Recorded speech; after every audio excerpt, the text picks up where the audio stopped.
Arc 6, Chapter 17, The King of the Sand Sea.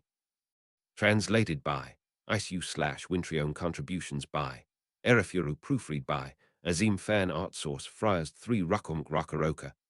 All rights belong to TAPPEI NAGATSUKI, the original author of Ray, Zero Starting a Life in a Different World from Zero. This is a translation of the free Japanese web novel into English. Japanese web novel source. The Nan combatant team unanimously opted to take the left path in the fork. It was evident that if they progressed down the right path, they'd end up being swallowed up by the miasma, resulting in discord arising that would develop into them killing each other. That's why there was no mistake in that choosing the left path was the most natural thing. That, and for Subaru, the questions were providing him answers too. Though, since the left path wasn't exactly a safe bet either, the one who was setting him those questions was of ill nature. If he labeled the right path as an emotional snare, then he'd have to label what awaited them on the left path as a physical snare. That grotesque witch-beast clad in flames, he would prefer to avoid meeting the centaur, if possible. Even if he engaged in battle with it, his odds of success were slim, that much was obvious. Their difference in strength wasn't the only issue. The reason being that, when the time came to encounter the witch-beast in his current emotional state, he didn't hold any belief in himself about whether he could fight alongside Ram and Anastasia. Subaru, to tell you the truth, there was a time back at the sand dunes where I saw a damn weird witch-beast in the distance. It had a human body sprouting up from the neck of a body that looked like Patrash's, and it had a huge mouth gaping from abdomen to chest there. And finally, a huge horn sprouted up from its human body, where the head should be. Anastasia. What the hell? That's so gross. Ram. Honestly, that's so off-putting. They followed the same flow of witch-beast-related talk as last time, in which he naturally included his explanation about the centaur's particularities. The reactions from the two female members of the group in response to his description 3, including Patrash, were once again unpleasant. It's not as if Subaru wanted to give this explanation because he wanted to. Nevertheless, he had to consider that there was a 70% chance that they wouldn't be able to avoid an encounter with that thing now that they were going down the left path. Subaru expected all of you to be charmed by it, but in any case, it definitely seems like a dangerous creature. For the time being, I'll go ahead and call it a centaur, but it ain't just that its appearance looks disgusting. The mane on the back of its body burns up into flame. It seemed crazy strong. To say the least, it doesn't seem like we'd be able to beat it. Ram, why did you ignore a witch beast like that after spotting it? Do you have a death wish? Subaru, He had explained it whilst keeping his emotions from billowing out as much as he could. However, anger had welled up in him the moment Ram had replied in her usual frivolous manner. Despite him having expressly warned her, who did she think she was? She always arrogantly looked down on others, thinking that. He felt his anger morphing into hatred. Subaru took a deep breath. He did everything he could to keep his violent emotions in check, to settle himself down. Subaru, damn this. This place is the worst. Ram, it sure is demanding, isn't it? Even I have to pay attention to the words I choose. Subaru, if you're going to choose them now, then you know, perhaps, they ain't gonna make anything better. Both Ram's voice and expression were tinged with sympathy for Subaru, who was overwhelmed by his emotions. However, as her sympathetic attitude kept irritating him, he had to say that what she'd done too had ended up producing the opposite effect. Anastasia, it's easy to talk about the effects of the miasma, but that's all that's scary about it, don't you think? In reality, me and Ramson ain't affected. Subaru, what do you mean by that? If you're thinking flowery thoughts like only we will be okay, then you'd better stop. If we scratch off the surface, me and you are the same. Anastasia, what harsh words. I didn't mean that. Even I've got that much self-confidence. One's capacity for judgment and determination and so on are different issues to the strength of one's mind and body. Whoever, going about it like you're completely paralyzed by the scariness of the miasma is pretty bad, don't you think? Anastasia offered her candid advice to him, phrased with an air of superiority. Though her words were rational, Subaru grew irritated that she hadn't gotten the point. Standing at the head of the group, Subaru had pressed his prior point to her as he marched on through the passageway of sand. On hearing that, Anastasia cleared her throat with a small hem-hem and said, Anastasia, what I have to say is related to the miasma. Though since it's not like even I know too well about it, can you forgive me if what I say is gonna be rough? Subaru, I imagine the only ones who really know all the details about it are the witch cult, right? Anastasia, indeed, but in the world, there's also the kind of people who like tar poke into things which people despise. For example, there's the weirdos who go around studying stuff like miasma. Though what I know about it is something which barely resembles the truth from a rumor of a rumor of a rumor. Was what Anastasia had brought up surmised to be a witch researcher. It had a strange ring to it, but it would be pretty silly to presume they didn't exist if he thought about it. This world likely had people like researchers too. And of course, all such individuals who possessed this thirst for knowledge would rationally avoid searching for taboos and keep in line with the flow of the world. No, there was no way they'd have such an upright, pious nature. There would be incarnations of curiosity who wouldn't fit in with the mold, whatever world or error it may be. Anastasia, though before I dive straight into what I know from that rumor, we have to ask first of all, what is miasma? It's the contaminated mana which the witch and witch beasts let off, right? I've also heard that witch cultists let off the same thing like that. Anastasia, Ramsen's answer is the prevailing view. The miasma's something which the witch gives off, so even the witch beasts which were created by the witch emit it in a similar fashion. However, have you heard of this? Anastasia, have you heard that witch cultists and witch beasts in fact really detest each other? Anastasia equals Eridna spoke without pause. Knowing what the creator was like, they were fond of flaunting off their own knowledge, perhaps. It looked like Anastasia's gilded plate had been torn off, and underneath it, the white fox's true nature had showed through. Ram's eyes widened at Anastasia's words, in stark contrast to Subaru, who had harbored that impression. Both witch beasts and witch cultists were creatures that she thought were leal to the witch of envy. Perhaps she was surprised to learn that in the truth they didn't get along. I can barely bring myself to believe that, but is this for real? Anastasia, unfortunately, I don't know for sure since I ain't acquainted with either any witch cultists or witch beasts. That's why I introduced it as something from a rumor. But don't you think it'd be interesting if this was a true story? Subaru, interesting. Subaru responded, having gotten the impression that she shouldn't have described it that way to begin with. Anastasia replied to him with a curt nod, saying, Anastasia, everyone in the world thinks that the witch and the witch cultists and the witch beasts are good friends, right? And yet, it ain't known that, in fact, the two of M under the witch are hostile with each other. This misunderstanding has gone on overlooked for 400 years. No one knows the actual truth. Surely that's Anastasia. I apologize for bringing this rumor forward too, but it seems like there's many misconceptions about the miasma too. For example, the relation between the witch beasts and the miasma is the exact opposite than what is known, in that the witch beasts loathe it. And it's said that they hate the witch in their true feelings as well. No way could it be like that. TL note. All throughout this dialogue, except where translated as such, they were referring to the term witch, with just Chinese letter, so to me, it felt a bit unclear whether this meant witches in general, or the witch which the world knows too well about. I opted for the latter based on the context, but the world does have an understanding of the old witches, so we can't discount that they were using the term to refer to witches in general. Ram kept piling Anastasia with her doubts, drawn in by her story. Behind the two of them immersed in this exchange, Subaru grasped that Anastasia equals Eridna's words were substantiated by a rather undeniable factor. The relations between witches and witch beasts were in fact poor, and witch beasts do hate the witch. That possibility made complete sense to him, considering how much he'd made use of the witch's lingering scent until now.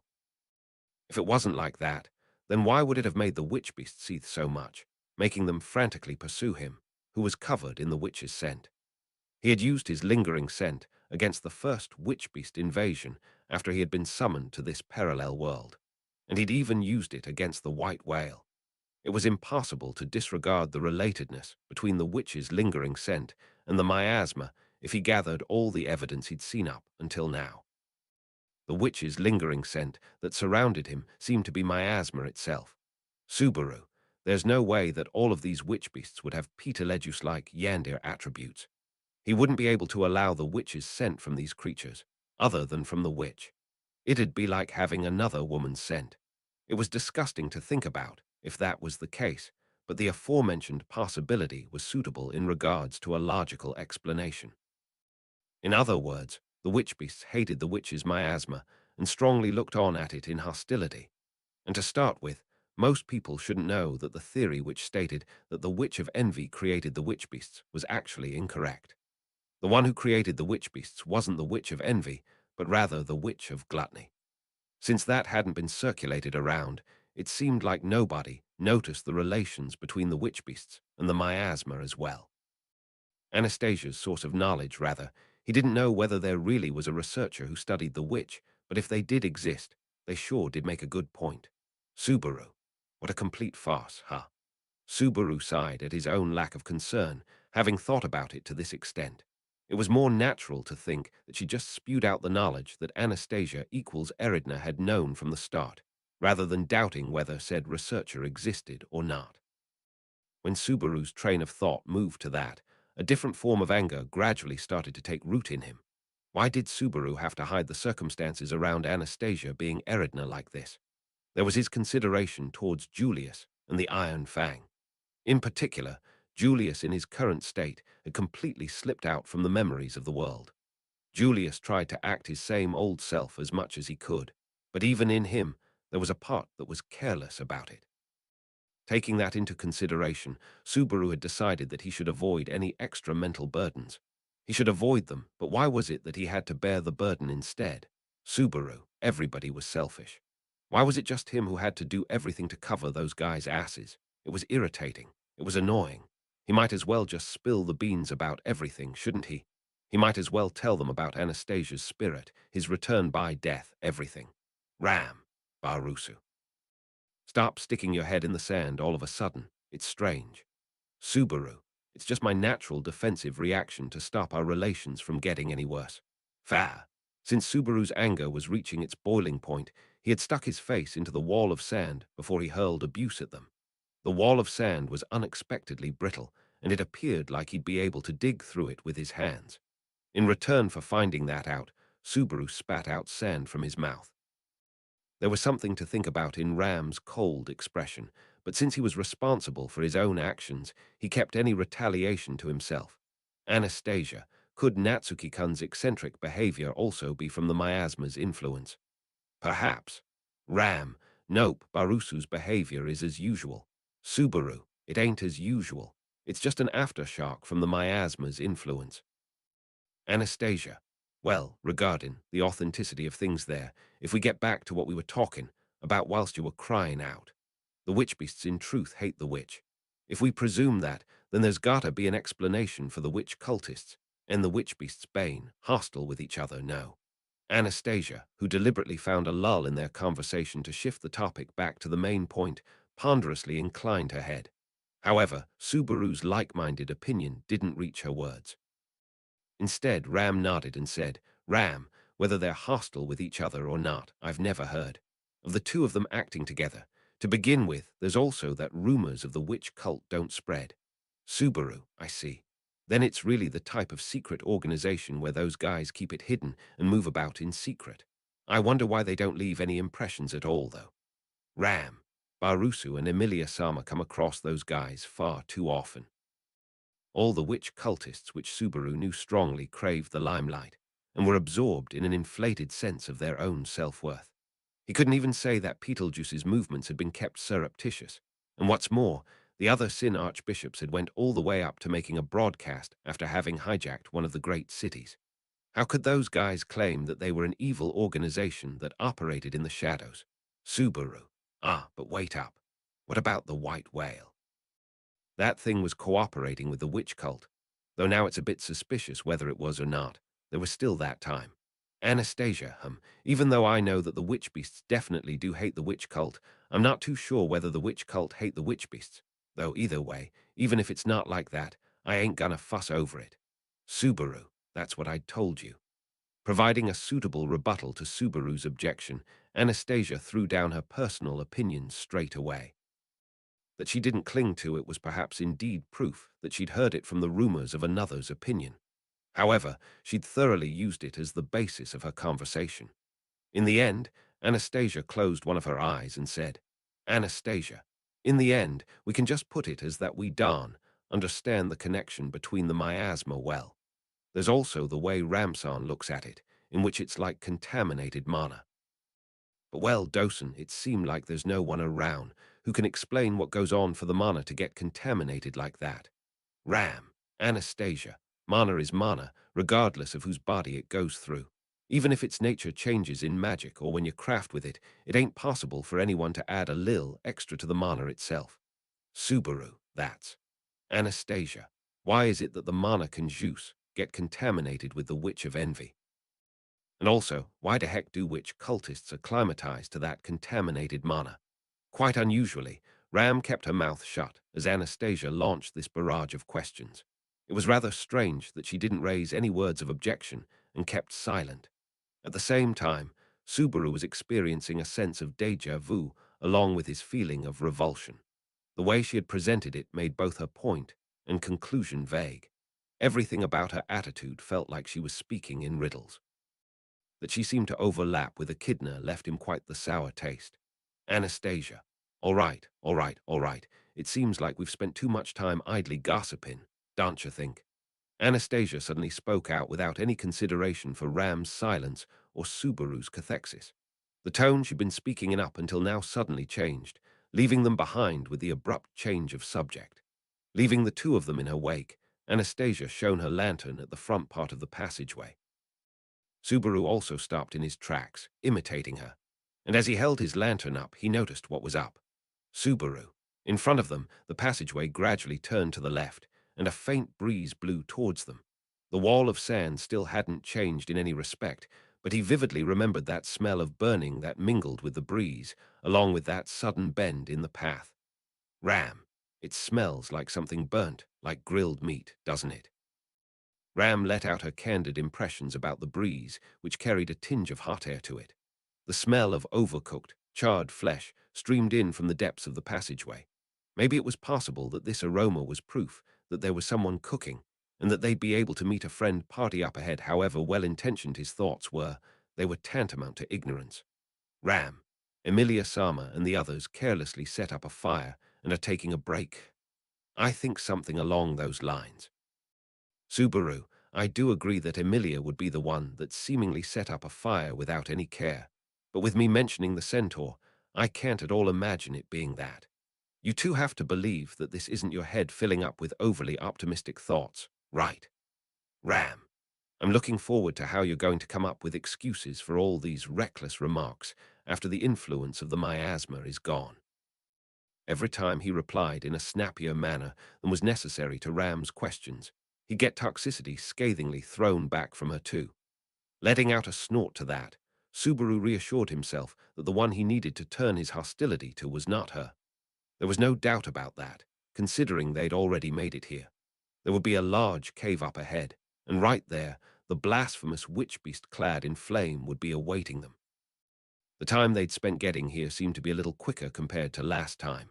Nevertheless, considering that they were going to encounter it, perhaps that place was the witch-beast's burrow.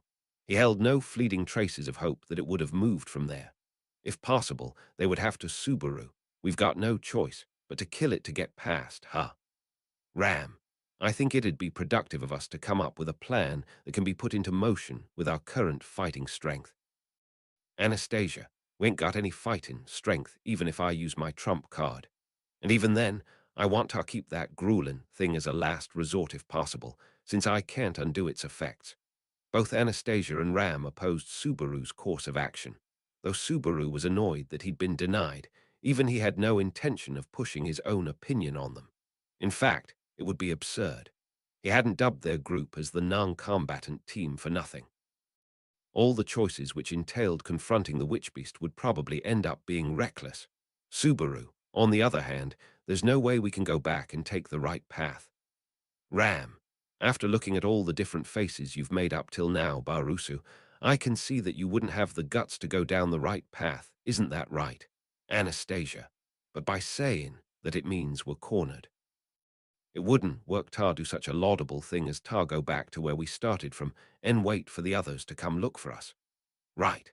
Ignoring Ram's flippant reply, Anastasia's reply hit the nail on the head. If he still feared the witch beast enough to turn back, then he should have resorted to spinning those words from the beginning and stopping back there. Since he hadn't, his conclusion had left him with just the option of passing by the witch beast. Thus, that didn't mean they couldn't find a way to accomplish that. Subaru, first things first, we need to gather information on our opponent. If everything goes to plan, we have a chance. Subaru spoke out, reaching a conclusion before the other two, who were puzzling over a plan, did. Subaru hardly knew anything about the centaur witch beast's mode of life. That was due to the fact that he'd come across it for only a few dozen seconds before being burnt alive. All that remained pitifully carved into his soul from that experience was that its grotesque-looking figure made him feel sick to the core, and that it had tremendous firepower. If he briefly thought about it, his manner of death had been such that it felt unavoidable to perceive it as anything other than having been a death in vain.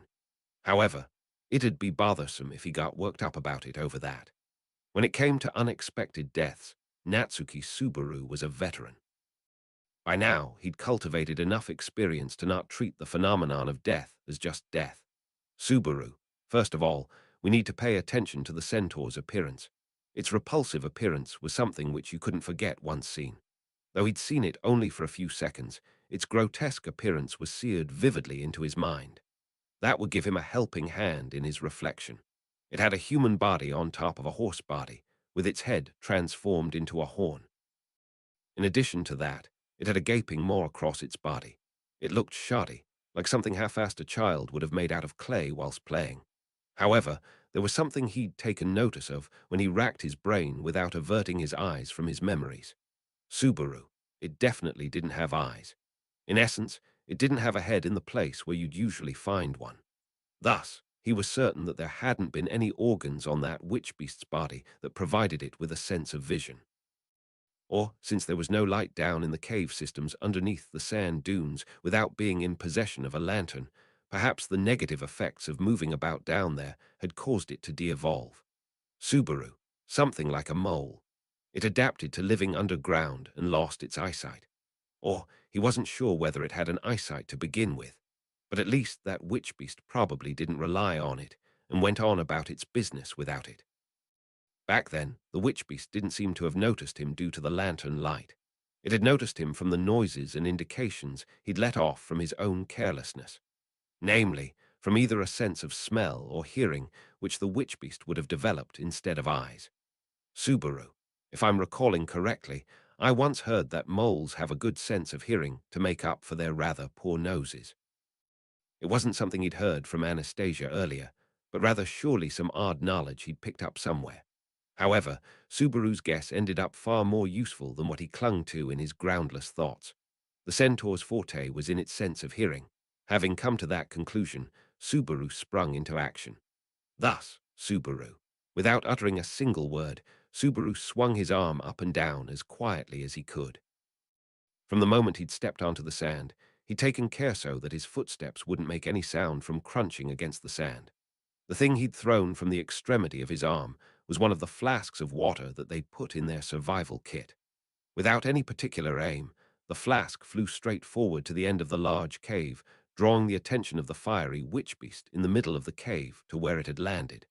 Centaur, letter 3-1, letter 3-1. As soon as the flask of water landed on the sand with a quiet clunk, the reaction of the centaur who heard it was dramatic. Shaking its blazing mane, the witch beast leapt up with its horse body and galloped forward to the source of the sound. It ferociously rammed its body there with no trace of hesitation. Centaur, letter 3-1, letter 3-1. Sand billowed up, and flickering sparks flew about around the cave. Thrashing about violently, the centaur skidded around. Gnashed the fangs inside its huge, gaping maw together, and continued to let out a shrill yowl which sounded like the cries of countless babies crying. It stamped on the flask of water, crushing it flat, and set it aflame over and over again. Once the centaur reduced its original shape to nothing, it let off more flames which were brimming from its mane onto the sand. And when everything other than the parched sand had been burned to a crisp, the witch beast stopped in its tracks with a hint of satisfaction. It did seem to look satisfied. Whilst looking at its handiwork from the corner of his eye, Subaru shook the string he had attached to his waist and motioned them forward. The sound of them carefully stepping on the sand was drowned out by the shrill cries of the witch beast that permeated all across the cave. Taking absolute care with each step, they crept on forward one step at a time. Subaru tugged at his string, indicating a halt to their march, stopping his advancing earth dragon in its tracks. To his surprise, the earth dragon, who shouldn't have been able to understand human speech, had faithfully followed his instructions. It had slowly trodden along the sand with a prudent gait that was not befitting of its large build. Subaru and the others were conducting a march along the precipice of death in the cave that was coated in darkness. Come to think of it, the width of the cave was probably around the size of a school gym, or thereabouts. They were in an area where the charred corpses of the creatures that had been incinerated by the witch beast had fallen just about everywhere. Subaru and the others were trying to move across and get past the witch beast by trying to silence their footsteps and breathing. The area wasn't such that only quietude like that of the grave would descend upon. The centaur's ridiculously large maw was panting wildly over and over again. The sound felt like the awkward sort you get from air coming out of a balloon. It wasn't just its appearance, but also its behavior that was repulsive nevertheless. He was thankful that it was behaving so plainly right now. Thanks to that, he'd managed to come up with a plan that wouldn't involve fighting. Once again, Subaru took out another flask of water and threw it behind the centaur. The simple-minded witch beast reacted to that sound and once again fiercely assailed the empty flask. Flames and the cries of babies permeated the cave, and the flask of water burst open thanks to the centaur's immense heat. With a parched sound, the flask turned to black charcoal. Regardless of that kerfuffle, Subaru and the others moved forward and managed to shorten their distance to the passageway during that time. This simple diversion was the conclusion Subaru had reached from observing the centaur's mode of life. Having deemed that it didn't have an eyesight, Subaru determined that the centaur relied on its sense of hearing. Leaving Ram and Anastasia behind him, he'd attracted the witch beast's attention by using the same method of throwing stuff. He'd repeated this demonstration a few times until he won over their confidence. The centaur was a witch beast that sought its prey using its sense of hearing. And on top of that, it was a simple-minded creature that could be tricked a bunch of times with the same method. So long as he'd been able to ascertain that, the rest came easy. He made Ram gather the items for the diversion as well as made her read where the exit was using the wind, for after they made their escape past the witch beast. After that, he'd scrupulously told Patrash about their covert plan and the need to keep a strong heart so not to succumb to stress or anxiety and to just put her game face on. In actuality, Subaru's tactics were working really well to the point that it felt anticlimactic. The distance between the cave and the passageway had already been half cleared, and the time they'd spent stressing wasn't all that much. Since it had no capacity for intuition, the witch beast would probably be clearable by repeating the same thing over and over. Of course, they had dropped the lantern light, and the only thing they could see was the centaur's blazing mane that was crackling in the distance. The lantern light likely wouldn't have affected the sightless witch beast, but still, they'd made the bourgeois decision of narrowing down anything which could trigger its senses as much as they could. Feeling the string being pulled, Subaru's attention, which had wandered off in thought, was brought back to the present. He was holding two strings as he put the diversion into effect. One of them was fastened to Patrash, whilst the other was held by Ram, who was riding on her. The instructions he'd set to Patrash were stop and go. However, its connection between him and Ram hadn't been particularly well stipulated. It was just there to get each other's attention. Even so, their connection using the string that merely conveyed their presence, without being able to look face to face or exchange words, was something that settled Subaru down a rather surprising amount. Having this for now made it so that Subaru wouldn't bear any ill feelings towards Anastasia or Ram. He was in a state of mind where it felt easier for him to not look at someone else's face. On the other hand, it didn't mean that there wasn't any anxiety in his heart, which had grown at ease to such solitude. Subaru had convinced himself that it was partially due to the miasma's influence, however. Many parts of the story which Anastasia had told them earlier regarding what miasma is had become cloudy. Would he be cured from its effects when they left this place? In truth, that also felt doubtful now. Supposing he wasn't cured from it, would he end up being unable to get rid of these unpleasant feelings even when he met Emilia and Beatrice, Subaru? The string was suddenly pulled with strength, causing Subaru to unintentionally pitch back. The string that had been pulled was the one that was fastened to Patrash. The Earth Dragon had made a snap decision to stop him by force. And right as he lifted his face up, he immediately saw why Subaru. Uck, a clump of fire hurled past a step ahead of Subaru. The clump of fire was approximately the same size of a football, but it hurtled past spraying waves of heat to its surroundings. It crashed against a wall of sand a few meters away, letting out a violent booming noise, followed by an explosion. A hot wind gusted out that scorched Subaru's cold body. He barely managed to stop himself from screaming. It would definitely have landed a direct hit if Patrash hadn't stopped him. He didn't know whether it had enough power to kill him, but he was sure that it had enough firepower to injure him. Subaru gritted his teeth, realizing that he'd barely escaped with his life as a shiver ran down his spine. Why had the fireball been thrown at him? Subaru. Subaru reflexively turned to look behind him. The centaur should have been deceived by his diversion and should have been messing around with the water flask on the other side of the cave. However, the witch beast now had turned its horned head to where they were, snarling, just like it knew that Subaru and the others were standing there. Subaru. No way could that be it. Subaru shook his head. Subaru unfastened a water flask from his waist and took hold of it so he could set up the diversion again. The string which connected him with Ram was constantly being tugged, calling him, but he took no note of it. His highest priority now was to lure the witch beast's attention away from them. He swung up the flask of water into an arc and threw it far to the left of the centaur, where it dropped onto the sand.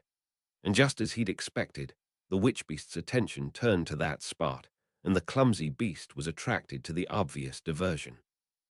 Once again, flames gushed out, and the lament of crying babies echoed out. And whilst the shrill echo reverberated across the cave, Subaru urged Patrash onwards towards the exit. TL note. The exit is another passageway, by the way. Sometimes I just translate it to exit, because it sounds more clear in English than using the ambiguous word passageway that could refer to where they came from. They just had to keep repeating this predetermined routine over and over again. With just that, they ought to be able to break past. However, Subaru. HK. Once again, the fireball thrown by the centaur hurtled past next to where Subaru was walking.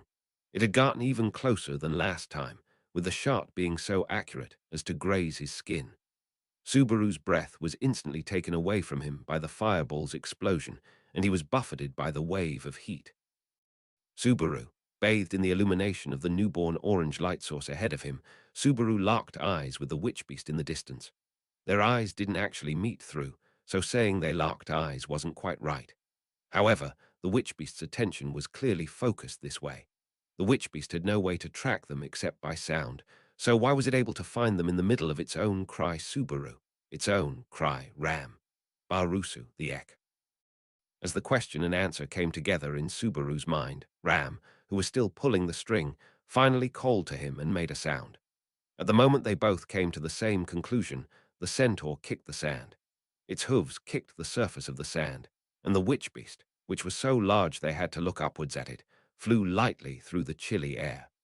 The heat of its blazing mane increased as it moved, and all at once was streaking towards Subaru's group. The human torso, attached to the horse's body, raised its arms and pulled away pieces of its own flaming mane. While held in its hands, those pieces changed into balls of fire, and after the blink of an eye, became explosive flaming bullets. Subaru, run, run, run, run. At this point, avoiding a fight with the centaur was no longer possible. Discarding the plan to move with as little noise as possible, Subaru slapped Patrash's haunches, ordering her to run immediately to the corridor. Subaru's group was currently in the exact center of the cave, far from both the corridor they entered from and the one they were moving towards, a position so advantageous for the centaur that it seemed likely this had been the witch beast's plan. Subaru, was it playing about with us? Ram! Subaru's mind froze in amazement, but the witch beast didn't let up. Hurling the fireballs as it created them, the centaur blew clouds of sand into the air around its fleeing targets, as if playing with them. The witch-beast had expected that they would run straight for the corridor. Having said that, even if they tried running a zigzag course to confuse it, its hearing captured every sound and wouldn't fall for such a trick. Subaru, whoa, wah, grazing their lowered heads, the fireballs were thrown one after another. Out of sight, the witch-beast ran circles around them as they fled, not letting up with its explosive barrage, hurling bursts of sand into the air. Subaru, gah. The heat wave of an explosion at his feet lifted Subaru easily into the air and sent him flying. He quickly protected his head with both arms, but the rush of hot air burned the inside of his nose and throat. Breathing was painful, and with the inside of his nose scorched, he temporarily lost his sense of smell. He rolled on the ground from the agony in the center of his face, then raised his teary-eyed face. The mouth in the centaur's torso was open wide, and the toothy maw was emitting an ear-splitting noise, almost looking like it was laughing. No, it was actually laughing. Laughing at the weak human plaything that couldn't even win a battle of wits with a witch-beast. Subaru, damn it, ugh. Hatred boiled in him and gave Subaru the strength to stand. Compared to suspicions and mistrust, what a wonderfully healthy feeling it was to hate the vermin that opposed him. As he was swallowed up in a blackness of distilled fury, Subaru snorted at the witch-beast that looked so pleased with itself. Acting like it had one was laughable. How could a lowly miasma-hating witch-beast think it could ever hope to beat Natsuki Subaru? Subaru. Putting a hand to his waist, he took out his whip. Letting his hand remember the feel of the handle, he lightly flicked the sand with the end of the whip. The centaur immediately stopped its roaring laughter and intently turned its ears towards the crack of the whip. Most likely, it was the first time it had ever heard that sound. However, that wasn't Subaru's real plan. The whip was nothing more than a diversion. Subaru, invisible providence, in response to the witch-beast's violence, a roiling, seething black emotion formed in Subaru's heart. Given direction, it turned into strength to tear the centaur limb from limb. Using it this way made him look like a one-trick pony, but he didn't care. It was a trick that would work on anyone. Subaru, swinging the whip above his head, he let the witch-beast listen to the sound of it splitting the air. Taking care not to alert the centaur, which was paying close attention to the first sound, the invisible magic hand advanced like it was slipping through the darkness, infiltrating the witch-beast's shadow, aiming for the horn atop its human torso. Between the human body and the horse body, he couldn't tell which one had vital organs.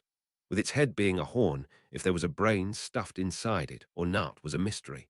Despite that, there had to be a vital organ of some kind inside. With that decided, he would crush the horn in the palm of his invisible hand. If the loss of the horn happened to make the witch-beast obedient, he'd simply have it kill itself. That would be much more pleasant. Subaru. Goo, ah, ga. With that thought, it happened just as he was about to carry out his plan. Focusing on the centaur, his unseen hand reaching for its head, Subaru's own head was filled with a burst of unimaginable pain.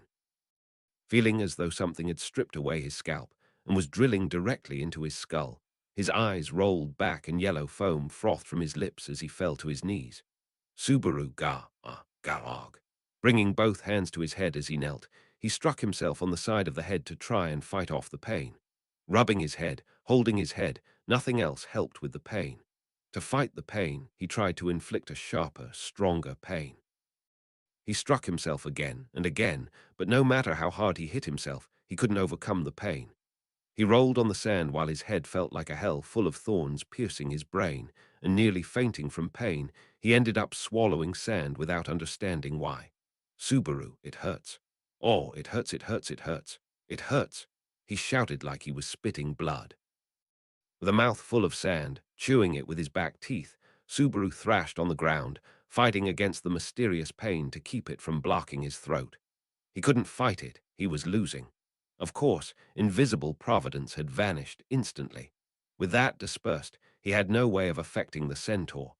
The witch-beast, as though disappointed with his lack of resistance, prepared to turn him into a smoking corpse. A huge ball of flame drove away the chill in the air as the explosive heat warmed the world around them. Just like that, Natsuki Subaru would be changed into charcoal Patraksh, letter 3-1. At the last moment, the jet-black earth dragon charged in fiercely, tearing away the witch beast's arm. Patrash. With a body color that blended into the darkness, the earth dragon had soundlessly approached the witch beast and landed a biting attack.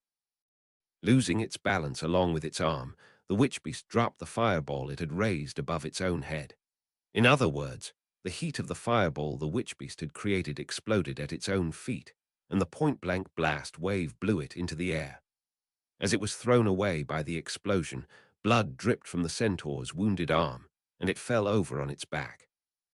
Without sparing it a glance, Patrash sprinted over the sand, and holding Subaru's clothing with her teeth as he thrashed in pain, she immediately began a sprinting retreat. Held by Patrash's teeth near his waist, swinging left and right as he dangled, tormented by poor circulation and the continuing headache, Subaru looked behind him. Behind Patrash, the centaur unsteadily rose to its feet.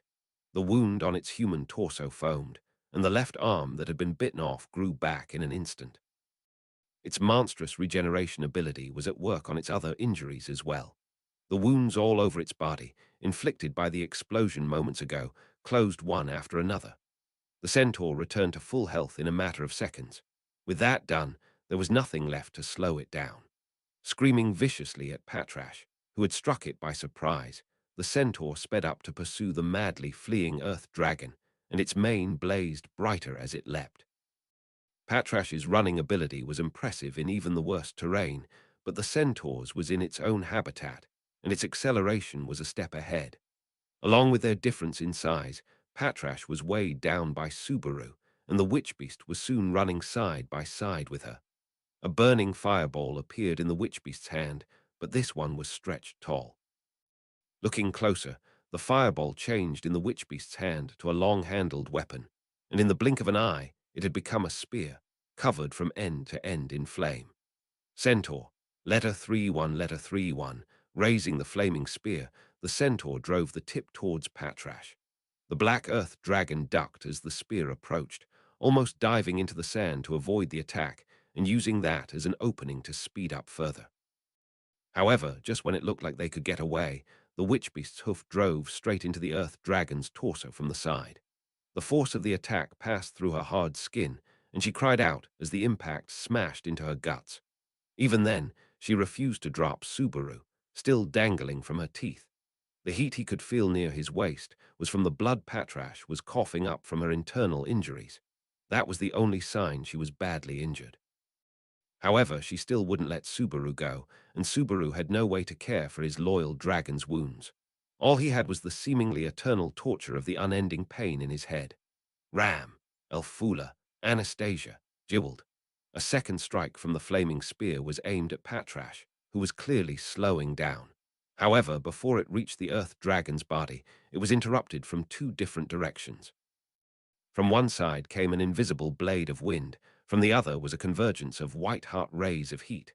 Both of the incantations came from familiar voices, but that was all Subaru could say for sure. Both spells landed direct hits on the witch beast, blowing holes through its body and cutting through the human torso at an angle. Those wounds, too, closed instantly. Ram, Barusu. Oh, fine, if you're dead, you should say so. Anastasia. That's a nasty one, that witch beast. I won't be able to do much to that thing. Even though it sounded normal, one of the girls' voices carried a trace of desperation. On the other hand, despite being in a desperate situation, one of the girls' voices lacked any sense of stress. Feeling his loyal dragon's breath and blood on his skin, Subaru was on the verge of falling unconscious. If he was going to go through this much pain and torment, maybe dying wasn't so. Ram, you dare die, Barusu. Rem would cry. Subaru. Oh, that voice, shouted right in his ear, cut through the pain and reached his brain. What the voice awakened was a hatred no less than the one he held for the witch beast. They had forgotten. Not a single one of them remembered that girl. Don't talk about Rem, and I like you know anything about it. Subaru, invisible providencie. Releasing his feelings of anger towards the witch beast passing through the edge of his tear-stained vision, Subaru struck at it with a pitch-black magical hand in an outburst of rage.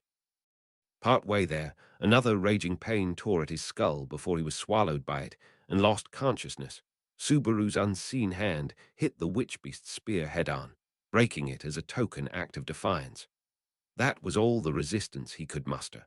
Centaur. Letter 3-1, letter 3-1, the reward for his angry counterattack was another burst of furious pain. The centaur planted its front legs in the sandy ground and pivoted on them, turning itself around forcefully, and then its rear legs lashed out like a catapult. Its solid rock-like hooves kicked sand into the air as they sped towards Subaru's group himself, Patrash, and Ram and Anastasia, who were likely nearby as well, intending to tear through them all at once. In an explosion of leg strength sufficient to bring down part of the cave, everyone was sent flying different directions by the wave of sand. Subaru was even torn away from Patrash's jaw, rolling helplessly on top of the sand, and thrown by the aftermath of the impact against a destroyed, burned body. Subaru. A headache that couldn't be described, and a body trampled by the centaur's kick. Assaulted by continuous pain from the inside and out, Subaru could no longer hold on to his consciousness. Somehow, as he rolled loosely on the sand, he could feel the approaching darkness of death. Destruction, annihilation, futile death, death in battle.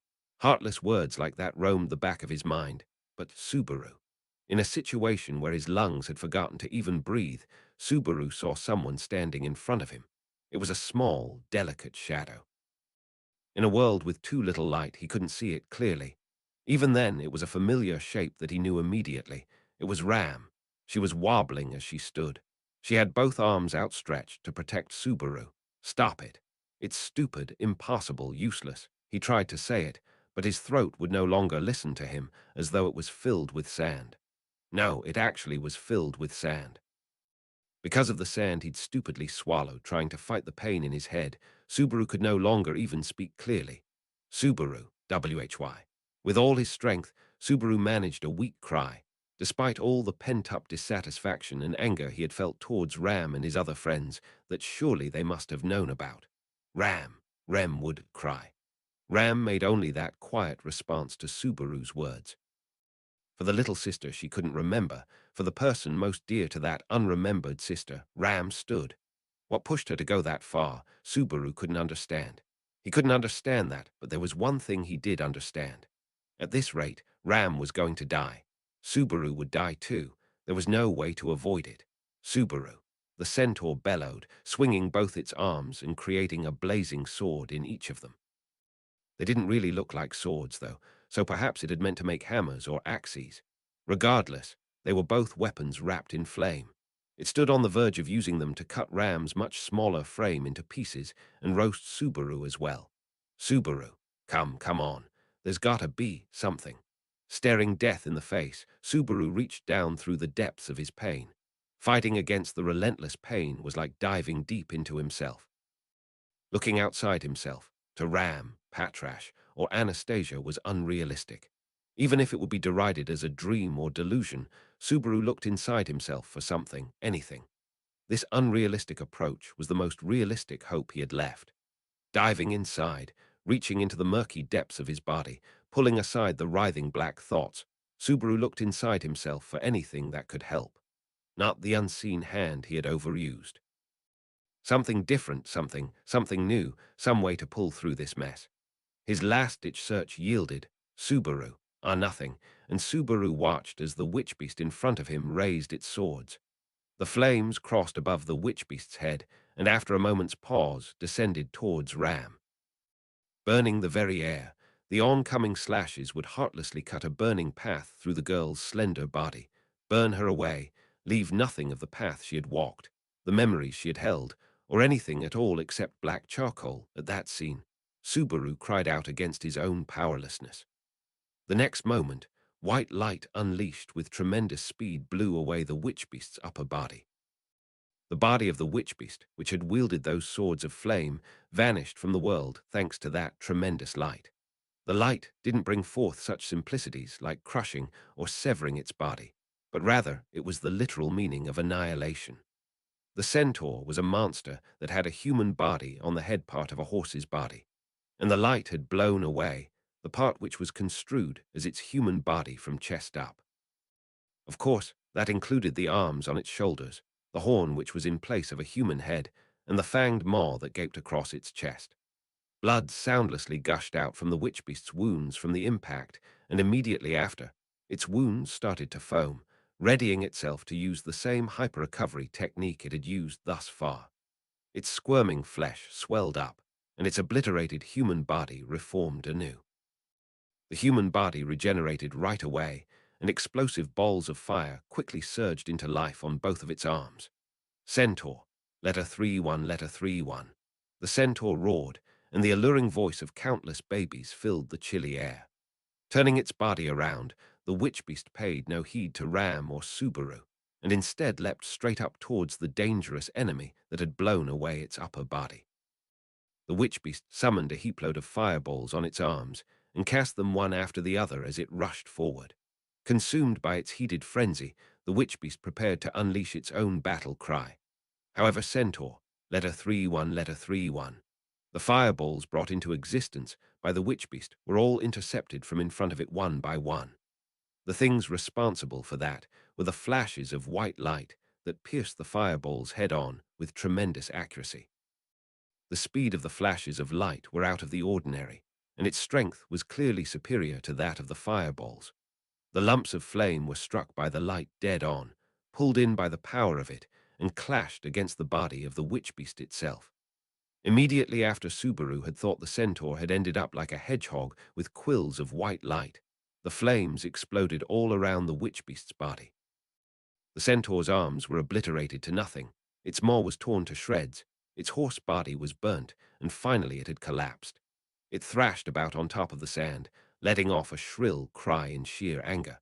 However, the witch beast's wounds squirmed over, and it refused to die. It was as if it was telling them to grow stronger, to change their approach, and that they should evolve their manner of bestowing death, since they couldn't achieve it by blowing away parts of it into nothing. The witch beast's appearance transformed as it regenerated its lost parts. The human part of its body changed. Now its arms had increased from 2 to 4, and sharp, long fangs jutted out from its maw. Its lower horse half also had more legs, numbering 8 in total. Doing a simple calculation, they had doubled in quantity. As well as that, its charred skin had hardened, now shining with a black luster to it. At a glimpse, it maybe looked like a being that was clad in armor. And it held an axe, a hammer, a spear, and a sword of flame in each of its newly added arms. The witch beast had managed to evolve itself in an unbelievably short period of time, all to alter itself so it could face the being casting the white rays of light. Raising its 4 forelegs, the centaur thunderously let out a roar. It clacked its raised hooves together with a piercing clang and began to spur forwards. Its huge figure was similar to that of an armored train decked in steel. Its weight and acceleration would easily turn any opponent to mincemeat, causing them to meet a vicious end. The being that had put the witch beast to shame would end up being completely annihilated if it was treated to a fiery finishing blow. Centaur, letter 3-1, letter 3-1. Kicking sand up into the air, a white light pierced it, and trailing up, a white light pierced it, a plume of fiery heat. The witch beast fiercely, a white light pierced it, broke through. A white light pierced it, the heat of its flames. A white light pierced it, had flared up, a white light pierced it, hotter than ever before. It was like a white light pierced it, the hellfire, a white light pierced it of the abyss. Its grotesque and atypical figure, a white light pierced it, made it so that you couldn't avoid a white light pierced it, breaking into shudders. When a white light pierced it, you caught a mere glimpse of it. A white light pierced it, regardless who you were. A white light pierced it, that was what the king of the sand sea was. A white light pierced, it a white light pierced, it a white light pierced, it a white light pierced, it a white light pierced, it a white light pierced I. A white light pierced I. A white light pierced I. A white light pierced, a white light pierced, a white light pierced, a white light pirk, a white light pirk, a white light pirk, a white light pie, a white light pie, a white light pie, a white light, a white light, a white light, white light, white light, white light, white light, white light, white light, white light, white light, white light, white light, white light, white. Light, white light, white light, white light, white light, white light, white light, white light, white light, white light, white light, white light. Subaru. There was nothing left behind any more right after the crazy amount of light had streamed out. The witch beast, which had wielded such menace, had been completely obliterated by the light, all the way up to the smithereens of its flesh. The witch beast had completely been blown away somewhere far out of this world. Only thing that was left on the sand was the countless number of light rays which had been fired at the witch beast to erase its existence. The source of that came just from those white, elongated stingers. Those two instantly turned to powder as if they'd effloresced away. TL note, opting to TL Chinese letter as stinger this time instead of needle. Literally, it can refer to any needle-like object. Subaru.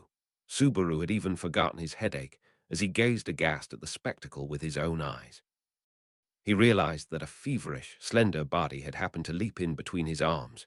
It was Ram. He didn't remember what had happened, but it seemed like he'd been embracing her body in their final moments.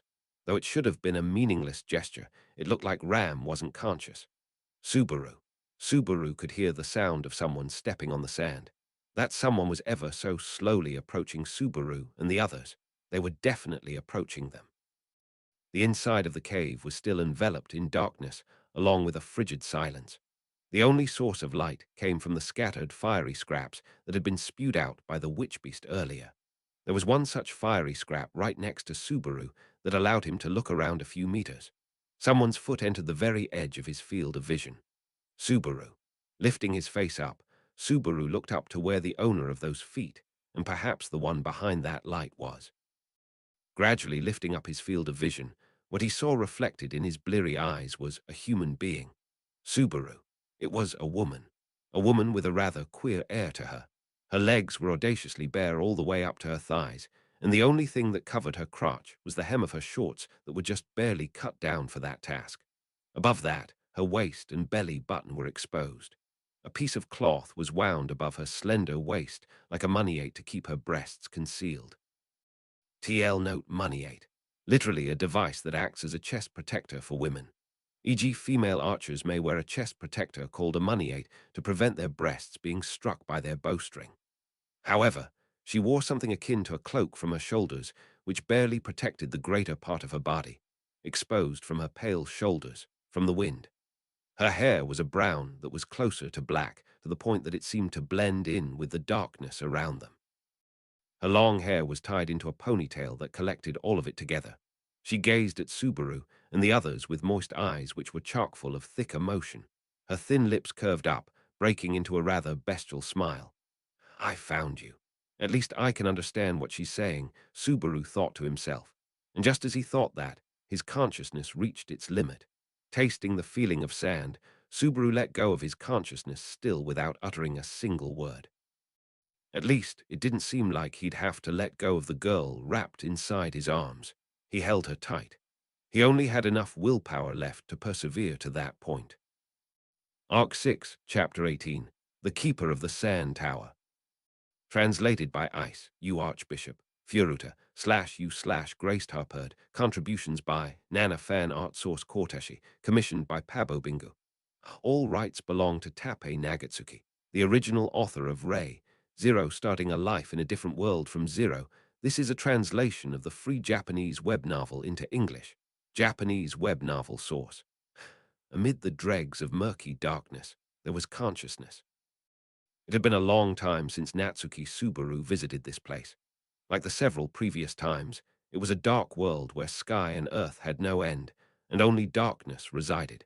It felt like he had been forcibly summoned to this place, just like when he returned by death. If he were to think about it, this too was a truly mysterious place. At any rate, it wasn't like Subaru could pull out his memories of this place and bring them to the outside. Despite it not being his first time visiting this place, he would forget entering it after leaving. A transient feeling, just like as if he was a mere bubble floating by in a dream. Within this pale darkness, in the narrow gaps of his faint recollections, the consciousness known as Natsuki Subaru on the outside floundered through the air and slowly swam amidst the jet-black darkness. With only his consciousness, he rose to the surface. Of course, when it came to his body, he had gotten used to the feeling of not having his limbs, his eyes, his ears, his mouth. As well as that, the fact that he didn't know what was top, bottom left, or right, and the anxiety towards not being able to see anything, including the depths below. All of that didn't matter to his consciousness, which was dominated by just one thing. There was an unbearable, unending passion at the core of his consciousness, or perhaps within the formation of his consciousness itself. No, more so, It was dear love, adoration, deep unconditional love. When he comes here, he can be with the source of this love. His consciousness had learnt just this thing, and he was delighted that he could visit this place once again. Before he began to even relish that long-awaited encounter, the feeling pounded in his rightfully non-existent chest was one of such joy that he wanted to open his rightfully non-existent lips to sing. However, the passion of his consciousness was Mysterious Voice One. He seems to have arrived in high spirits. Mysterious Voice Two. It's really nothing to joke about. Acting all smug due to just a bit of luck. Have some restraint. Even shamelessness can go so far. How unbearable. Do take a long, objective look at yourself. Maybe then you will see just how far your impudence has gone. Suddenly, he heard them. He was disturbed by voices which by all rights he should not be able to hear. His consciousness turned to look behind. If neither face nor body exist in this directionless world, then what's the significance in the act of looking behind? Was there any? It was not to find a meaning in this. Rather, it was an act for the sake of giving meaning to it. You needed a body to look behind. If he consciously thought so and acted, then the jet-black darkness has no choice but to give that to the nothingness that was Natsuki Subaru. Thus, the consciousness which looks back became Natsuki Subaru, now bestowed with vision so he could look around his surroundings, and a body which he could turn back around with. Yet, that alone was still insufficient, and his body was far off from being complete. This Subaru was an imperfect recreation. The real Natsuki Subaru couldn't be reproduced at all. Would it be better if he had hands, or legs, or perhaps a nose and mouth? No, making and manifesting a human being out of nothing was not that easy. Natsuki Subaru didn't know nearly enough about himself to recreate himself. It wasn't easy for Natsuki Subaru to complete himself using only his own memories and knowledge. Therefore, it was impossible currently to make Natsuki Subaru more than this. However, in that lacking state, the incomplete Natsuki Subaru wasn't even able to recognize this. And that was why the incomplete Natsuki Subaru, who'd only gave his transient body some transient eyes, whilst existing in a state in which he can't even place a foot down onto the ground, spun around to look at his surroundings and noticed something. It was something other than the consciousness of Natsuki Subaru coming to the fore within the depths of the darkness.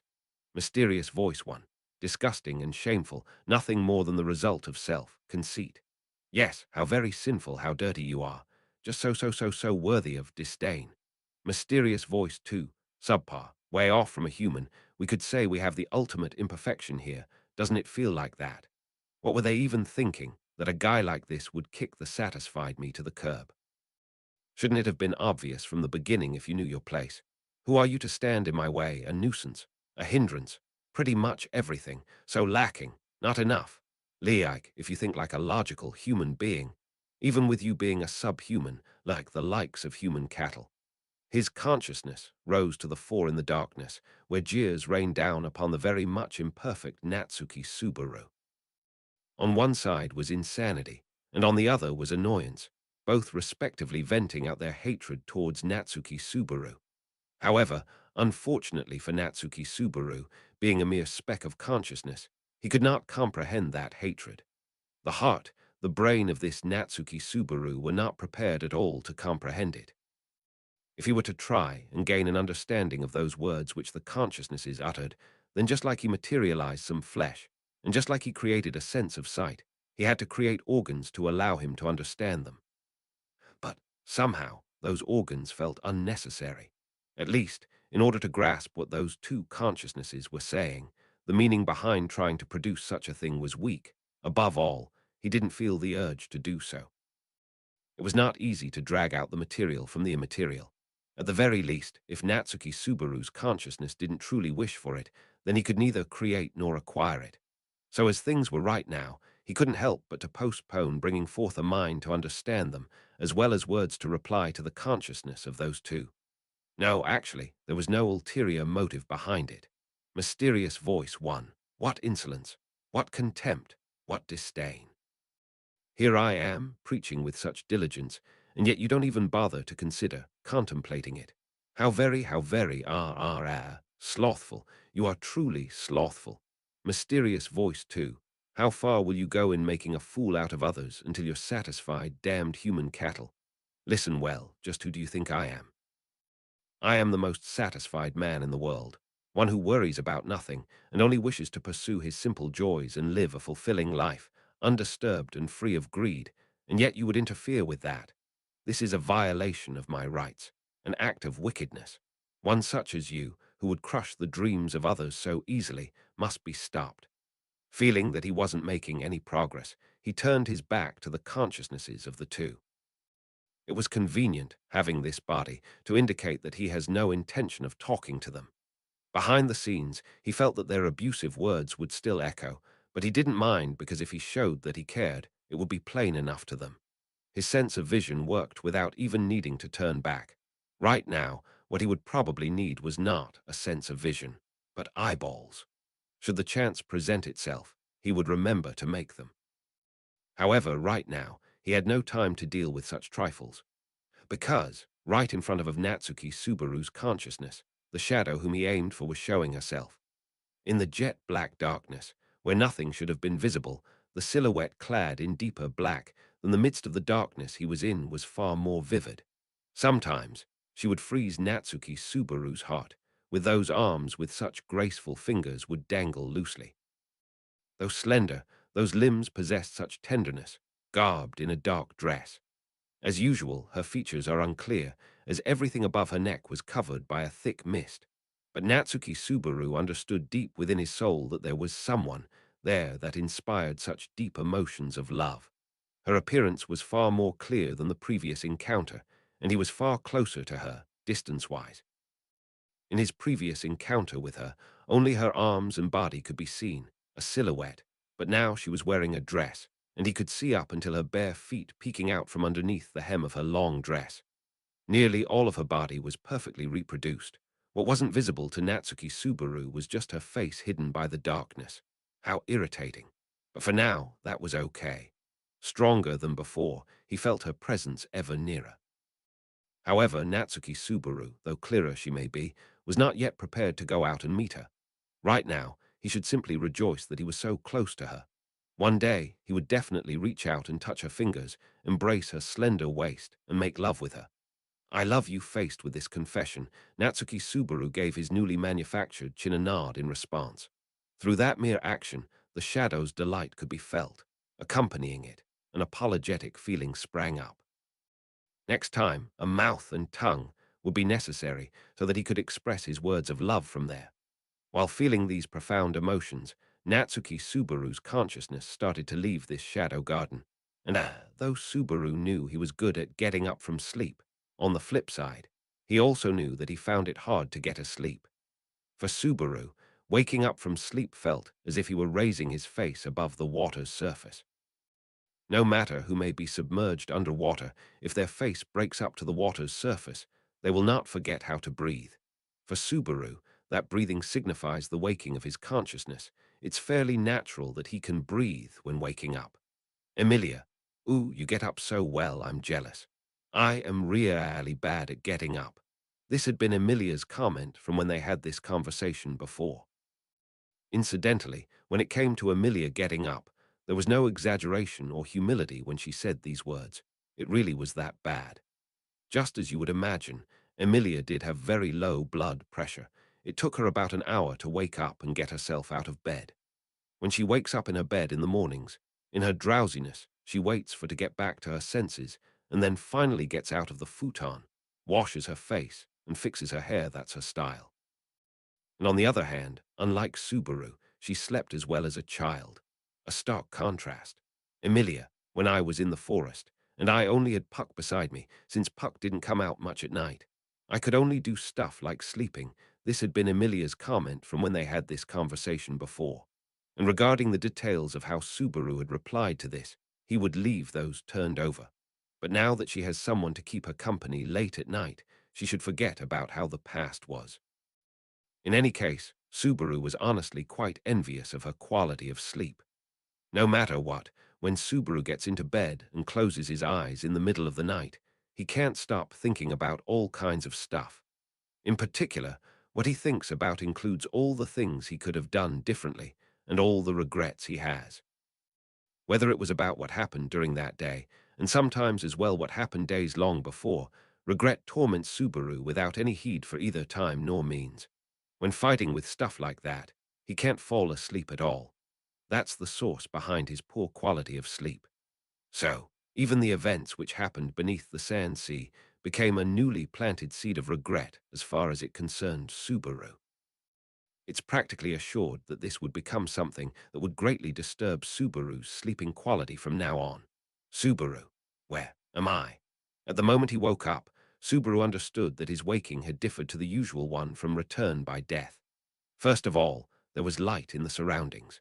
Quite unlike the underground area beneath the sand sea that he had awoken in submerged by darkness. The fact that he can look around his surroundings serves as evidence of things having changed. In addition to that, the chilliness had also faded, and his body was embraced by a feeling quite different to that of lying on top of the sand. The soft feeling against his back was perhaps that of a bed. Below his head, there was also something like a pillow there. In other words, Subaru was Subaru. Lying down in a bed, if he were to check and say it out loud, resting on top of his body was a white cotton blanket. The feeling of a bed with a pillow was not a feeling he wasn't familiar with if he were to really check. Rather, he was really familiar with it. He immediately realized that it was the bedding that came from the dragon carriage. Thus here, he was inside the dragon carriage that they had used in their attempt to seize the Pleiades watchtower. Subaru, what's this doing here? Subaru sat himself up, understanding that he had been laid down within the dragon carriage that was supposed to have veered off course. In that moment, he noticed that someone was clutching his right hand. If he were to turn to face his right-hand side, there was a young lady kneeling on the floor right next to the bed, her body sprawled out across the bed, sleeping. It was the silver-haired Emilia who was clutching Subaru's hand, with somewhat of a look of relief on her face. Softly breathing, with warmth radiating from the palm of her hand. Subaru let out an exhausted, hoarse breath, seeing that she was definitely here. Subaru, Emilia, that's you right. Safe and sound. Emilia's form, nestled beside him, left Subaru puzzled, with it not having sunk in yet. Since his right hand was being held, he stretched out his left hand and placed it against her cheeks. Her pale cheeks were hot, as if she was developing a fever. Her skin was absurdly soft and smooth. Just by touching them, it felt like love and affection are about to burst out of them, touching them as much as he dared, just to make sure.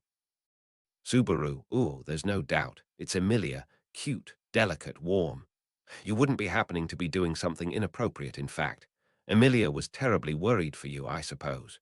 She didn't sleep for 2 days, in fact. Subaru huo. When stroking Emilia's cheeks, having his fill of her soft breathing, Subaru had reflexively flinched at the voice that had abruptly interrupted him. And in a panic, he tried to turn his head around. Standing by the door which connected this living space with the bed, he found the little girl leaning on it, with a look of disgust on her face. Subaru be Beatrice. SHHHHH, I suppose. I dislike this unreasonable Subaru, in fact. Subaru. Instinctively, he had almost raised his voice, delighted in seeing her again, but he had been interrupted by Beatrice just before. Subaru placed his hand over his mouth and quietly looked down below at the still sleeping Emilia. Whilst letting him chew on his words, her stiff expression loosened, leading her to look somewhat more happy. Subaru, that sure was a close one, Biko. Come over here. Let me hug you. Beatrice, what a foolish thing to say. Well, it can't be helped, I suppose. If he can't show his happiness at this reunion using words, then he has no choice but to show his happiness at this reunion using actions. With Subaru beckoning her, Beatrice sighed and drew closer to him. The little girl was indifferently playing with her drill curls, and when she came beside him, Subaru hugged her with his free left arm, firmly embracing her against his chest.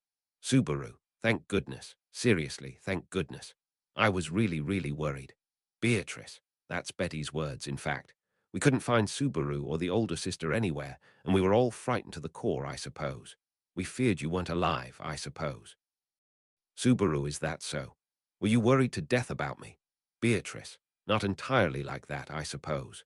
That's right, I was worried, I suppose. Really, really, really. While embracing Beatrice's light body, the little girl cast her gaze down, and her words faltered mid-sentence. He continued to stroke Beatrice's hair, who nuzzled her head against his chest and cherished her reunion with him in silence for a moment.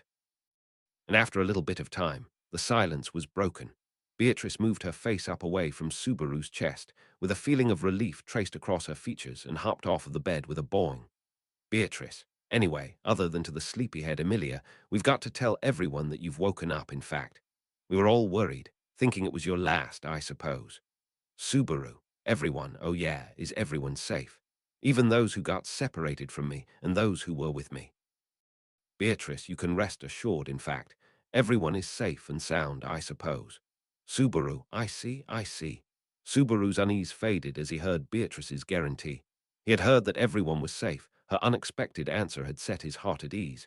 But straight afterwards, Subaru jerked his head up, an unpleasant feeling of déjà vu resounding from that guarantee. Subaru, wait, Biko. I'm sorry for how short-lived my happiness is. But is everyone really all right? Beatrice, Gen H. It's upsetting being doubted by Subaru, in fact. There would be no sense in Betty deceiving Subaru like this, I suppose. I am not joking, in fact. Subaru, I get that you're in a huff, but this isn't the reason why I am doubting you. Even if you weren't looking to deceive me, that doesn't mean that I haven't been fooled. Didn't we just experience that rather painfully in Prestella? Beatrice. Hearing this, Beatrice seemed to notice the source of Subaru's concern. Even in the battle against the witch cult in Prestella, after their battle, Subaru had received an identical report. He had been told that everyone was safe, in fact, that'd been a correct presumption to make, but Subaru, let's confirm it. There's me, Emilia, and Beatrice. In addition, there's Ram, and Patrash, Anastasia, Maylie, Giant, and finally Julius.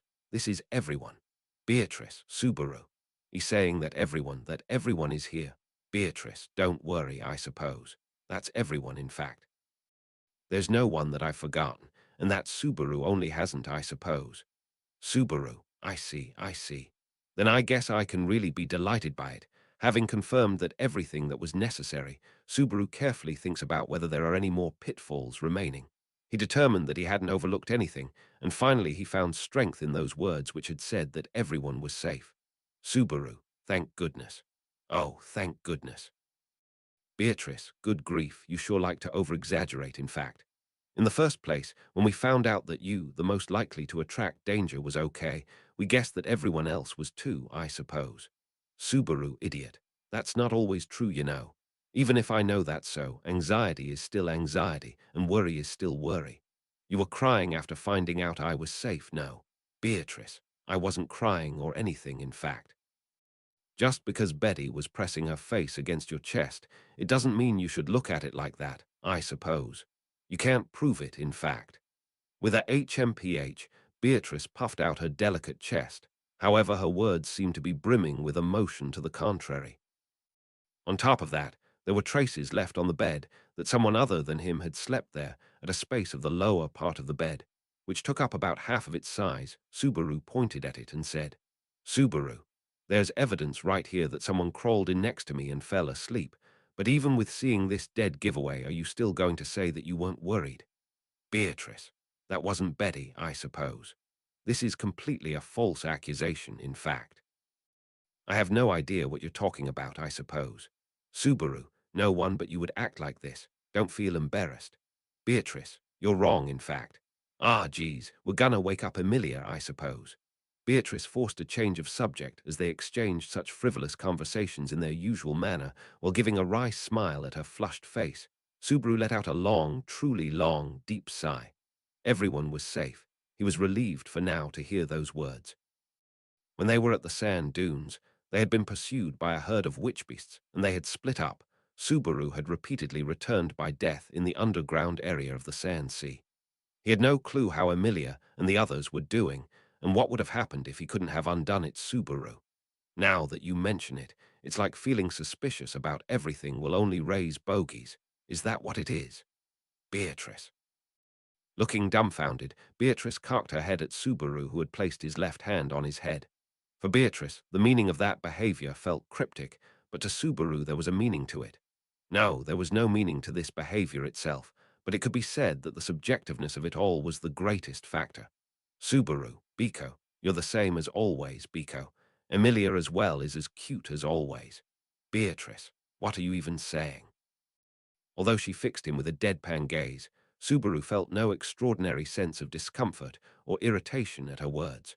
Toward the sleeping Emilia as well, he felt nothing but trusting love to the two of them. Not a trace of the inexplicable hatred that had tormented him underground was left. Subaru, guess I'm all right now, since I'm far away from the miasma, though it makes me sick to even leave such a strange thing, of unknown cause and treatment, as is. Beatrice, Subaru, if you still aren't feeling well or you feel anxious about your health, it would be better for you to lie down, I suppose. There's no need for you to get up all in a hurry for now, in fact. In one way or another, just Betty and everyone else will manage to undertake the trials, I suppose. Subaru. Ha! Placing a hand against his forehead, Beatrice had showed concern at Subaru, his eyes downcast. Amidst the concern in those words was something that he hadn't heard before. Subaru interrupted her without thinking. Subaru, what did you just say now? Beatrice, so you can rest, I suppose. It's not like you're taking the day off with no good reason. Betty won't get mad at you when it's about you not feeling well, in fact. Subaru, though I remember saying such terrific stuff in this feverish talk, it wasn't that part I was referring to, you know. After that, you said something about a trial. Beatrice. Ah, yeah, I did say that, I suppose. At having heard Subaru hounding her, Beatrice slipped out a "damn it" in response. It's not like she had really wanted to hide it from Subaru, rather. It more so came from her concern from worrying about wanting Subaru to rest for a bit. However, it wasn't enough to make him have peace of mind, having heard that much, since Subaru was not much of an obedient person, and Beatrice knew that well enough. Subaru, Biko Beatrice, I know. I will give you a proper explanation, I suppose.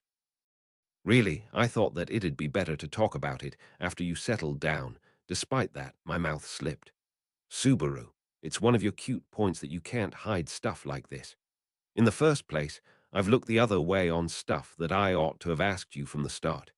He flashed a faint, bittersweet smile at Beatrice, who had admitted defeat, though the smile quickly disappeared from his face. Subaru more or less lowered his voice and opened his mouth, and naturally questioned her with, Subaru, where are we? And don't go butting in saying something silly like inside the dragon carriage. Beatrice, Subaru, I think it's no long stretch of the imagination for you two. I suppose Beatrice gave a weary sigh, putting her arms together. And so, with a click of her heels, she looked up to the other side of the room. The little girl looked up to the ceiling. Beatrice, Pleiades watchtower. Subaru, Beatrice, the watchtower at the end of those sand dunes. We are in it, I suppose. And that was what she said. He carefully let go of Emilia's hand. She was lying down on the bed, fast asleep since she had stayed up for 2 days.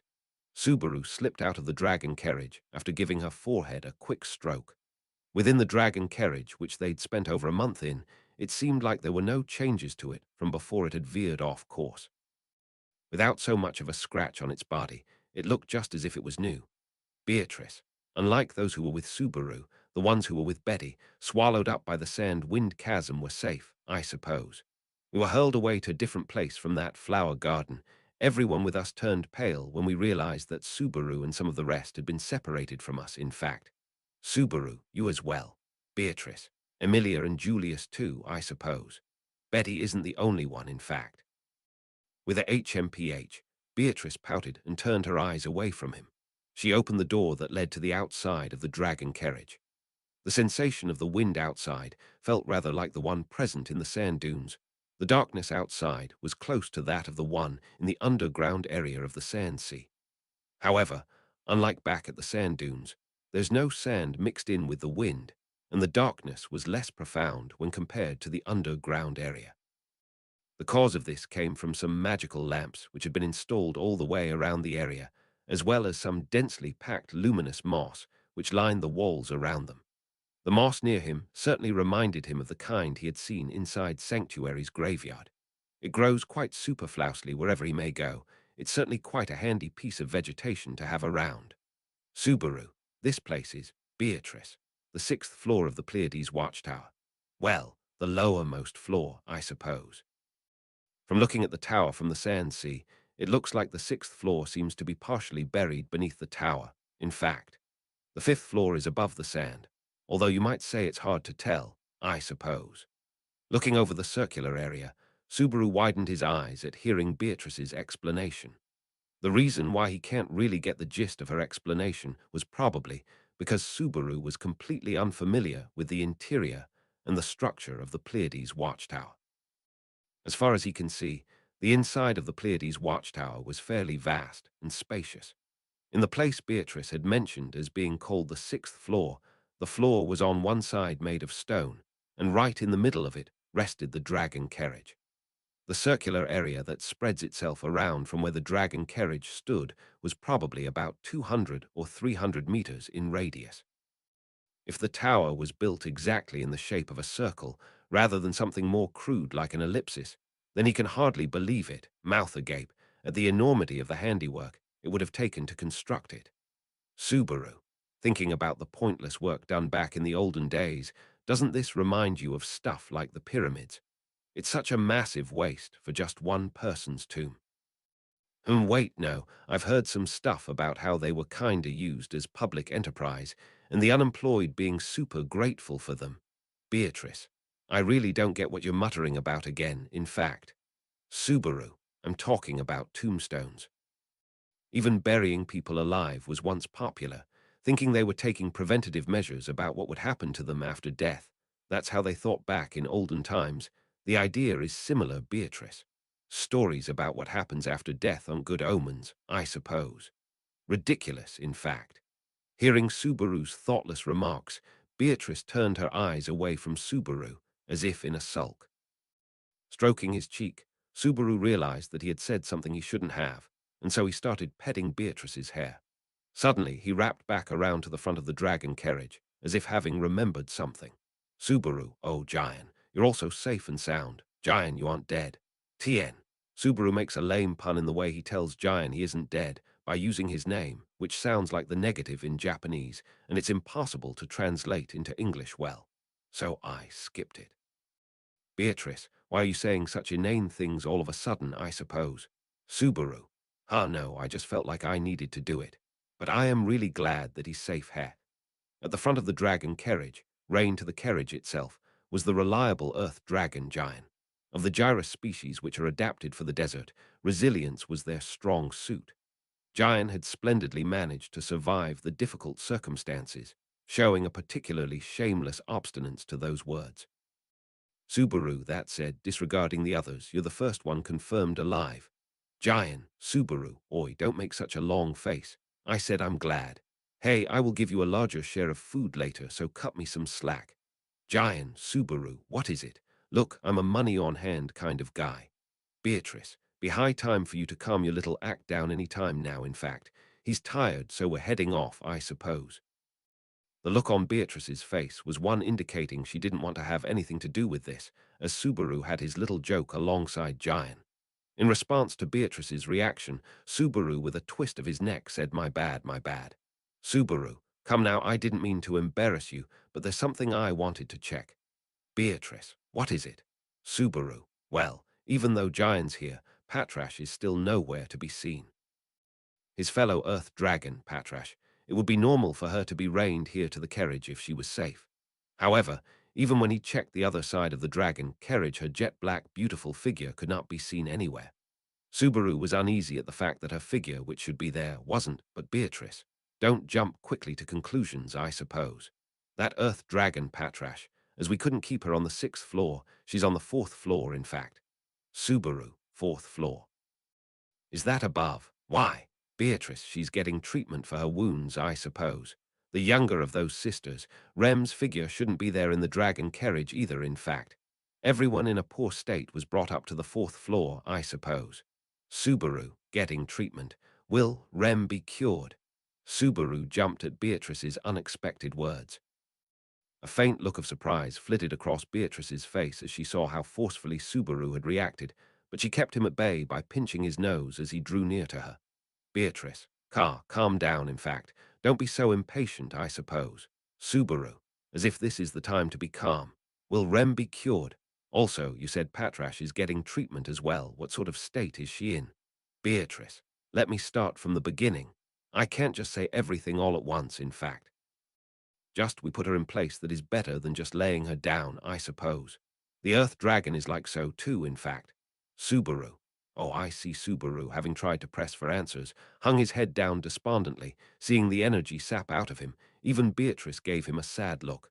But the little girl clenched her small fist and said, "Beatrice, look, this isn't a situation where you should feel down, I suppose. Surely there has to be a way to manage it, in fact. In order to check that, everyone will challenge the trials of the Watchtower now, I suppose." Subaru. In order to cheer up the downcast Subaru, Beatrice clumsily attempts to urge him into rousing his spirit. Seeing her attempt, Subaru was taken aback, and he jerked his chin up with a, "That's right, Subaru. My bad, I'm really sorry in retrospect. I'm sorry about worrying you. Beatrice, if this worry is from Subaru, then for you I'll allow it, in fact. But at least let me worry in a place where Betty can keep an eye on you. That'd be a great help. I suppose, Subaru. I'll consider it." Subaru ruffled Beatrice's hair and expressed his gratitude at hearing her sympathetic words. Beatrice's hairdo was completely unyielding, and even his attempts at ruffling and disturbing it in this manner were in vain, such was its strength. In any case, under the encouragement of Beatrice, Subaru turned his eyes towards the top of the tower. "Subaru, this is the 6th floor at any rate. We can just go up, right? Beatrice, perhaps Julius and the others are in the middle of the trial right now. So beforehand, it's best if we meet with the sage face to face and ask them for some more details, I suppose." Subaru, say. Now that you mention it, in the middle of Beatrice's words, Subaru caught hold onto the word sage. In spite of in the first place having come to this watchtower to meet with the sage, Beatrice hadn't mentioned anything to do with the sage up until now. "Subaru, Biko, I guess you already met the sage. What sort of guy was he? Did you talk to him and complain about the white light beams which zinged towards us?" "Beatrice, I don't really want to talk about the sage too much, in fact." "Well, no, I suppose. Perhaps, when it comes to the sage, it'll be simpler if you met them in person, I suppose, Subaru. You know, I don't remember ever having met face to face with any normal guy with the way you're speaking about them.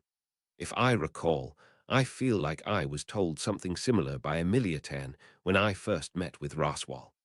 It had already been more than a year ago, but he remembered the conversation back then vividly.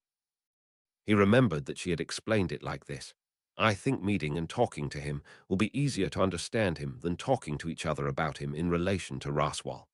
In reality, she thought that he wouldn't have received the impact unless he met with him in person, and he'd be on the same wavelength if they spoke. But well, it was far too late now for what happened back then. "Beatrice, if you meet them, you'll understand, in fact." Subaru understood. "In any case, we should go and try and meet them. How do we get above?" "Beatrice, stairs, I suppose. If you look closely, there are stairs by the wall, in fact." If he squinted his eyes to where Beatrice's words had pointed him to, he can just about make out that there's something like steps a staircase, on the outer edge of the circular room indeed. However, there were a huge amount of steps forming a spiral staircase that wound its way around the big, circular tower. Subaru, does this lead up? "Beatrice, climb up this, I suppose. If you keep going up, it won't take too long, in fact." "Subaru, even if you say to keep going up, how many steps is it until the top?" Subaru shrieked this out, as it looked likely that he'd be made to get some heavy exercise, being made to go up and down all over again. His voice echoed around the tower in vain. Most likely it echoed all the way up until to the top before sorrowfully fading away. Beatrice shrugged her shoulders, uttering a good grief at Subaru's lamenting. "Beatrice, it can't be helped, I suppose. If we could use something like a bit of magic for this, it may be possible to fly upstairs in some shape or form. But, well, Subaru, you have no other choice, in fact." "Subaru, no, look, we can use Murak here. How about we use something like that to climb all the way up to the very top without stopping with ease?" "Beatrice, it's not like we can't, but when push comes to shove, I feel we'd be in danger, like of running out of mana, in fact." "Subaru, even if we go up the stairs normally, when push comes to shove, won't we be running out of steam physically?" Even though Subaru's physical strength compared to back when he had been a hikikomori was stronger, he was still a feeble boy who still has some ways to go before he reaches the standards of strength of this other world, and thus he can't escape from it. He didn't know how high above the 5th floor was from the lowermost floor, i.e. the 6th floor, but at least when he looked above it he couldn't even see a ceiling. With how high he thought it is, climbing up would be a deed on the level of mountain climbing. "Subaru, damn it.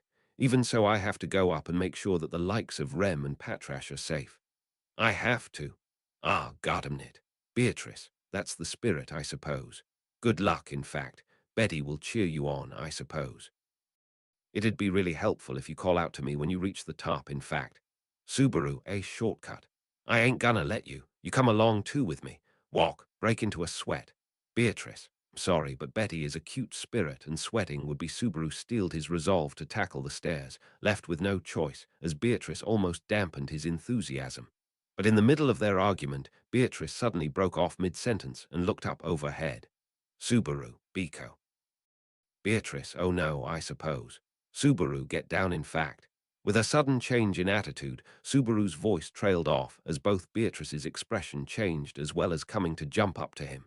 Catching Beatrice by her chest, he lifted her up into his arms, and Beatrice was open-mouthed, and then she beat at Subaru's chest. Beatrice, idiot. That doesn't mean you can pick me up like a baby, I suppose. Get down, in fact. Subaru was just on the spur of the moment. As he held Beatrice within his arms, Subaru gently leaned his body back.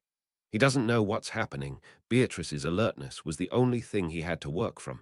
In preparation for that, he tried to think, but it was too late. Immediately afterwards, a terrible sense of pressure emanated from above them. Subaru held his breath. The source of that pressure came ever closer with ferocity, and in the next moment, something blasted towards Subaru. Right in front of his eyes, a violent quake shook the enormous tower. Subaru was almost blown away by the shockwave, which raised sand and dust up. He would have probably been thrown about over and over if not for Giant's enormous frame just behind them. Protected by the weight of the Earth Dragon and the Dragon Carriage, Subaru desperately pushed his eyes open in the midst of the sandstorm that was blowing against him. And then, on the other side of the smoke plume, from where the impact had been which had been, the cloud of sand and dust that had risen up abruptly cleared. Something like a gust of wind tore through the smoke, and soon after, from the other side, a majestic figure of a person could be seen. Tearing through the dense sandy haze which had enveloped them, the person's figure started to become visible. Subaru's cheeks stiffened. He was frozen in place. That figure, their appearance, he recognized it. Subaru, are you? A tall woman was walking briskly across the hard floor, stepping ever closer to him. Her brown, morser-black hair was tied up into a ponytail. She was marching forward boldly. Her limbs, belly, and back were exposed by her clothing. It's safe to say that she was half naked. Her chest and crotch area were just barely covered up, and she donned a black mantle over her clothes. She was a person who wore rather odd clothing. In Subaru speak, she looked like a nympho who was donning her mantle over a black bikini top and hot pants. Long, slender, white arms and legs, along with large breasts which were liberally swinging about. She was around the same height as Subaru, maybe a little taller. A handsome face sat on top of her white shoulders. She was quite the looker, with eyes that, albeit languid, were rather striking. That was definitely the last thing he saw before he had lost consciousness. She was the one who had attacked and slaughtered the centaur without mercy, and those countless flashes of light that she had launched towards the centaur was something Subaru knew only too well. Subaru, are you the sage? Feeling how parched his throat was, Subaru hoarsely raised this question to the woman who was approaching him in silence. However, the woman did not deign to answer Subaru until she came right up to where he was stood. She stopped herself in her tracks at a spot where if Subaru were to stretch out his arm he'd be able to touch her. She was just looking at him intently. Her gaze felt as if she was scrutinizing his entire body. Honestly, it made Subaru feel quite uneasy. He hadn't even heard the voice of this person, but her strength was such that she had made short work in burying the centaur that had attacked him. It was at an inhumane level. Make one bad move, and this peculiar person would instantly turn you into nothing more than charcoal. He can't really figure out what her attitude was showing. All he knew from that was that the only emotion he can feel about her right now was fear. In Subaru's arms, Beatrice's body remained unchanging as she clung onto him tightly. Even in her, anxiety starts to seep throughout her small body. At least, he was lucky enough for the circumstances to have allowed him to come across Beatrice. In the worst case, it wouldn't be impossible that they'd have to get into another fight. Of course, there was no need to come to the point of initiating a fight for the sake of it. He shouldn't be all willy-nilly about such an exertion. Subaru, or are you listening? Hey, I heard my friends are being looked after. You don't intend to become hostile or stuff to us, right? Subaru, your silence is making me anxious. If you could say something, or perhaps do you communicate with something like telepathy rather than words? If it's that, that's gonna be a bother. Ha ha ha. Staring at him, the presumed sage did not reply to Subaru's words. She just continued to stare. He felt extremely uneasy. The extent to Subaru's bewilderment and confusion could be seen from the confusion in his way of speaking. If things stay like this, they'd end up being killed by the uneasiness itself. Suddenly, though, Subaru's anxiety was torn away. 3 Subaru, eh?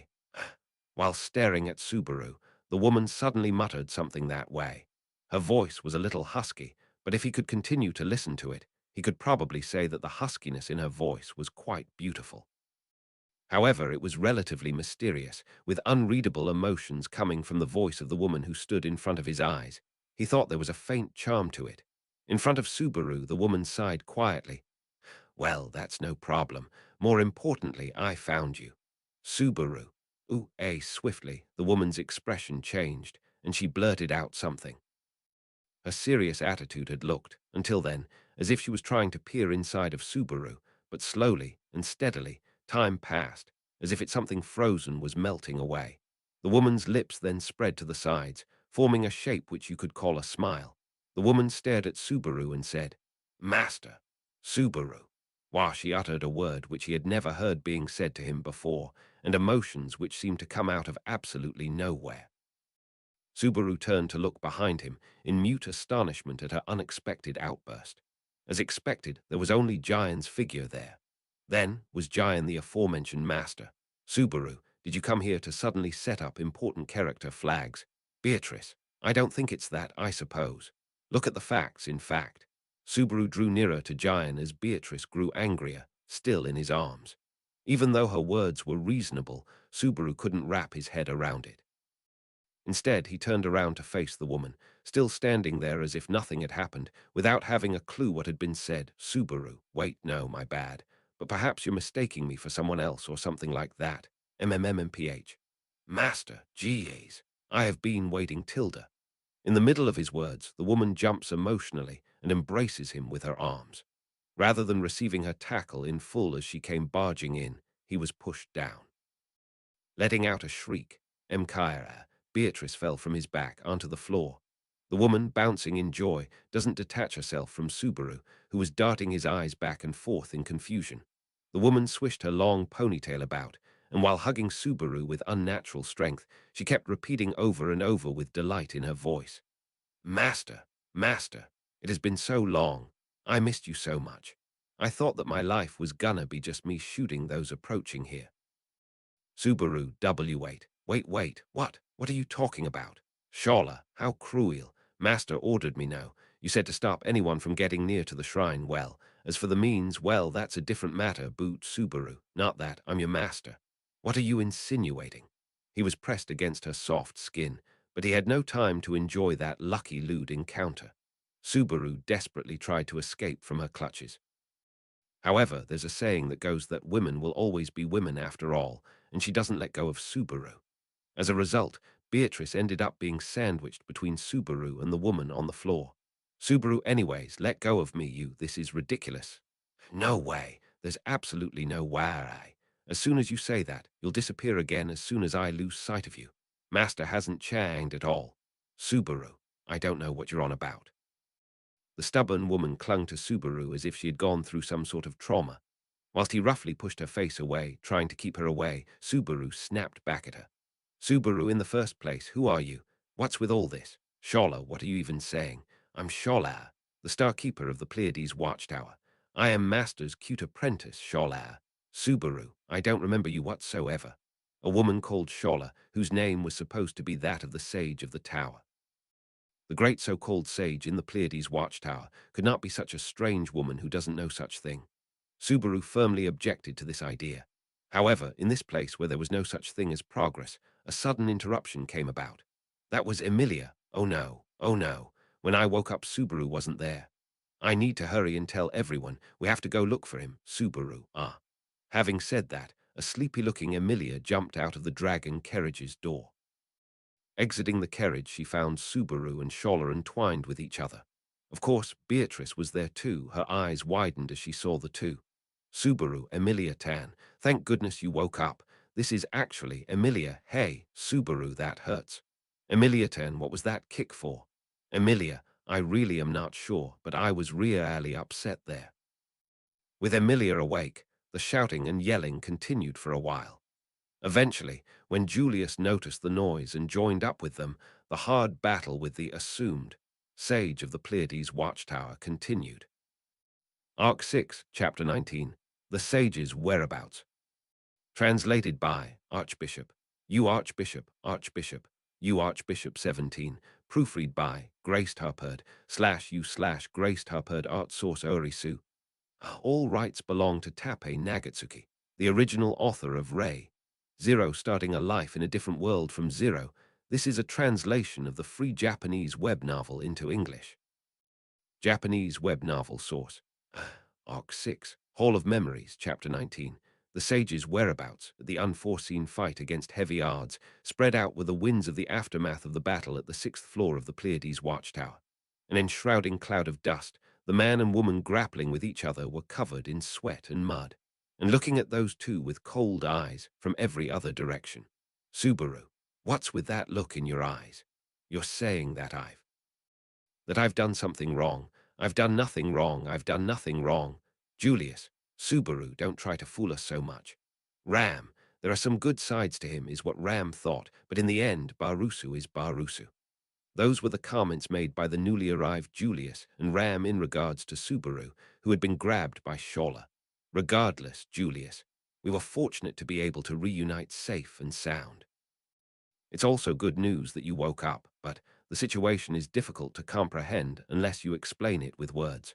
Subaru, I would if it was something I could explain. Shit, let go. Scholler, no tilde p tilde.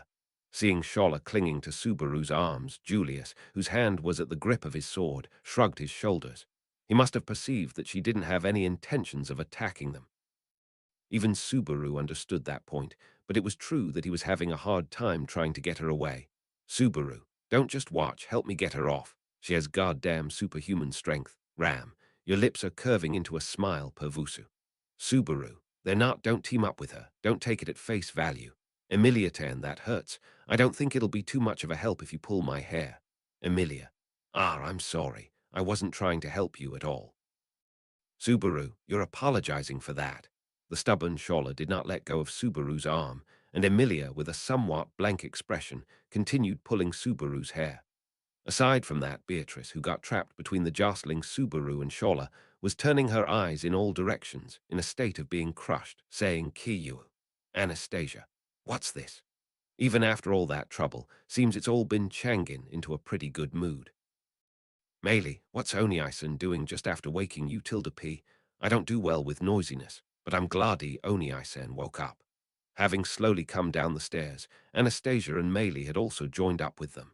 With this, all except Rem and Patrash, who were supposed to be undergoing their treatment, had gathered here. It was all well and good that they'd been able to reunite, but at this rate, they wouldn't be able to calm down and have a proper conversation. Subaru, ANY way. Everyone calm down. Let's talk.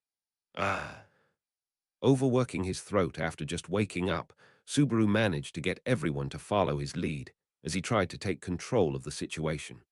With that being said, within the group sitting in a circle, Scholler kept latching onto Subaru's right arm, and on his left was Emilia, sitting Caesar style, at a distance enough to make him shiver. And Beatrice was settled on his lap. It would be an extremely extravagant battle formation in the eyes of an outsider. Ram, repulsive. Subaru, did you even see the disaster a minute ago? Does it look to you that I wanted this to happen to my right side? My bones hurt real bad. At this rate, my arm's gonna necrotize. Saying that to Ram, who'd spat those words out, Subaru looked at his constricted right arm. Being hugged by a half-naked girl would be a dreamlike experience for many, but in reality, rather than experiencing the softness of her skin, the flesh of his arm that had been squeezed, and the pain of his joints that went to the limits, had a scary effect on his bones and nerves. Frankly speaking, they could have been torn off. Subaru, Well then, before my arm gets torn off from its roots, I would like to proceed with the conversation. But before that, first of all, everyone, thank goodness you're all right. Though it's scary that Patrash and Rem are unconfirmed. Beatrice, you're still being doubtful, I suppose. It's all right, in fact. Everyone is all right, I suppose. Julius, it is just as Beatrice Sama says, though your uneasiness and concern are justified. You can properly visit them afterwards. As you'd expect, this time we were all scared to death. Beatrice and Julius nodded at Subaru, who was delighted at their reunion. Julius, once again, put on a grim expression on his face, as if reflecting back upon the moment straight after they had been separated back at the Sand Sea. Julius, immediately after the space fissured, all of us, except for you, Anastasia Sama and Miss Ram, fell onto the other side into the flower garden of the witch beasts, you see. There, after many twists and turns, we arrived at the watchtower and were able to get shelter. Melee, Tilda T, Oni Isen and the others weren't there, and since we knew they couldn't fight, we were worried Tilda D. Julius traced Beatrice's earlier explanation, and Melee agreed as well, pouting. Their uneasiness was only a matter of course as well. When they had fallen into the underground area of the Sand Sea, Subaru and the rest had been outside and disappeared, which had made them worry, though that went for both sides. Melee, Onsen really lost her composure. We had a tough time when she snapped a Tilda T that Sage-san, such that, when thinking back to it now, it sends shivers down my spine. Tilda knee. Emilia, hey Melee, you don't have to say all that. At Melee's flirtatious glance unsuitable for her age, Emilia objected, her face going red. Her comments were no exaggeration. That could be easily understood by looking at Emilia, who was blushing all the way up to her ears. Though imprudent, he was genuinely happy to see her worry for him. Subaru, I see Tilda, so Emilia-tan was worried. It looks like Biko was worried to the point of crying her eyes out as well. I'm such a lucky guy. Emilia, geez, Subaru, joking about again like that. Also, Beatrice wouldn't have cried her eyes out. Just around half of that. Yeah, that's right. Beatrice, if you want to look out for others, then do it properly till the very end, in fact, you natural airhead. Emilia. With the truth that she'd been driven to tears exposed, Beatrice pouted while Emilia remained clueless. Loosening his cheeks at that pleasant exchange, Subaru looked up at Julius. Subaru, if that's so, then you must have gotten pretty worried too, isn't it? It's unfortunate I couldn't see that expression of yours. Julius, of course, I was greatly agitated. Regardless of you, because of Anastasia Sama and Miss Ram, it was regretful to lose the two frail ladies somewhere beyond reach. Without showing you all my form of having a pale face and walking about in worry, currently I am only experiencing relief in my fragile spirit. Subaru, why do you make a conversation about you getting scared so graceful? Subaru twisted his lips at Julius, who was touching his bangs as if out of habit, with a bittersweet smile on his face. Without him putting up a strong front, and without even showing a weak side of his, it was an absolutely boring result. With that, Melee started laughing lightly at the exchange of the two. When they questioned her by merely gesturing through their eyes, she placed her braided hair against her mouth, and Melee, oh, it's nothing, Tilda NG. And she deceived them with a smile which seemingly held deep meaning.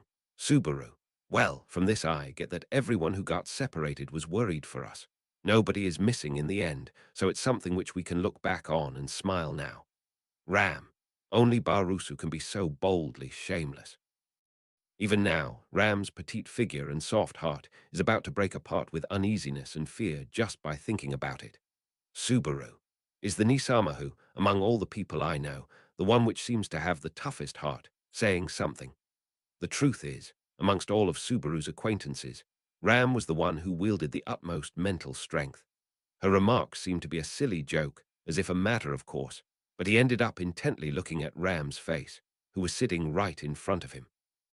White skin with light crimson eyes, and of course well-ordered facial features along with refreshing beauty. Beautiful facial features like a suspicious berry found in the valley of sweetness and elegance.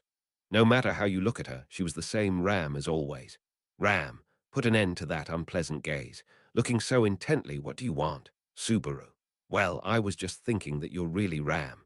Ram, this is totally hopeless now, isn't it? Subaru, stop making judgments without any proper subjects. Not that. I mean, Subaru replied in a flummoxed manner back at Ram, who'd cut off and cast aside Subaru's words. The incident that had occurred just before he had lost his consciousness in the underground area came up in his mind. Ram had protected Subaru with her injured body by standing in front of the centaur. Her delicate figure, seen from the back, which had been peppered with wounds, had faced that formidable enemy without any prospects of victory. Back then, he'd felt the terror of losing her, seeing her figure that showed no fear of being wounded.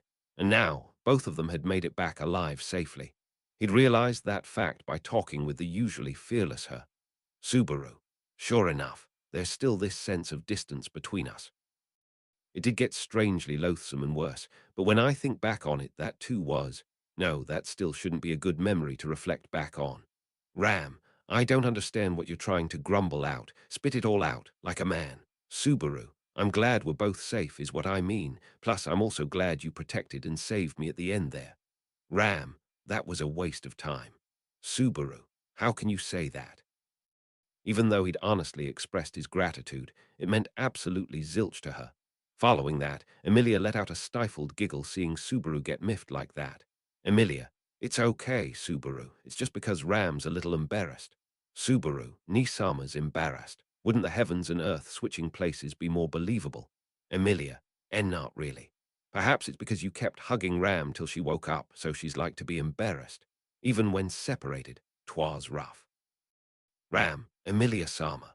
Emilia had secretly whispered that into his ear, but Ram had reacted angrily to her words. She raised her eyes up unusually in anger as if she'd read Emilia's lips or something. Ram, I think it would be better that you didn't judge things using your own criteria, because I don't think I want to work for a dunderhead who doesn't understand people's feelings. Emilia, when you say dunderhead, you aren't referring to me, right? Ram, I'm not.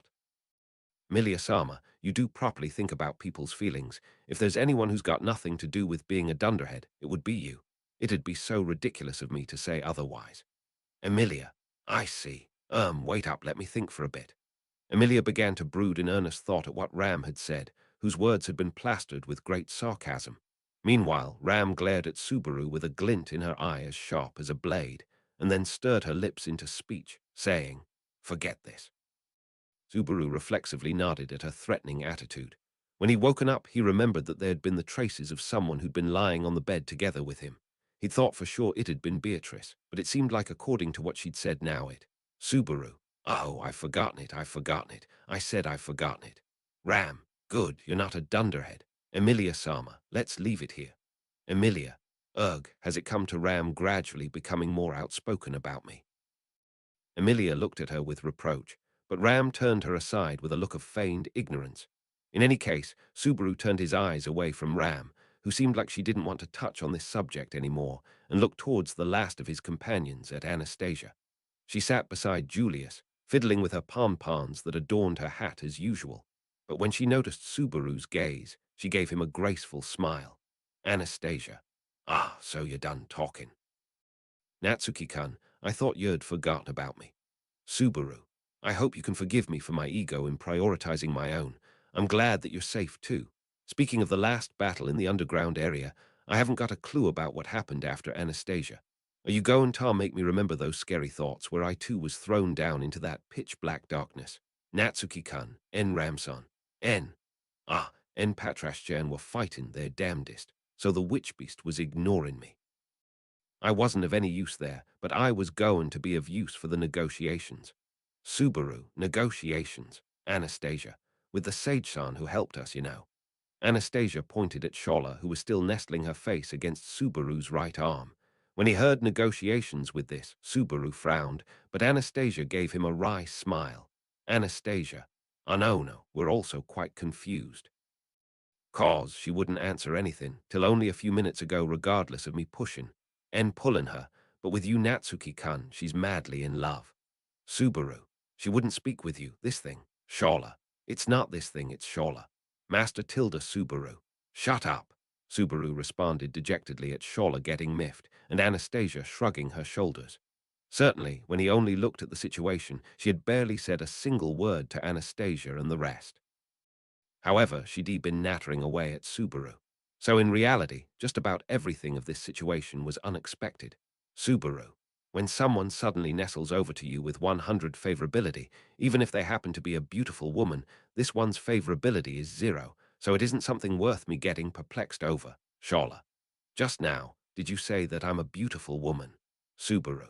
You sure have sharp ears when it suits you, hey? Once again, Subaru tried to push Shola's head off with his empty left hand. However, the more he struggled to do that, the more Shola's strength increased, eventually leading Subaru to give in. In the end, the out-of-breath Subaru shook his head, saying, "It can't be helped," with Shola still clinging to his right arm. Subaru. For now, let's put off all these trivial matters and talk about what should be talked about. I don't want us to keep going around and around in circles with a lack of explanation. I want you to tell us about various things. Shola, Suura thing, if it's something Master has to say, then let's hop to it. Julius, indeed, your collaboration is a great help, so I wish to ask about this. You are the sage who retired to this Pleiades watchtower. Is my understanding correct? Shola, turning away SFX asterisk Subaru. Answer him. Didn't you just say you'd talk? Quite in contrast to her friendly smile, Shola turned her face away sharply from Julius' question. Straight after Subaru got pissed off at her poor attitude, Shola turned her pouting face towards him. Shola, Mimey, what happened, Master? Master, didn't you hammer it into me not to tell, speak, or say anything unnecessary to anyone no matter what they ask? I'm just loyally abiding by what you told me. I can't believe you're angry. I'm gonna file a case against you. Subaru, your master is absolutely awful. Shola, yeah, master's such an awful person. I should demand an apology from him, and for him to deeply reflect on himself. Subaru, so calling people master as you please is just. Emilia ten, what's with those eyes? Emilia had narrowed her round eyes at Subaru and Shola's strange spiel. Subaru braced himself in case it was another inexplicable outburst, but Emilia continued by saying, "Well, Emilia, it may not really be a big deal, but how can I explain it? Isn't the way you both talk quite similar? Subaru, does it look like I'm talking with such a chavish tone? Emilia, that's not what I mean. The expressions you both use is what I meant. You see, you always joke about even during serious conversations, right? That's the feeling I'm getting." Subaru, you think of me like that? Subaru was horrified by that completely unexpected evaluation of hers, but Emilia paid no heed to him. On the contrary, Julius, surely now that you mention it. Ram, Barusu's typical conversational ability, there's trouble lying in wait ahead then. Meili, but I really like tilde ki Oniisen's way of talking. Anastasia, though everyone's got some manner that sits heavy on your stomach, don't you think? Subaru's mouth gaped wide open as everyone appended their own evaluations on top of each other. However, a little girl had furiously lost her temper in Subaru's stead, and that girl had been Beatrice. Beatrice, really, don't go saying just whatever you feel like, I suppose. Not only are all of you acting way too familiar with Subaru, you're also acting far too clingy ever since a while ago, in fact. How hard you think this is for Betty, despite taking Subaru's hand, I suppose. It's unfair, in fact. The topic had changed quite a bit midway, but Beatrice's had a gleeful disposition to her. However, Shola turned Beatrice's protests aside, with a look on her face that a beautiful girl shouldn't be making.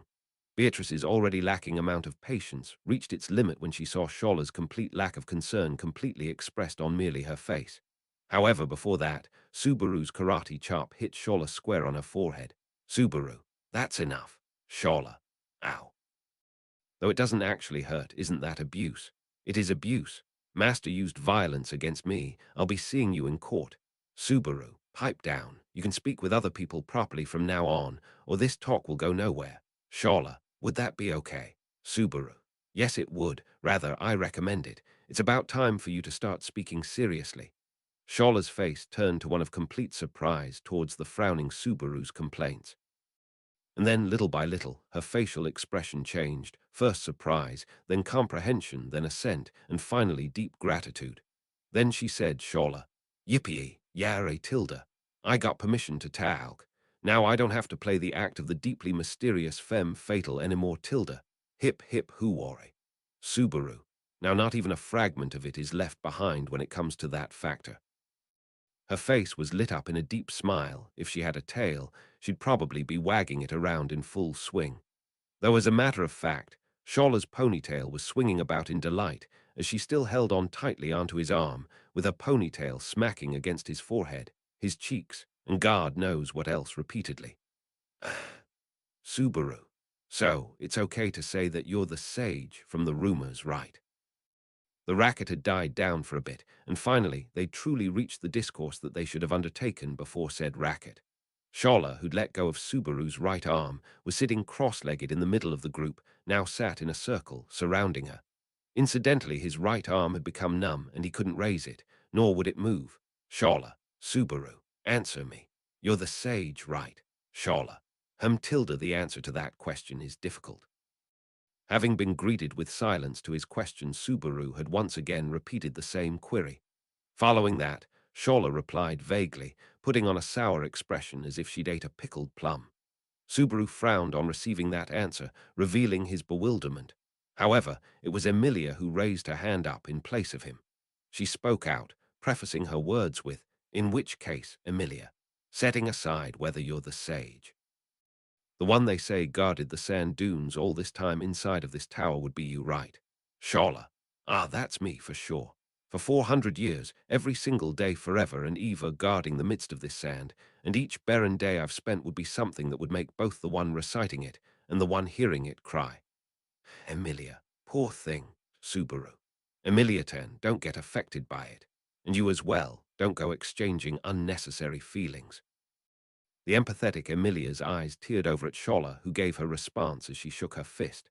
As he calmed Emilia down, Subaru, based off Shola's current answer, exchanged looks with Julius. Julius gave a nod at that exchange of looks and took charge of the conversation, speaking out "So, Julius, would I be right in recognizing you as having bore the burden of working as a sage for 400 years, as is typically well known? Shola-sama." Shola, you're making me blush, attaching stuff like Sama. I'm not used to it, so you can address me without using any honorifics like normal. Using Shola-sama, Dehe, Julius. Then I shall correct myself. Surely the one that is typically known as the sage is you, Shola. Shola. Well, I'm not so sure about that. Even if that's what's typically said, I don't ever leave the tower, so I don't know anything about rumors from the outside. It feels unexpectedly strange, doesn't it? Like I'm being called a sage. Shola's facial expression, which had been completely at ease, completely changed to one tinged in thoughtfulness, and the atmosphere did too. Julius also narrowed his eyes, facing the depth of her gaze which seemed like it was searching for that. Her current remark wasn't the kind which you could ignore, even if you weren't Julius. Because, what if Shola's words were the truth? Julius, if you aren't the sage, then it'd turn out that the legend of the sage, Shola, is a completely incorrect rumor. Or is it saying that there's a Shola who's considered to be a sage besides you? Shola.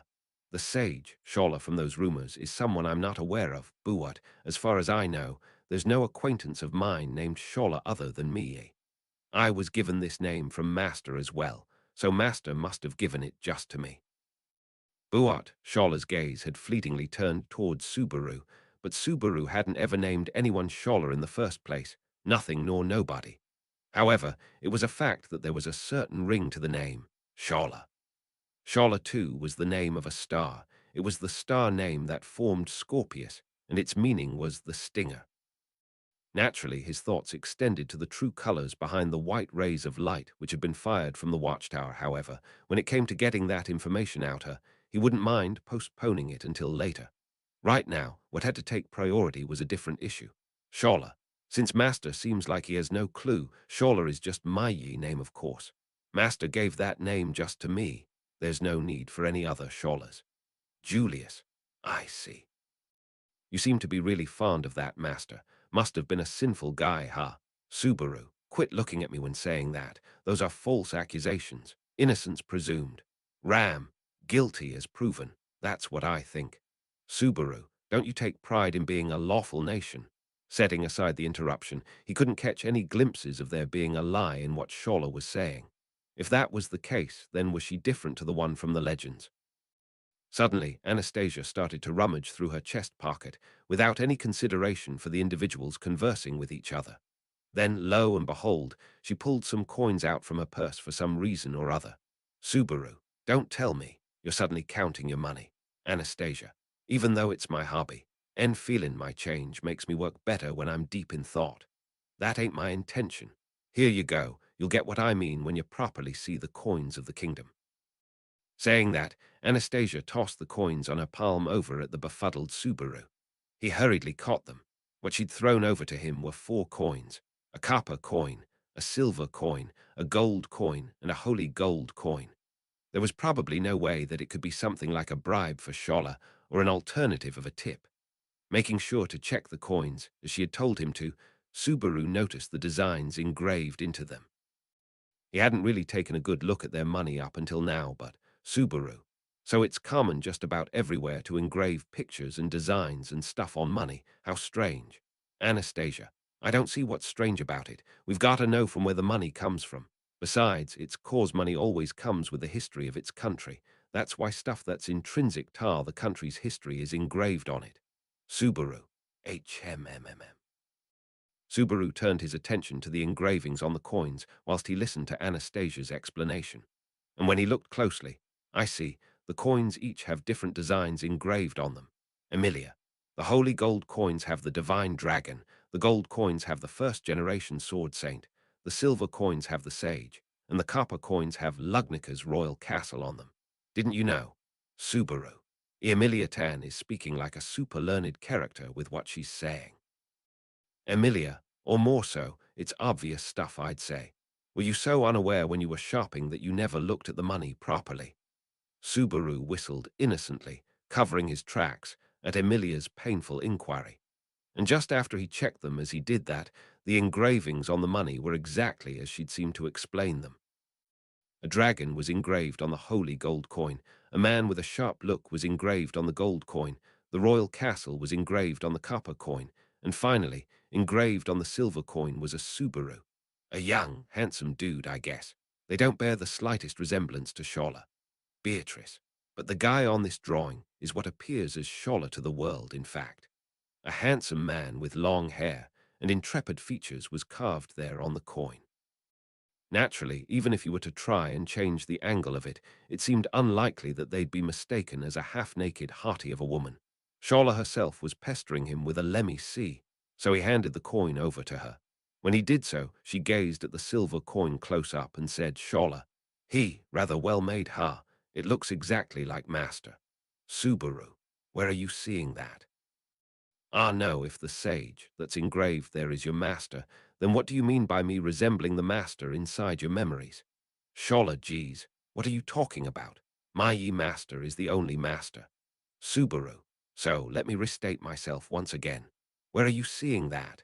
He cleared his throat and shouted at the top of his lungs at Scholler, who was comparing him with the design that was engraved on the silver coin. Even if they differed in hairdo, their expression, and in the first place even their race seemed to be different. The thing they matched in was their gender, it seemed. Were he to judge it only by the category of having a good-looking face, then Julius would be much closer than Subaru was to it. TL note. I know a lot of you will see the word race and think, "Ha, Flugel may not be human. Deep lore." Well, let me clarify that I mean race simply as like Asian, black, white, etc. However, Scholler looked at him with dissatisfaction, saying EA to Subaru's opinion. "Scholler, looks fairly accurate from what I can see. You have hair, 2 eyes, 2 ears, and a nose and mouth." Subaru, that sort of level. Aren't you complimenting it like a preschooler's portrait? Emilia, I guess that I too still don't think that Subaru and this sage resemble each other. Though Scholler had grown sulky, Subaru's verdict, and of course Emilia's outed it. Their verdicts were reasonable. However, Scholler still didn't look convinced. Scholler, it's because I'm not very good at comparing people's faces. Men and women are just about different, but after that, isn't stuff roughly the same? After that, it'd come down to size, wouldn't it? Beatrice. She looked at Betty right now and came out with that, I suppose, this woman. Subaru, it's okay, since Biko being cute and small is unique. Putting that aside, you have such a sense of telling beauty, and yet you call me, out of all people, your master. You're mistaking me completely for someone else. Taking advantage of Scholler's excuse, Subaru shook off some of the dishonor he'd accrued so far from the false accusations.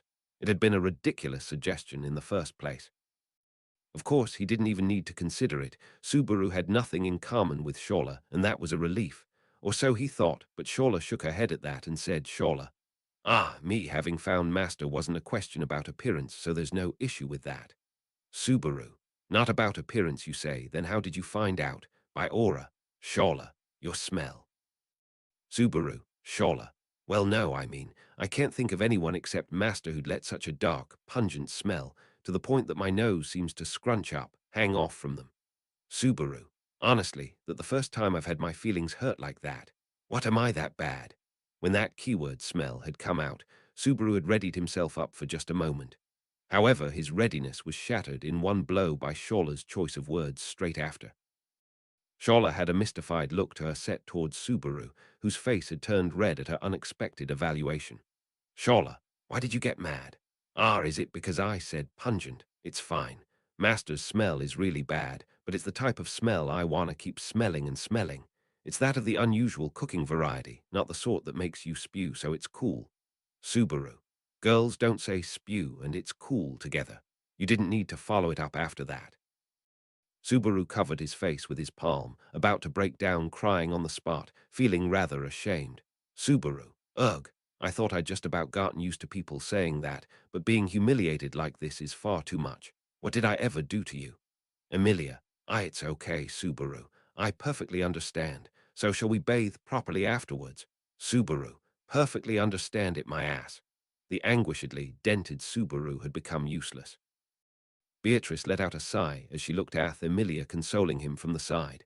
And then she grabbed a hold of Subaru's underarm and leaned her weight on his back. Beatrice, I understand the reason why you mistook Subaru as a complete stranger, I suppose. Shola, I haven't mistook him. You sure are impertinent for a lil ankle-biter, aren't you? Beatrice, sorry, but that lil ankle-biter is your precious master's partner, in fact.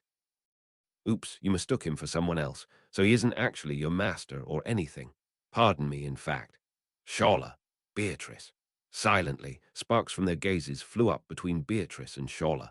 The subject of their talk had ended up completely scattered all over the place, but even if they tried to get it back on track, the people they had who'd put the conversation back on course were too few. Given the situation, the face of common sense would get the short end of that stick. Ram, Beatrice Sama, let's leave the strife until after we're done. After our important discussion, you'll be free to decide who owns Barusu. Beatrice, Subaru isn't owned by anyone, I suppose. That is the point, in fact. Ram, yeah. Ram let herself take in Beatrice's anger whilst her eyes filled with shock. And after she replied, Ram narrowed her eyes and called out to Shola, who was still looking at Beatrice with a thorny look in her eyes. Ram, in any case, if you could speak to us, then that would be a godsend. Up until now, you couldn't go along with having a serious conversation with us, but don't you think now would be okay to do so? Shola, I have Master's permission, so that would be okay. Saying that, though, even I'm not so nice as to answer absolutely everything. Or rather, I should say I don't know that much stuff.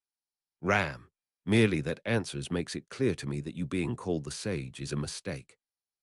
Proudly puffing out her ample chest, Shola unabashedly declared her ignorance all the more. Ram puffed out her small chest as if she were rivaling Shola's. She snorted her nose, showing an air of superiority more than anyone else here. Ram, you're Shola but not the sage. Then, I wonder, do the Sword Saint and Divine Dragon ring a bell? Shola, Sword Saiyan and Divine Dragon. Ram, their names are Reed and Volcanica. Shola, you were.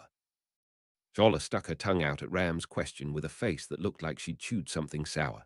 It was easy enough to understand from her response that both of those names rang a bell. When Ram silently urged that knowledge out of her, Shola rocked her body from left to right, still sat cross-legged, and said, Shola, I know them. The stick swinger Reed and the cynic Volcanica are old friends of mine. I haven't at all seen them since we parted, but they must be doing great right. Ram, one of them. Reed is dead a long time ago. Shola, seriously, he's dead, even though he was a guy who was nigh unkillable. How did he die? Did he eat something strange? Ram, his lifespan. No one can go against the decree of the heavens above. Shola, his lifespan. Ah, I see, that's right. Reed was a human being, wasn't he? Having been told about the death of her acquaintance, Shola had cast her eyes down with a solemn attitude to her. She seemed somewhat sad, having dropped her shoulders, drooping down in dejection all the way to her ponytail.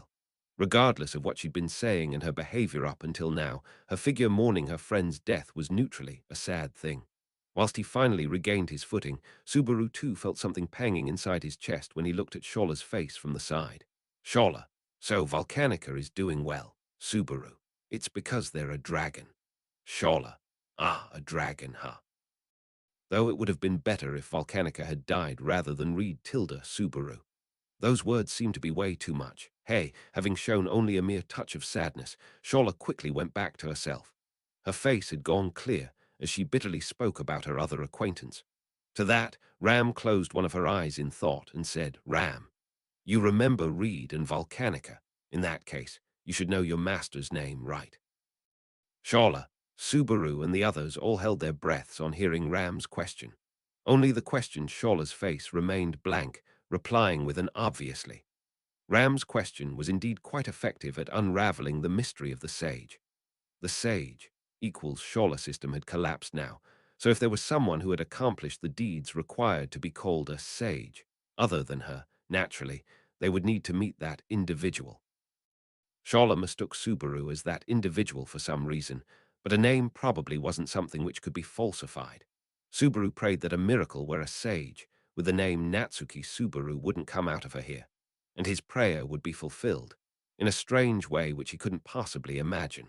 Shola, that's weird that Master's name is on your mind, considering he's right there, and though all of you are Master's companions, you don't know it. Ram, I'm sorry, but your master hit his head on the toilet bowl and forgot a bunch of stuff. Subaru, is there a meaning behind having restricted it to toilets? Shola, master, you did it again. Subaru, again. With Shola looking at him sympathetically, Subaru tasted humiliation which he shouldn't have received. However, she hopped up as if she'd understood that reply and said, Shola, then you'll hear it from me. Master's name. That's right, even that name is that of the famed great erudite. Certainly being called something like a sage is only befitting of master. Subaru, get to the point. Shola, you're so impatient, Tilda, but that too is like master. Shola gave off a gaudy gesture which contained irritation, but she stuck her tongue out with a pouty face at Subaru's demand. And then she placed her finger on her cheek and said with an awfully childish gesture, Shola, Flugel, Subaru. Ha. Shola, master's name is Flugel. The great erudite Flugel, Shola's master. TL note, erudite. Don't you mean sage? So this was a difficult decision, but the term that is typically translated as sage is Chinese letter, Chinese letter. Shola, however, uses the term Chinese letter, which is actually the same term used in the title of the Council of Elders or Council of Sages. It's sometimes translated as.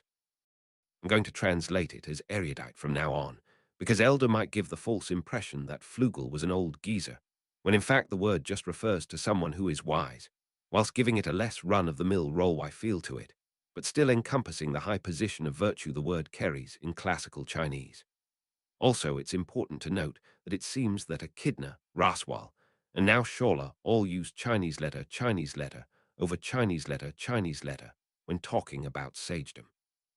Shola's whole face lit up into a smile, and she delightfully puffed out her chest the moment she spoke those words. There was no shadow of a doubt that Shola was putting deep love, gratitude, and pure respect into that, and held reverence and affection towards Flugel. However, Subaru and the others' reactions varied in respect to that name. At any rate, he knew that name. Subaru. Isn't that the name of the person who planted the tree? Saying that, Subaru craned his neck at hearing the name of that historical figure, whose fates had crossed only once before. Arc 6, Chapter 20. Shola not equal to sage equals Flugel. Translated by Archbishop. You Archbishop, proofread by Grace Tarperd, /u/ Grace Tarperd, art source, edited by Grace Tarperd, Flugel source, Shola source. All rights belong to TAPPEI Nagatsuki, the original author of Ray. Zero starting a life in a different world from zero. This is a translation of the free Japanese web novel into English-Japanese web novel source. Arc 6, Hall of Memories, Chapter 20. Shola not equal to sage equals Flugel, the eminent, great erudite, Flugel. As soon as Shawla had mentioned his name with a proud puff of her ample chest, as she gave them an open-looking smile, Subaru and the others had exchanged looks with each other, wrapped up by an uncomfortable feeling in the air. Shawla, ha, what's up with that response? Did I say something weird?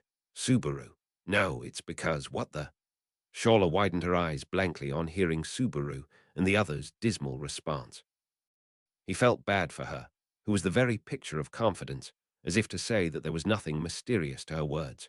However, the emotions that Subaru and the others harbored towards the name of that Flugel were rather complex. The great erudite Flugel. Though the title she'd given him was unfortunately different, Subaru was familiar with that name. It was the name of that individual whom he'd crossed fates with just once ever since he'd been summoned into this different world. However, he didn't have any acquaintanceship with that individual. He only had a one-sided debt with him. In any case, the reason he knew his name was down to the fact that he'd had an experience where his life had been saved thanks to that individual's deed. Subaru. Flugel's great tree. That Flugel-san, right.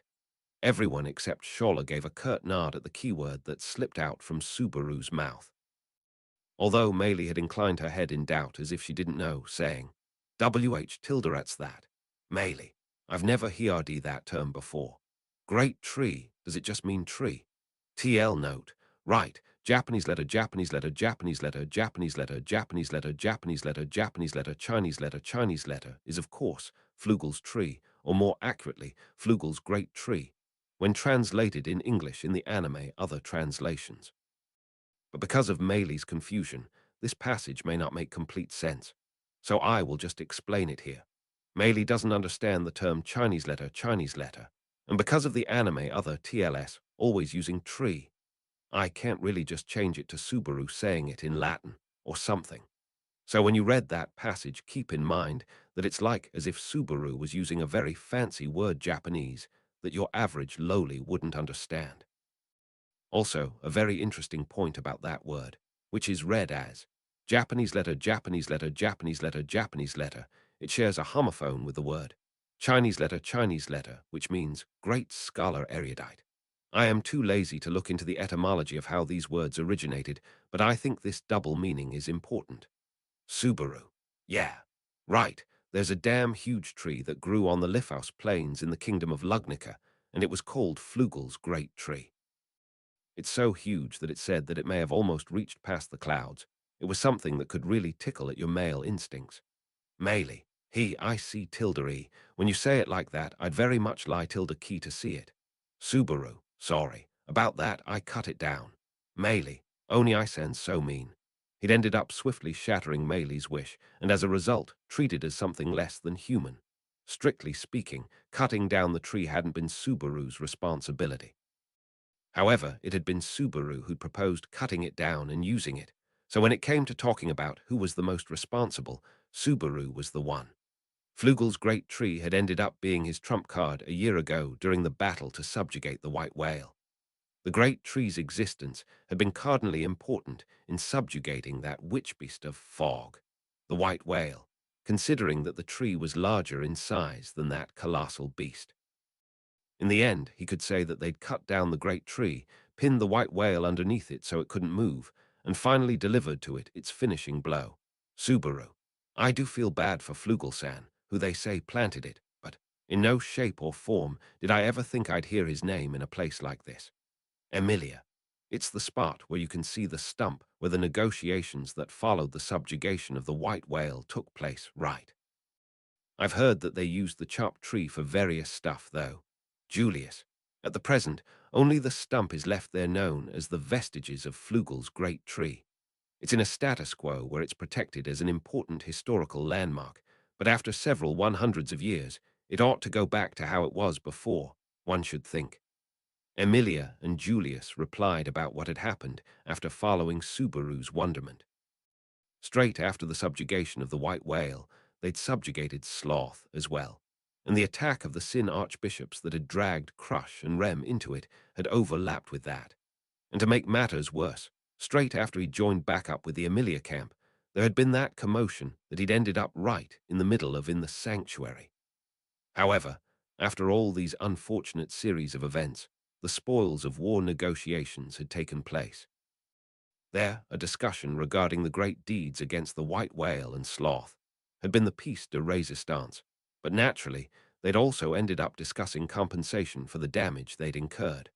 One of the matters they discussed was Flugel's great tree, namely taking care of the remaining stump and effective uses of the felled tree itself. Incidentally, they deemed the white whale as having no practical use, so its huge carcass had been cleaved up by a bunch of people and incinerated. Only its skull had been presented to the royal castle as evidence of its subjugation. In any case, setting aside the great tree's treatment and moving back to the more crucial Flugelsan. Subaru, come to think on it, I've definitely heard him referred to as the sage Flugel. Beatrice, but he's a sage, who no one really knows what he's done in fact. So, speaking of strange to begin with, it's strange that he's being treated as a sage, I suppose. Ram, when you consider his achievements alone, it's true that his accomplishments pale in comparison to the title of sage. Perhaps he liked to toot his horn too much on his achievements. A guy just like Barusu, eh? Subaru. When have I ever exaggerated my achievements? Subaru grew rather sullen at having received that unexpected evaluation. However, Ram's face remained nonchalant, and whilst listening to that exchange, Anastasia spoke out with an, "I see." She was the only one whose face showed some understanding. Anastasia. Certainly, from what the story that circulates around says, Flugelsen may be lacking in Bane called a sage, but I wonder if things ended up Bane, like what I suspect now that Sholasan, who's been treated as the real sage, turned out to be a person like this.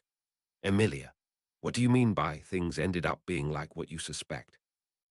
Anastasia, the achievements that are circulated are the opposite. No, that ain't right, I suppose. They're weighted tar one side, rather than Bane the opposite. I reckon it may be very likely that they were more or less pushed onto her on purpose. Emilia, so, in other words, you mean that it was made to look like Shola. San did those things that Flugelsan actually did. Emilia opened her eyes in surprise as she heard Anastasia's hypothesis. After Anastasia nodded at her understanding, she turned around to face Shola once again. Anastasia, I've got my suspicions about this, but Shola-sen, what do you think? I wonder, was your master the sort to try and do these sorts of things, Shola-sen? Shola, yeah, Tilda, though I don't quite understand this difficult talk. Subaru, you better not be, Shola. No, you're jumping to conclusions. Let me continue properly with what I was going to say. Right after Subaru narrowed his eyes at her vague reply, Shola shook her head as if in fright. And then she lifted both of her hands up, and as she nonsensically blinked her palms open and closed, she said, Shola, if I'm being honest, there's much that I don't understand about Master's thinking. But when it comes to Master, he was a person who didn't really like to stand out. So I think, Tilda, it's quite like Master to aim the brunt of the annoying gossip onto me and run away. Subaru, I don't think a person who didn't want to stand out would have planted a tree called the Flugel's Great Tree, though. Julius, Subaru, you've got the wrong idea. It's not like Flugel's great tree was a great tree from the moment it was planted. Many months and years passed by, until finally it attained its majestic appearance from its growth into full bloom. Given that the name of the person who planted it was left behind, it's not that strange that future generations began to call it like that. Subaru. I don't even know what to say to that. Subaru's face grew sour as he comprehended Julius' explanation. Indeed, back then, it would have been one of many, but after many long years, it had ended up growing into a magnificent great tree. They'd probably wanted to give it a name, and when they came to do so, they'd gone with the, then, let's name it after the person who planted it option. That felt like what would have been natural. If that was the case, then he felt like it had been an oversight of Flugel's to have left his name behind. Subaru. If he feels like hiding, then I feel like he should have avoided leaving the name Flugel behind in the first place. Isn't there something missing here? Julius, I read this in a book, but if I'm not mistaken, the reason why we know Flugelsen's name is because Flugel was carved onto that great tree, right? Subaru. As if there's something missing. He's like a student on a field trip. Subaru was taken aback by this episode, where it seemed like he had craved the limelight more than expected. He recalled that he wanted to do something similar back when he'd been standing next to the great tree, However, when it came to him actually putting that into motion, well, that was another story. When Flugel would have carved it in, the great tree still shouldn't have been a great tree in the first place. Julius, that name stood alone, and thus, the sage, Flugel, ended up being passed down in legend as an enigmatic historical figure that has next to no information about him other than having planted the tree. Subaru. So isn't the belief that Flugel was the one who planted the tree unclear too, Julius? With that, time passed, and it was verified as being correct from the mouth of a different sage. Now that I think about it. We're standing in a place which is chock full of missing history. Doesn't it make your heart leap just a little? Subaru. Don't start talking as if you're a history otaku. Being acquainted with obscure historical facts from several centuries, Julius was deeply moved. Julius had the tendency to speak too much when explaining things regarding magic, rather than him having deep insight into it. However, perhaps he did have a knowledgeable otaku side to him here. Emilia, but even though I get that the sage of antiquity was actually Flugel in reality, this still doesn't change much, right? When their opinions came to match each other in regards to Flugel doing that, Emilia diffidently glanced over everyone's faces. Receiving her gaze, Subaru nodded his head in agreement. As Emilia said, the fact that it had actually been Flugel who'd really been behind the legendary exploits of the past didn't hold much meaning for them at the present. No, that wasn't true at all. Subaru, nope, Emilia-tan. This fact is a pretty big problem. Emilia, ha, Subaru. I mean, shouldn't it be? Our purpose from the start was to come here to hear various things from the famed Sage-san who is said to be omniscient. But since the Sage-san from the rumors has turned out to be a different person, and all he's left behind is this obviously airheaded girl, Shola. Ooh, Master Tilda, I want you to not shake my head. You're making it go clatter clatter. Shola gave off that reaction full of jest as he shook her shoulders. If he put it without mincing his words, she was far off being omniscient by any stretch of the imagination. Subaru, to start with, our original purpose can't be fulfilled. If the sage isn't here, then it means we came all the way here for nothing. Everyone. Emilia and the others kept their mouths shut at Subaru's conclusion. Subaru gritted his back teeth at his own conclusion whilst he looked at everyone's reactions. Over a month had passed, and Subaru had already died 4 times. Only a guardsman who was a sage in name only had been left behind in the Pleiades watchtower, which they'd surmounted so much hardship to get to. They wouldn't be able to bring back any results due to this. The reality of history, the true state of the sage. Those things weren't of any value to him, since Subaru only desired for a way to save the people important to him. Subaru, Shola, this may be a long shot, but just tell me this. Your master, the one who should be the real sage, Flugel, where is he? Shola, right now, if I were to answer with, right in front of my eyes, I get the feeling you'd be mad at me. But I gotta answer it. The one right in front of my eyes is my master, Flugel. Subaru, I thought you'd say that. Subaru could merely sigh at Shola's undiscouraged response. In fact, Subaru's current feelings were similar to that of a barren wasteland, overwhelming any urge he had in wanting to burst out in anger at the upbeat Shola. Their circumstances were such that they could say their leads had come to nothing. The glimmer of hope, which had been the sage, had blinked out, and it looked like things would just go back to them fumbling around blindly. However, the subsequent darkness that came after they had seen a dazzling glimmer once in the dark had a different weight to it. Hope gave people the strength to step forward, but perhaps the dark, when hope covered, it was something which dyed people's vision in black, rather than always being in the darkness. Either way, for Subaru it meant that Emilia, Subaru, listen, it may surely be like that, but in truth it doesn't mean that we're at an impasse. Subaru. Ha. Emilia placed her hand on Subaru's shoulder and spoke out to him from the side of his face, which had been drooping down gloomily. Turning his face to look at her, he saw that Emilia's amethyst eyes were full of unwavering hope. Giving Subaru a short nod whilst she still touched his shoulder, Emilia continued speaking, saying, "Isn't that right?" to Shola. "Emilia, although you barely spoken anything to us until a little while ago, the current you should be able to speak to us in quite a bit more detail, right?" Shola, "Sure thing. I dislike it when Master's feeling down too, but also I was all alone for such a long time, so I'd love to chat." Shola replied to Emilia's meaningful questioning with a genial look to her, keeping her attitude unchanged. She sat cross-legged, swaying back and forth. Then she moved her right hand up and pointed it up overhead. Shala, I said a bit of this to the others, but we're on the bottommost floor of the tower here. This is the 6th floor, Asterope. As you go up, there's the 5th floor, Celino, then the 4th floor, Alcyone, and at the tippy top, there's the 1st floor, Maya. Subaru, you named each of the floors. Wasn't that a hassle? Shala, didn't you name them Master? Subaru, I ain't got such bad taste, but I don't want to talk about that right now. So, there was hope in Emilia's eyes, and Subaru's mood grew in impatience at the flow of Shala's conversation that promoted that. Shala broke into a delighted smile, as if she perceived that change in his expression. Still pointing up above, she stuck out her other hand, her left hand, and showed him her 5 fingers. Shala, the 5th floor, Celino, is straight above.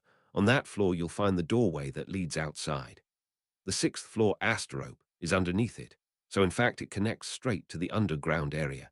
If you hit it in the wrong place, you'll end up buried alive, so it'd be best that you don't do anything reckless like trying to break the wall. Julius, incidentally, the wall and floor seem to look like they're made out of stone when you first look at them, but they have an unusual strength to them. Let me just say now that they wouldn't be chipped even a bit with either Emilia Sama's magic, or mine, of course. Of course, that probably didn't mean he tried to destroy them, but Julius nevertheless supplemented Shala's explanation.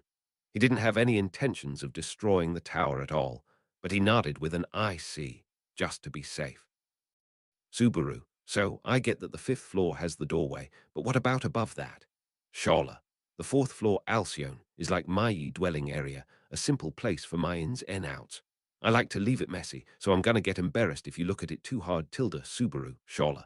Master, your eyes look serious. How scary. Usually I stand watch over the sand dunes from here, and then I take aim and fire at anyone who gets near to the tower. Subaru, so it indeed was you then. He'd already half-guessed it before, but he could be fully convinced now thanks to her testimony. White light from that Pleiades watchtower had killed Subaru twice in the sand dunes, and it had also been the cause behind their team being separated into 2 after the culprit had been, as he'd thought, Shala. Subaru, we went through so much suffering thanks to that. How the hell do you plan to make up for that? Shala, sorry, I was juiced following Master's instructions. When you say that, you're just fussing about what I've been doing here for the past hundreds of years. Subaru glared at her, speaking in a harsh tone, causing Shala to quiver back, her face growing disheveled. There was no ill will showing on her face, and moreover, she showed no signs of remorse either. Rather than lacking in a sense of guilt, she didn't seem to have one in the first place. It wasn't an issue where she lacked emotions, but rather. Beatrice, Subaru, there's no use in this, no matter what you say. In fact, there's no sense of remorse or guilt in this one, I suppose. They just do as ordered. It doesn't make sense to ask a tool their uses, in fact. Shala, yep, I'm Master's tool. The lil ankle biter says it well. Shala had a big smile which said, that's exactly what I thought, all over her face as she heard Beatrice's savage opinion. Her moods and facial expressions changed thickly, and with that, his understanding of her current way of being perhaps Shala just had different values. That was probably why they seemed to keep conversing as if they were on different wavelengths. In other words, Subaru, it's getting real tiring talking with you. Shala, you used to say that all the time before. It's been ages. Subaru, is that so? You know, I used to be told that all the time, donkey years ago. He felt like he still did now, but Subaru brushed aside that point. In any case, he understood that the white light that had come from the watchtower had been Shala's doing, as well as that he'd never get any kind of apology or remorse from her. In that case, there was no meaning in cutting their conversation short. He'd just have to move the conversation forward. Subaru, about the 4th floor, your dwelling area, like your living quarters. What's above that? Shala, the examination hall from the 3rd floor Tegeta, to test one's rights to enter the library. Subaru, the library. Subaru frowned, repeating the word back to her as a question. Shala calmly nodded back at him, saying, yeah, without paying heed to Subaru's change in attitude. Shala, a library. From the 3rd floor Tegeta and up, there's trials, and each one has a corresponding library. If you fulfill the conditions to enter the library, then you can read the books inside at your leisure. Subaru, What's written in those books inside? Shola, Subaru, Ura. It was frustrating that she'd finished with an considering that she'd told him this much whilst assuming an air of importance. Shola reluctantly shook her head along with her hair at the frowning Subaru and said, "It's because Tilda, Shola. I can't read the books and stuff. I've not been told more than to guard the tower." Subaru, was that from your master? From Flugel as well? Shola, yeah. It would be impossible for Subaru to answer, regardless of how she had put it so proudly. Though Subaru had only inclined his head in doubt at Shola's words, Emilia and the others still kept serious looks on their faces. The hope they held in their eyes was still there. Beatrice, Subaru, what lies inside the books of the library is knowledge, I suppose. Subaru, by knowledge, you don't mean it in a literal sense, right? Subaru asked the obvious back after he heard Beatrice's expression. Typically, what was written down in books was knowledge, barring fiction, of course. What you got out of books was either a wealth of knowledge or deep, moving impressions. But that probably wasn't the meaning behind what Beatrice was trying to say. Beatrice shook her head on top of Subaru's lap. Her long drill curls traced her head's movement. She spoke out to Subaru, who was following that motion with his eyes. Beatrice, this is the place where the knowledge written down by the sage, known as being omniscient, sleeps. I've heard that the Pleiades watchtower is a name used in the outside, in fact. Shola, yeah. Since Masters came back inside, the tower will go back to its original role. A great library where you can search for anything you like, be it something you want to know or something you'd like to be aware of. You can do that in Pleiades. Subaru. So that means the third floor is at a beginner level. The second floor is at an intermediate level, and that you can get access to the top-class information on the first floor, I think.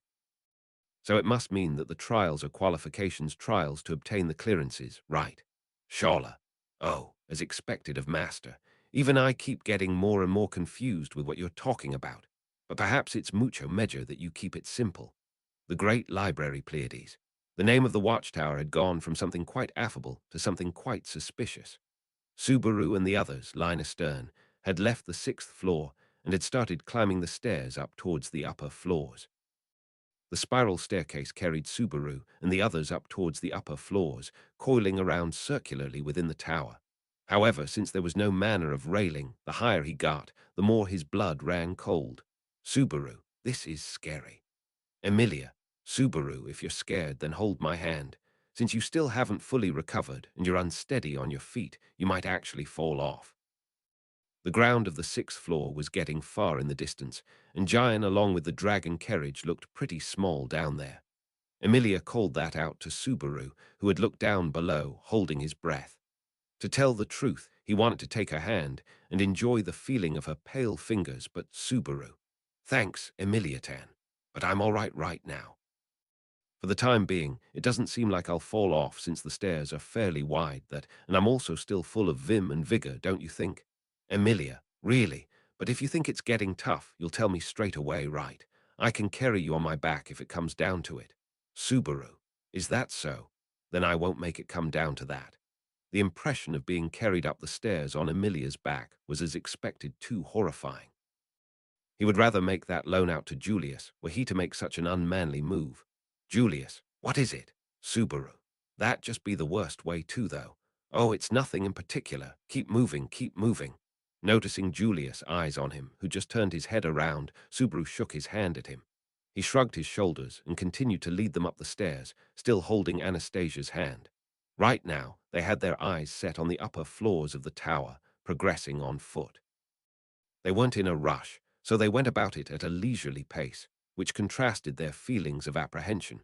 Julius and Anastasia were at the front, then after them came Ram and Emilia lying astern, with Subaru and Beatrice walking behind them. And finally, Shola and Meili were bringing up the rear. Meili, who tilde there, naked one san, don't shake about so much. Shola, who you sure are a bossy lil ankle-biter for someone who's riding on my shoulders tilde Meili. Be tilde cause I'm slee tilde epi. We've been wa tilde el king for ages, and I can't make it up and down the stairs with how many stairs there are tilde re. Shola, yes, but why do I have to carry you? Quit pulling on my hair. Fussy as she may be, there was no sharpness in their exchange. The Shola/Meili group bringing up the rear was, rather incredibly, such that Shola was carrying Meili on her shoulders as they climbed the stairs. Initially, when they decided to move up, Meili had taken the opportunity to complain that her feet were tired. However, it had been Shola herself who had said she'd be okay with carrying her on her back, so he'd left it down to her. Subaru. When it comes to actual physical strength, it looks like Shola is likely the strongest. Beatrice, that's for sure, I suppose. Subaru, don't let your guard down, in fact. Despite her appearance, we don't know when she'll show her fangs, I suppose. Subaru, this woman, you get that impression from her. Beatrice, we don't know how she will react if it comes to light that you're not Flugel, in fact. Subaru, that's... Subaru ended up stammering his words as he heard Beatrice's response, her having urged him caution in a low voice. It wasn't that he hadn't thought about it, but he didn't think it was a problem if he left it at the edge of his thoughts. In fact, Shola was acting pretty friendly towards his group now, towards Subaru, and that was only because she kept mistaking him as being her master. And Subaru and the rest knew that his relation with him was something she was completely misunderstanding. He denied it to her many times till now, but Shola would just smile and disregard it. Actually, rather than disregarding it, it was more like she didn't care at all no matter how many times she heard it. But in any case, it hadn't gotten through to her. Therefore, Shola's attitude hadn't changed, and he could even consider it a security Subaru. That means that we won't know what trigger will bring everything crumbling down. Beatrice, there's no doubt that things will end up quite worrisome if she were to become hostile, I suppose. We'd have no choice but to combine mine and your strength, as well as Emilia and that knightess. Julius, in fact. Subaru. Shola's strength, huh? He took a quick glance back at Shola messing about with Meili. She had a friendly and defenseless look to her improper appearance ever since their first encounter, all the way to their conversations afterwards. She had been an individual that had been difficult to judge in every manner. However, although Subaru currently couldn't decide what attitude to hold against Shola, there wasn't any harbored animosity which stood out in her. That much is what it looked like. Although she was acting friendly to them due to mistaking him for someone else, and although they'd been met with such an unguarded reception from her, it was more difficult to dislike her than be bewildered by her. However, he mustn't confuse such touchy-feely emotions with there being a lack of looming danger. Subaru, turning his eyes at their defenseless limbs while sneaking glances at Shola's condition, Subaru broke into thought. She confessed that it had been her who'd set her aim on Subaru and the others back at the sand dunes and thrown those flashes of light at them from the tower. The speed of those flashes of light, along with the accuracy of their aim, had been unnatural. They'd been plenty enough to give him an impression of the height of Shola's true strength. Right now, Subaru didn't even know whether those things had been magic or not. And to add on top of that, there had been those final moments back at the underground area of the sand dunes. That which remained in his awfully turbid consciousness, just before he had lost it, must have been Shola who had come to blows with that repulsive-looking centaur. That monster was one which could only be thought of as being either the embodiment of absurdity or outrageousness, was abruptly torn to pieces by a more powerful force, and he witnessed it being blown away out of existence with his own eyes. He didn't want to admit it, but if he ended up in direct combat against Shola, any visions of being able to win against her were all but gone. Regulus, Betelgeuse and such had been far easier opponents. Subaru. I don't know why I start to pretty repulsed whenever I recall those guys. No, feeling that is perfectly reasonable, but it's a familiar repulsed feeling that I'm getting. Beatrice, I don't know what you're thinking, but we need to be careful, I suppose. Subaru, yeah, if that's the case, then I guess asking her is quicker. Beatrice, in fact. Straight after Beatrice replied in confusion, Subaru turned both himself and her around at the same time. Whilst swiveling his feet around on the stairs so they faced back, Subaru faced straight towards the double-stacked Shola and Meili. Shola stopped in her tracks and tilted her head. Shola, what's up, Master? It couldn't be that Master's also tired, right? It wouldn't be an issue for me to carry you, but my back is already taken by this girl who acts like a little princess, you know. Subaru, that in itself would make quite an impression, so I'll pass. Though I'm sorry to get in between you happily playing with your ponytail with Meili. Shola, it's not a ponytail, it's a scorpiontail. Subaru, Shola, it's a scorpiontail. Shola repeated herself to the taciturn Subaru as if she was a broken record. Grabbing a hold of one of her ponytail's tufts, Shola readily moved it in front of her face and said, Shola, a scorpiontail. Subaru, I understand. What's up with this insistence? Anyways, I'm sorry to get in between you making friends with Meili, but there's something I want to ask you. Shola, if it's something Master has to say, I will listen to anything. I'm glad that you're speaking to me like this. Master Tilda, Shola swung her ponytail, rather, her scorpion tail about delightedly. As a result of that, Meili, who was on her shoulders, was hit by one of the tail's swishes. Subaru had already experienced that unexpectedly soft, good-feeling tail, but putting that aside, Subaru, you'll listen to what I say, right? Shola, not lewd stuff, right? Subaru, don't even begin to go there. What are you, brain dead? Shola, it's pretty dumb of Master to say so, isn't it? Now we're even. Subaru was left floored as he couldn't keep up pace with Shola, who'd had a comeback to spare. Usually, most people ended up getting thrown quite out of sync when they mixed in with the pace of Subaru's conversations. Because of that, suitably finding a thread to start a conversation came down to Subaru, but it would be tough to do this time. The difficulty in this line of approach would still be different than with aberrations like the Sin Archbishops. In their case, it was difficult to establish a conversation with them in the first place, but it was different in Shola's case. He felt a delay in proportion to not understanding his opponent whatsoever whilst she understood him, truly as if Flugel, Subaru, and God knows who else had a lot of points in common. Subaru, anyways, I have a question and a request. I need you to answer them as honestly and obediently as possible. Shola, that doesn't seem like a request. They could be an order, though. Subaru, I ain't that bossy. So about the question, you attacked us from the tower, right? What the hell was that? Shola, it was Hell's Snipe, a sniping attack used so that pesky flies don't get near to the tower. Subaru. What? Shola, Hell's Snipe. Without having said it in English whilst beaming, Subaru's face grew sullen. Well, it was a name he knew. Shola. Thu, if I think about it now, I'm so glad that Hell's Snipe didn't hit Master. If the dimension gate didn't get lifted, I may have flung blow after blow until they struck Master. Subaru. Wait. There's too much new vocab. Dimension, Shola, dimension gate. It's a trick to prevent people from reaching the tower. From Shola's way of talking, Subaru grasped that this dimension gate, and whatever else, had cut off their path to the flower meadow thanks to that sand time.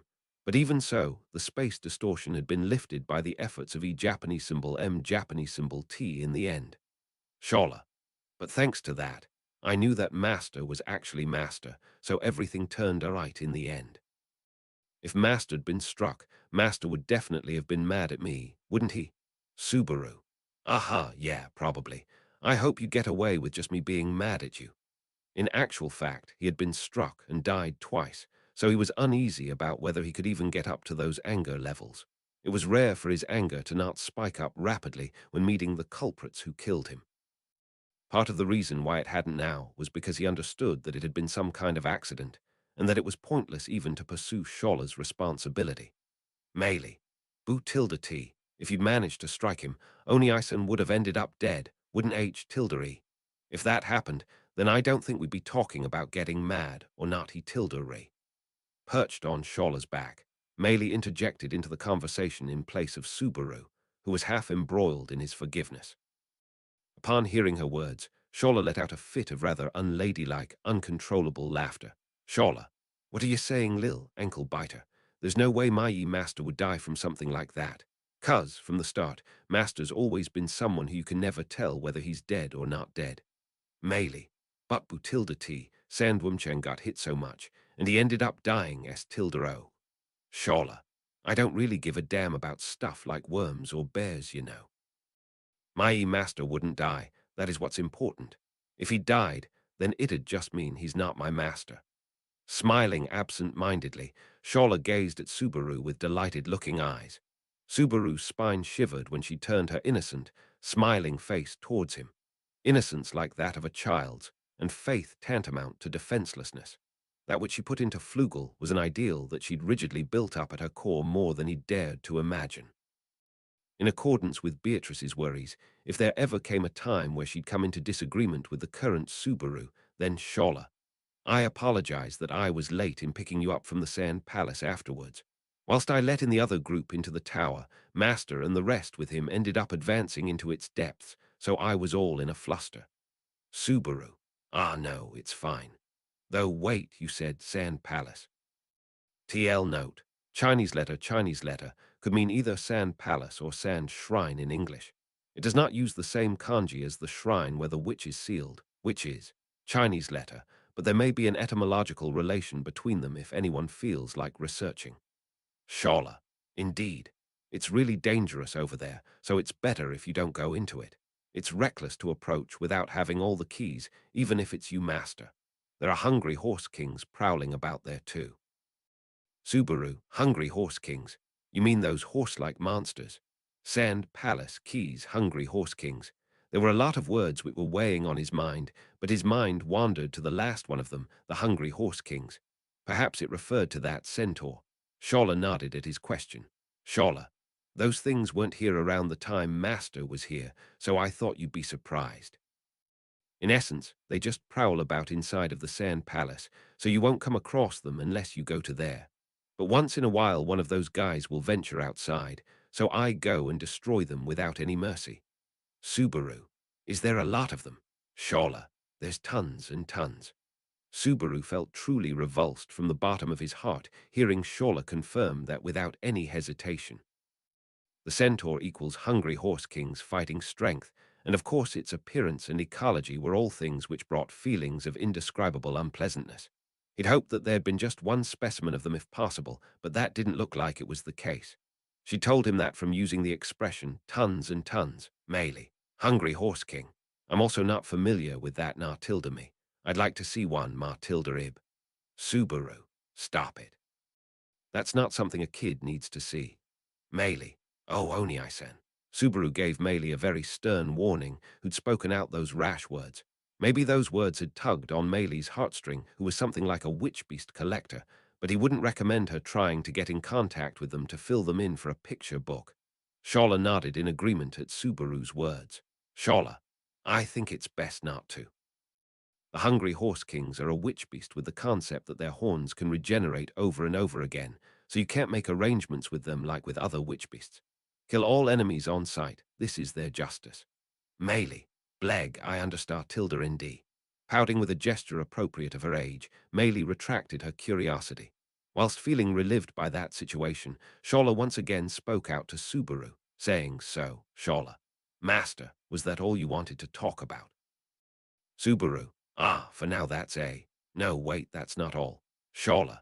With her head still inclined, Shola prepared to receive his question with a bring it on attitude. Considering that she had opened her heart to them till now, it was quite insincere of him to continue keeping his guard up. But sometimes you had to steel your heart, no matter how painful it was. If he could change something by just saying one thing in preparation for the future, then doing so would be fortuitous. Subaru, Shola, this is my request. Don't cause me or my companions any harm. Shola, Subaru, your master's order was to attack anyone who approached the tower, so I would think, since we're inside, we are not covered by that.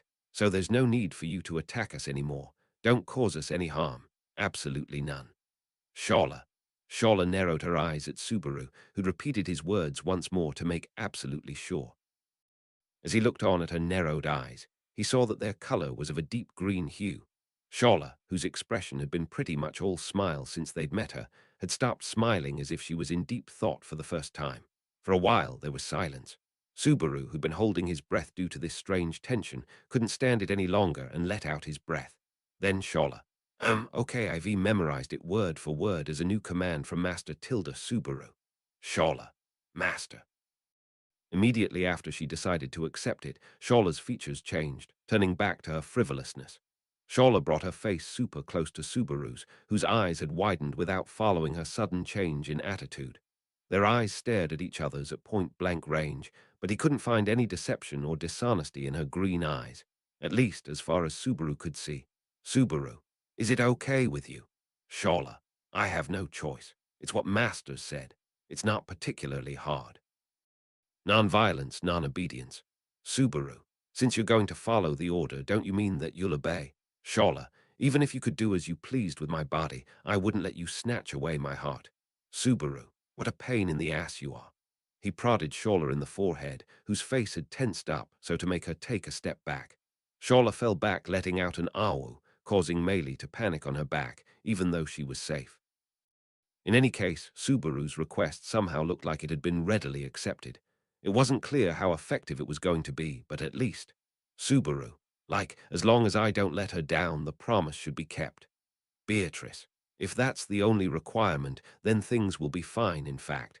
You expect to let her down, but you won't, I suppose. Subaru, I'm really grateful for being held to that high esteem, but in this case, isn't that part of your expectations where you think I won't let her down being far too optimistic? What would Flugel do? Should I grow wings? He sounds like he's German. On that topic, to Subaru it felt like Flugel was a German word that meant wings. He never expected that he'd be pulling stuff out from there, but that was suspicious as well. At any rate, this Flugel, altogether with Shola's name, smelled fishy as hell. Subaru, that's right, Shola. I've got just one last question to ask you. Shola, what is it, Tilda? Shola's cheeks were getting pinched by Meili. Her face looked completely vapid. With his back still turned to Shola, Subaru spoke with a casual gesture. Subaru, Maya, Electra, Tegeta, Alcyone, Celino, Asterope. Beatrice, Subaru. Beatrice, who was beside Subaru, had a puzzled look on her face as she heard Subaru reciting those words out. They were just a string of words which should have no meaning when hearing only their sounds. Of course, they had just heard about 4 of those words a while ago, but they wouldn't be words which were so easy to remember as to recite them from memory, given that they were unfamiliar words. Subaru. All of those, in order from top to bottom, are this Pleiades watchtower-s. I mean this great library Pleiades floor names right. Shola. Correct Tilda Subaru. So where's Merope? Shola. Shola once again kept her silence on hearing Subaru's question. However, this silence was different to the one before. It was a silence of surprise, like she'd been caught completely unaware. You could faintly hear the sound of her breath being taken away. Subaru deemed that he'd managed to touch on the truth. Beatrice. Subaru. What did you ask her, in fact? What does Merope mean, I suppose? Subaru. It's the name of the last one of the 7 sisters. It'd be strange to not have 7 in Pleiades. The floors had been allocated 6 names from the first floor to the 6th. However, the names that followed that motif were from the start. The 7 sisters, a floor with the 7th name attached to it should exist.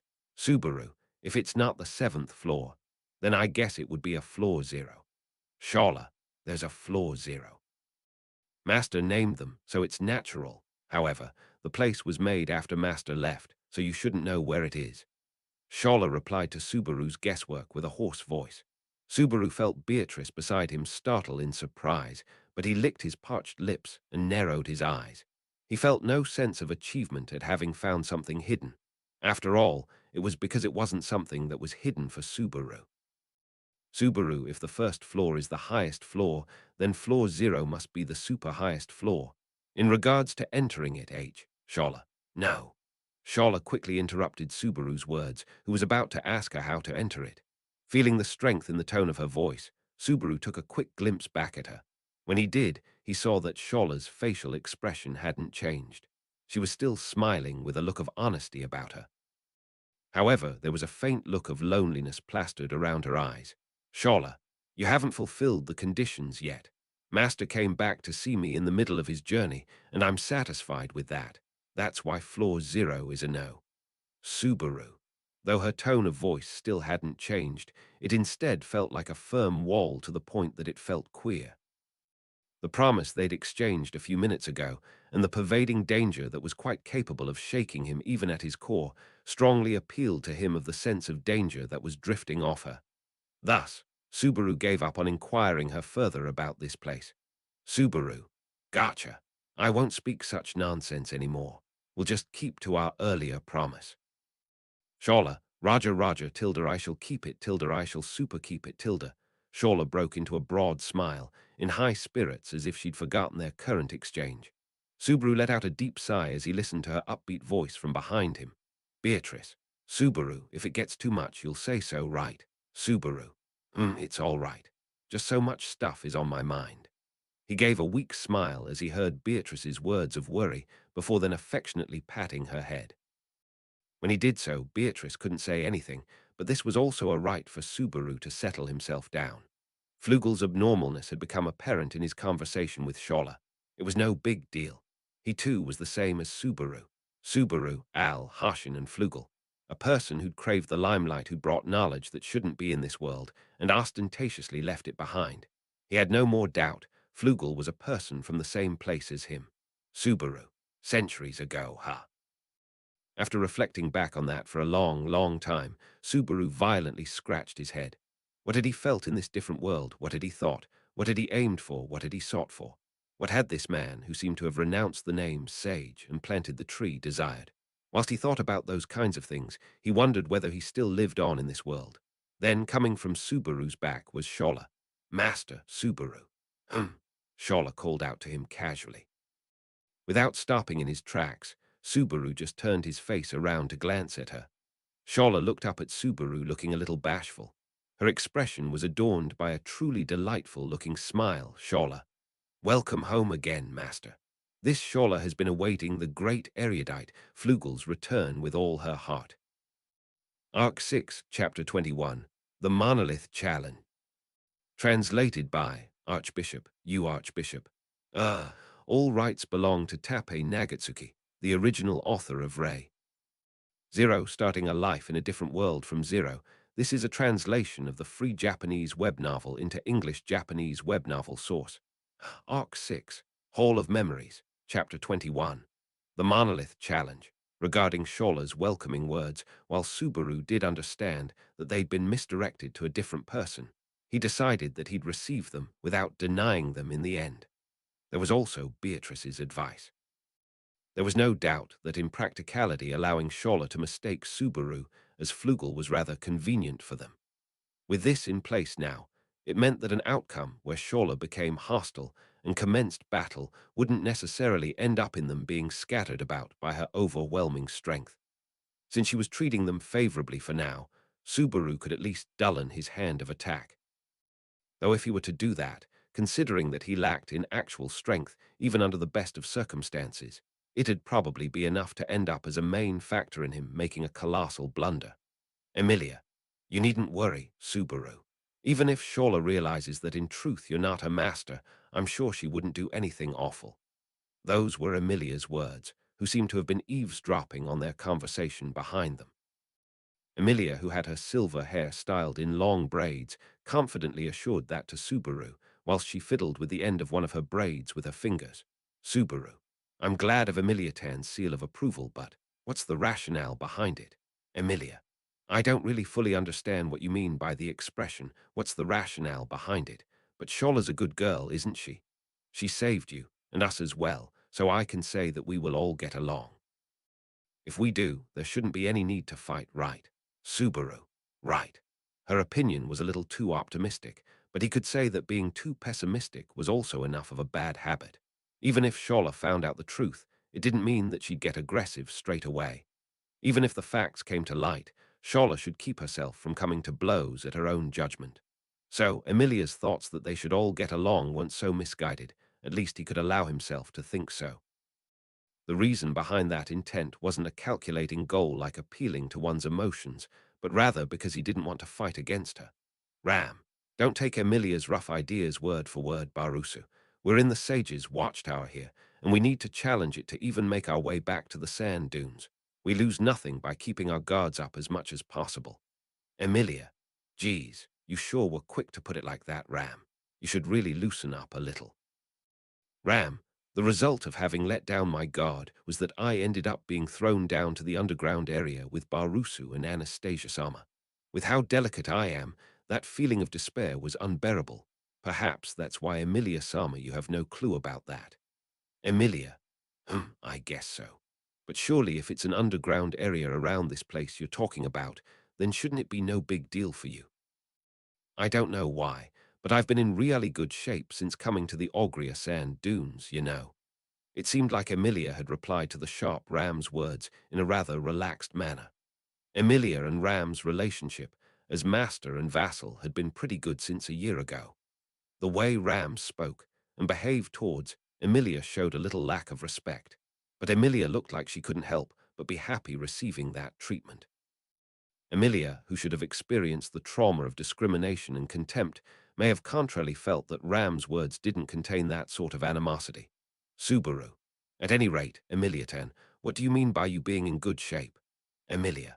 How should I put it? The air goes well with my skin, I guess. Mana too has a slightly different tone to it depending on the country or region you're in, so I think something like that's happening, but the mana in this place especially seems to go well with my skin, though I guess I shouldn't be very happy about that. Subaru. Well, I suppose so. But considering that this is the place where the witch is sealed, full of these witch beasts, Emilia had clenched her fist as if she'd felt a surge of strength go through her. However, straight after, a bitter-looking smile appeared on her dismal-looking face. Her opinion had been an emboldened one, for sure, as he sympathized with the mood she was in. Following what he'd mentioned above, he was silently grateful that Emilia's strength had grown in this area they were in, which was chock full of danger with the witch and the witch beasts. Yet even so, the figure which Shola had defeated had been engraved in Subaru's mind, so that wasn't a reason that could end up giving him some optimism. Subaru. Though, the conditions have changed. Unlike before where she could attack us from the tower without us being able to do anything, now that the distance is such that you can see each other's faces, Emilia-tan shouldn't end up losing against her. Shola, what is it? What is it? Subaru. Nothing, was just talking about how you have crazy good eyesight. You managed to throw attacks at us from the tower with pinpoint accuracy when we were really far off, didn't you? How the hell does that work? Shola, oh, that's just done by linking my ye aim and my ye stingers with mana, and that makes it so it's pulled to where you are. Hell's snipe was Master's invention, you know. Subaru. I see. You didn't even have to train her, eh, Flugel? He'd gone through hell and back again thanks to that. He'd probably never get a chance to talk to Flugel, but if he did get a chance like at the tea party, he'd definitely be giving him some very colorful, choice words. Subaru let out a sigh as he heard the upbeat Shola humming. Then Julius. Sorry to interrupt you in the middle of your chat, but we've arrived. Subaru. Oh. On the spiral staircase which led to the upper floors of the tower, he heard Julius' voice, who'd been at the front of the group, leading them up. Lifting his face up at the knight's words, who was escorting Anastasia by the hand, he could suddenly see the ceiling from the other side of Julius, who was standing diagonally up from him. Subaru, no, it's not the ceiling, but the floor part of the floor above, I should say. Beatrice, we must be on the 5th floor, Celino, I suppose. All there is here is a door to the outside. Betty and the others first entered from here, in fact. Betty, who was next to him, commented that to him just as they neared the 5th floor. As he nodded in agreement to her words, Subaru immediately noticed that something was out of place and said, "Ah." She was implying that after they'd been separated, Emilia and the others had entered the tower from the 5th floor then. Subaru, how did the dragon carriage and giant get down to the bottom floor? I mean, there's no way that this staircase is wide enough to let a dragon carriage roll by, right? Spreading his arms out across the spiral staircase he'd walked up, Subaru checked its width. The width of the staircase was reasonably wide, but even so it wouldn't fit two Subarus with arms stretched out abreast. It might have been barely possible to let the huge body of an earth dragon pass down it, but there was no way that the carriage, part of the dragon carriage, was getting through. And of course, letting the earth dragon walk down this long staircase itself was a path which really shouldn't be trodden even if it was theoretically possible. Subaru. Is there some sort of contraption like an elevator poking around here, in fact? If there is, then we need to use it next time. Keeping healthy is great and all, but it ain't good to always disregard modern conveniences. Emilia, sorry, I don't really get what you're saying, but how the dragon carriage got down there is simple. Shola lifted it up and carried it down. Subaru, pardon. Subaru felt like he'd missed something, and so he asked her again. Emilia frowned at his reply, which had been said in English, but she nevertheless grasped that he seemed to have asked her to repeat herself, so she continued her words by saying, So, Emilia. Shola effortlessly lifted the dragon carriage along with the earth dragon up and simply brought them down to the bottom. Subaru. No. There's no way. Wouldn't a dragon carriage weigh over a ton with how huge it is? And you said she did it as a set with the earth dragon too. Subaru peeled his eyes wide open at those horrifying remarks, but no one from his companions denied it. Finally, Shawla puffed out her ample chest in pride and flared out her nostrils. Shawla, it's as she said, the one who carried them down was me. Oh man, it was a piece of cake. If I'd left the lizard near the doorway, he may have ended up becoming loopy due to the miasma streaming in from the outside, don't you think? I was just a lil worried. You can praise me, you know. Subaru, I do feel grateful, but now I know that your slender arms aren't actually slender arms, and it weirds me out. A person with superhuman strength. I imagine even Reinhard wouldn't be able to do this. Though in Subaru's mind, the most frightfully shocking human was indisputably Reinhard, but wouldn't it likely be impossible even for him to lift up something that weighed over what you'd expect a human could lift? Even if he could cut the world into ribbons with his sword pressure, even if he could walk on water, even if he could revive himself again, carrying a dragon carriage with one hand for him would be Subaru. I guess he'd be able to do that. That makes me feel just a bit uneasy. Is that guy really human? Shawla. HMMPH, despite my story, Master's thinking of someone else. Jealousy. In any case, he now understood how the dragon carriage had been carried to the bottommost floor. He hadn't in actuality seen her carrying it, so the impact of the scene was diminished, but he had to take it as a new threat potential in the eventuality that the enraged Shawla problem cropped up. And just as they'd finished talking about that, the group arrived on the 5th floor. Celino, as had been pointed out many times, was where the entrance that led to the inside and outside of the tower was. A huge door was built in one place at the back of the tower, which was cylindrical in shape. It was large enough that you had to look up at it, and its width was easily close to 10 meters. It was an unnecessarily huge door, but how much strength it would take to open it, that too was an issue. Subaru, doesn't it look difficult to enter this via the trial doorway? Julius, at least, when I tried pushing it, it wouldn't give an inch. Thanks to that, we weren't able to search for you, Anastasia-sama, and the others. As he gazed at the super-huge door, Subaru let out a sigh, and Julius nodded at him. With it being as heavy as it looked, it seemed like this door would stop any challengers in their path. Opening it may have been possible for Shawla, who could easily carry a dragon carriage in one hand, but for the average Joe, it would have been impossible. Therefore, Emilia and Julius had ended up being unable to leave to search for Subaru and the others, and that looked like it had ended up worrying them a lot. Beatrice, but it sure does look like it's a bit creaky here and there, I suppose. Anastasia, I think it's 'cause the sand wind's kinda strong. The sand that gets blown up by the wind must be streaming in, don't you think? When you take a bit of a deep breath, it immediately feels like the inside of your mouth is fuller sand, and so it's darn unpleasant. Sticking her tongue out, Anastasia traced it with her finger and cleaned some sand grains from it. Just like she had said, the inside of Subaru's mouth too felt like it had sand in it. He'd taken notice that minute grains of sand always whirled around the 5th floor that led to the outside. Julius, the sand from the sand dunes is full of miasma. If you don't take it seriously because you think it's just a small amount, it could end up eating into your body from the inside. We should move away from here as quickly as possible, so long as we have nothing to do here. Subaru, in that case, let's hop to it. My goal isn't here, but rather on the 4th floor Alcyone, though yet more stairs sounds exhausting. Shawla, the same weakness, but you needn't fret. The staircase between the 4th and 5th floor is way shorter than the one between the 5th and 6th floor. If they were too far apart, even I'd feel tired going back and forth, so that was taken into consideration Tilda Maylie. Stop shaking me about Tilda. Shawla, who'd spread her arms out wide inside of the sand cloud and ran about in it, was met with a karate chop to the back of her head from Maylie. Looking at that scene from the corner of their eyes, the group went through the 5th floor and headed to the staircase that led up to the 4th floor.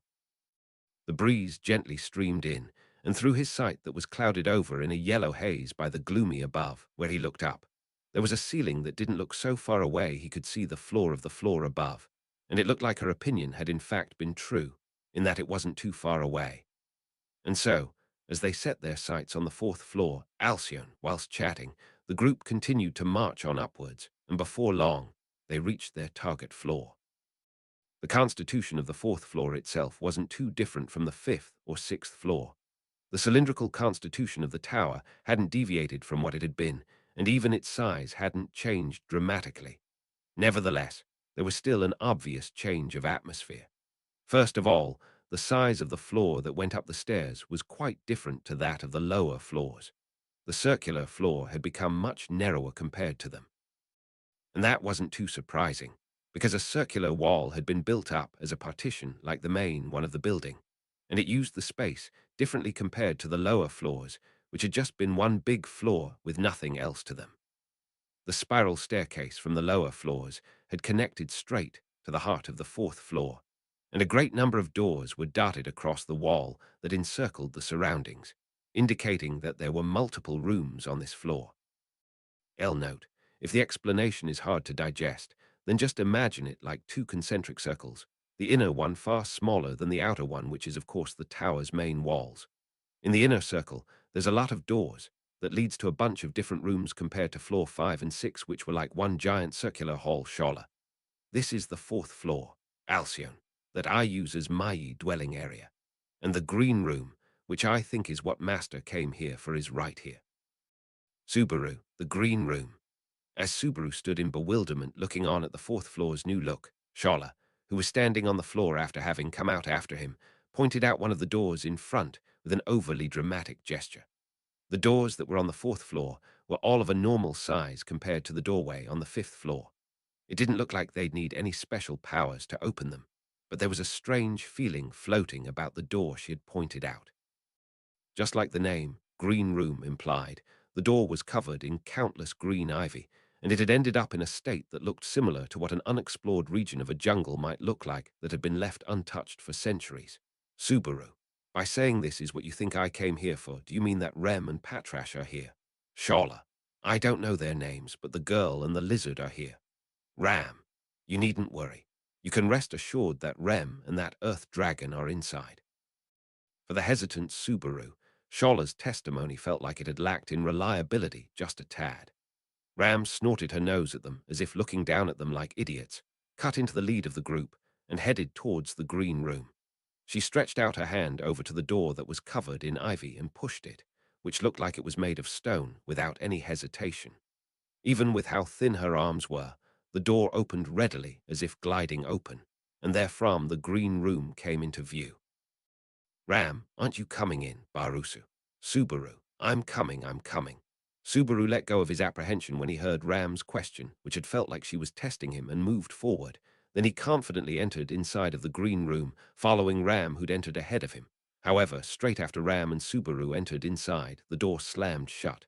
Subaru turned to look behind him in surprise. Subaru, oi, we've been split up. Ram, there's no need to be scared. This room seems to have a limit on how many people can enter it. The proprietor of the room seems to hate having more. Ram said that about the debacle that had happened behind them, and Brisky kept on moving forward. Subaru scratched his head at her explanation, and then immediately set out after her. The green room didn't betray the bizarreness of that door. Its interior was covered in a copious amount of green. Wriggling plants stretched out just about everywhere you looked, across the ceiling, the walls, and the floor. Every so often, he would need to stoop down to avoid the dangling ivy that got in his way and sidestep it. And laying at the depths of this room dominated by such greenery was Subaru, Rem, and Patrash. There was a small plant-free space at the far back of this room immersed in greenery. Green grass grew dense and thick there, and some beds had been made, covered in small flowers that had taken bloom there. Rem, her sleeping face ever the same, lay on top of the bed, which was made up from greenery and flowers.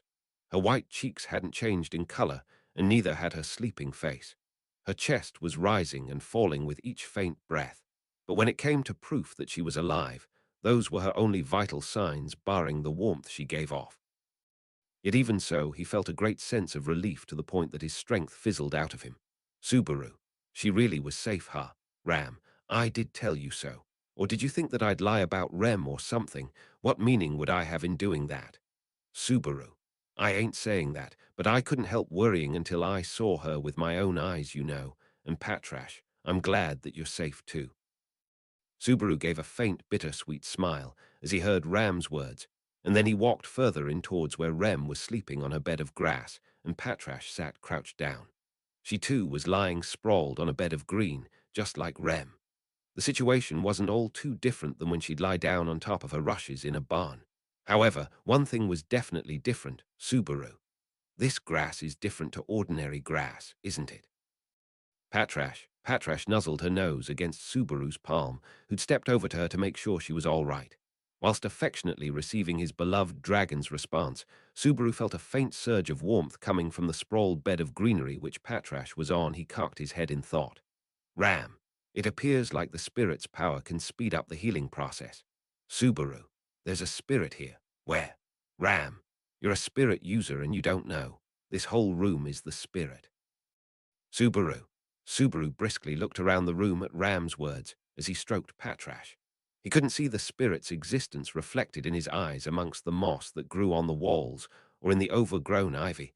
However, straight after he'd been told that by her, Subaru took notice of the overwhelming amount of mana there was. His breathing and body felt at ease, as if he was in an area which was rich in oxygen. There may have been a similar effect to that in the healing mana. Even the uninjured Subaru felt like he was receiving that grace when he relaxed himself and took deep breaths. Subaru, I think I get it. This is the spirit for sure. Can't it talk? Ram, the spirit here is of a different kind. Though I guess you could easily say that there's no such thing as spirits who don't differ in some capacity. Emilia Sama's esteemed great spirit and Beatrice Sama. They're special. It doesn't seem like the spirit over here has any sort of volition. It just tries to cure the wounds and illnesses of anyone who enters inside. Subaru, H.E. Ram, what's the matter, Subaru? It's nothing important. I just thought that sounded like a witch I know of. Ram snorted her nose at that, as if she'd thought hearing the word witch was just some nonsense of his. Then she walked over to Rem's side. Following that, ivy started to grow right behind her, rapidly knitting itself together until it became a green chair that propped her body up, as if it had been cognizant of the elder sister's intentions to watch over her younger sister. Ram bowed her head in consideration for the spirit and said, I really appreciate it, as she let herself slump on the chair. Subaru, woo are awesome. Ram, at least they're certainly the most gentlemanly amongst the spirits I've known up until now, don't you think? You too should follow their example just a tad, Barusu, from both this spirit and that night Julius. Subaru, I'd rather not from either of them. Subaru drove both of those individuals away from his head and stroked Patrash. He stroked her head and tickled underneath her chin with his palm before slowly letting her drop her raised head. Subaru, get some rest now. You saved me once again and overworked yourself. There's no drawback in taking some paid leave every once in a while, you know. Patrash curled her body up, closed her yellow eyes, and fell asleep after she heard Subaru's gentle words. She brought them all the way to the tower, and they'd been able to confirm each other's safety. Just that had been plenty. Patrash's work had been plenty. Subaru, any changes to Ram? If curing people is this room's race and data, then I wonder if it can have that sort of intervention on how Rem is right now. Ram, I'm sorry, but that's a slim hope. It's neither good nor bad, but there's been no progress in her treatment. It can't cure something which is neither a wound or an illness. Seems like that sort of judgment, doesn't it? Subaru, I guess so. Even so, it didn't look like the green room spirit was unwilling to take care of the still sleeping Rem. It was also devoted towards Ram, who watched over the sleeping Rem Subaru. In the end, this means nothing's changed still, doesn't it? Ram. If we want things to change, then we have to fulfill the aim that came up in the tower, don't you think? Subaru, the great library Pleiades, its trials, huh? Their original purpose had been to get in touch with the sage, who was in the Pleiades watchtower, borrow her sagacity that had been stipulated to be omniscient, and save Rem and the victims of lust and gluttony that they'd left behind in Prestella. However, Shola, the sage of the Pleiades watchtower, had been one in name only, and in actuality, what they'd encountered was just one weird girl who mistook Subaru as the sage, Flugel. The Pleiades watchtower had turned out to be the great library Pleiades, and the knowledge that had been stipulated as Shola's omniscience was sleeping inside countless books that were kept in the libraries, or so had been said. That's right, their purpose had become really distorted, and their end goal had shifted in a direction which they couldn't even predict. Subaru, I'll get a hold of this knowledge and get Rem back. I haven't wavered in that purpose. Ram, yeah, so I hope. Ram cast her eyes down at Subaru, rotating his shoulders and nimbly stretching. With that, she tenderly took a hold of the sleeping Rem's hand without glancing at Subaru. Closing one of his eyes at Ram's attitude, Subaru pointed his finger at the ceiling. Subaru, I've decided to challenge the trial above. What about you? Ram, don't you think it'd be too much of a cause for anxiety if no one is looking after Rem? Considering that, I will take on that duty. Since from the start it was for watching over Rem that I came on this journey and even went as far as asking such unreasonableness from Raswal-sama. Subaru, well, yeah, I guess so. In that case, I'll entrust Rem to you. Ram, I can't really do much other than watch her, though. Subaru, you watching over his meaning, you know. Saying that to Ram, who had unusually disparaged herself, Subaru looked over at Rem's sleeping face just before he exited the room. She was in a dream where her facial expression had been extinguished, and he couldn't say she looked either peaceful or anguished. He stretched out his hand to her forehead, which her fringe rested against, and gently touched it as if he were tickling her.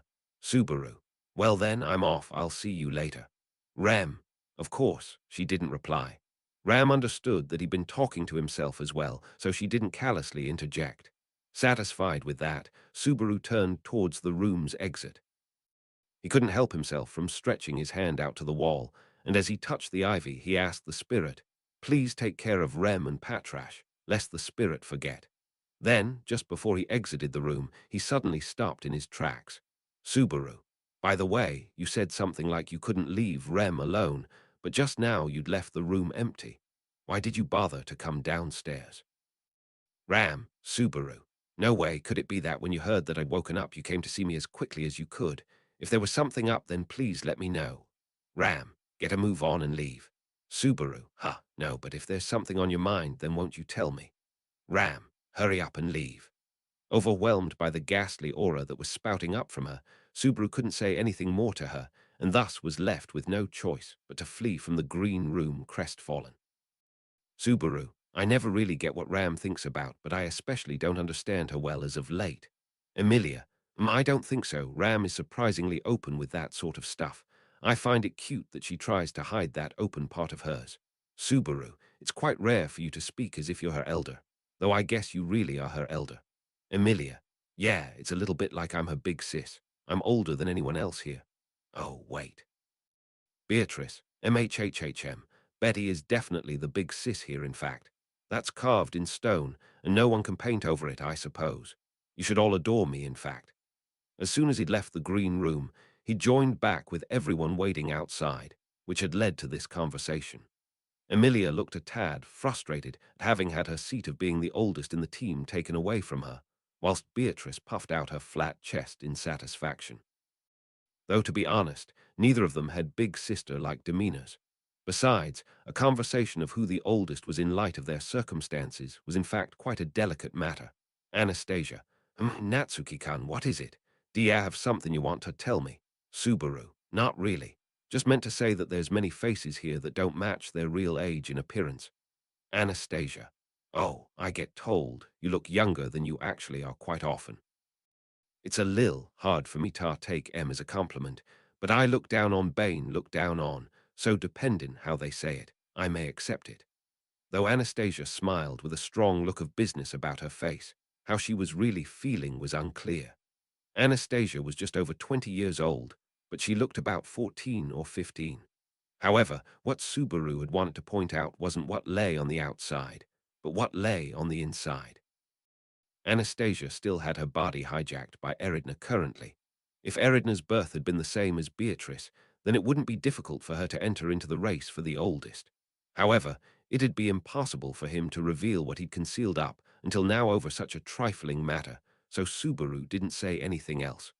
Moreover, there were other prominent candidates for the race for the oldest when confined to the present. Shala, hey, what's up, master? Didn't you like the grassy smell of the green room? I get that. I too find that room nasty and dislikable, Tilda, Subaru. Didn't you say there was a pungent smell coming from me too? You're cool with mine. Shala, Masters is a smell I've gotten used to. Truly, this time it ain't no lie. Subaru, shut your trap. Keeping Shola away from him, who had nestled up close to him and sniffed him, Subaru looked up at the floor above. Those left on the fourth floor would challenge the trial above barring Rem and Ram. Subaru, what about you? Are you coming with us? Shola, me. Wheel, I don't particularly need to, but since it's been so long, I do think I want to come with you. 'Cause it gets lonely not being able to talk despite being perfectly able to. I've been cooped up in silence for centuries, so I want to talk and tell Tilda. Subaru still couldn't get cold at her with her having said such a heart-rending thing with a friendly smile plastered on her face. He imagined that Emilia and Beatrice both knew that sort of loneliness all too well. His feelings towards Shola were deeply tinged with sympathy, so he didn't really have any intentions of actively keeping her away. Mayli, I rea Tilda Ellie like this one san, so I think she should come with us. Julius, it's only natural that the examiner is present there if we're going to take the trial. It's just for her to accompany us to make sure that we don't commit any irregularities. Support for that came in an unexpected form from Mayli and Julius. With them having done so, it meant that the majority of them backed Shola accompanying them. Lastly, Subaru looked over at Anastasia, who hadn't made any comments about it, so to unite their consensus. Receiving that gaze, Anastasia tilted her head and said me, Anastasia, I don't think there's any meaning in just me opposing this here, and I ain't got any reason to oppose it in the first place, and it's not particularly a problem. Besides, Subaru, besides. Anastasia, that girl seems way too attached to Natsuki-kan, so if we take her with us, she may tell us stuff about the contents of the trial. She may inadvertently come to our side. Shola, I'm sorry, but I haven't the foggiest about the contents of the trials, so I'm gonna have to let you down there. Subaru, geez, did you really have to say it like that? Anastasia laughed with a tahaha, and Shola looked smug as if she had been praised. It was questionable whether Anastasia's anticipations boded good fortune or bad, but for now, no one seemed to have any objections to Shola accompanying them. Although he couldn't deny that it was a little careless, leaving her alone was also an anxiety in itself, so the only difference came from leaving the danger far away or near at hand. Subaru. Okay, we shall go together. It doesn't look like we can count on you, but I have high hopes of you coming up with ideas. Shola, he's talking to you, Lil Ankle Biter. Do your best. Beatrice, he's talking to you, I suppose. What were you listening to, in fact? Shola curled her lips with a look on her face of having brought up a topic that she shouldn't have. Whilst listening to Beatrice's angry yells, the group opened the door of a room opposite to the green room, and when they peered inside, they found the stairs that led up there. Subaru, we're done with spiral staircases. Shola, the fourth floor Alcyone, and the third floor Tegeta are directly connected. I don't really go up unless I got business, so I've seldom been. Subaru, what this business you refer to? Shola, it's a young maiden's secret. Moving his gaze away from Shola as soon as she started to show signs of her inanities, Subaru looked over at Julius. Him and the others should have already challenged the third floor whilst he'd slept.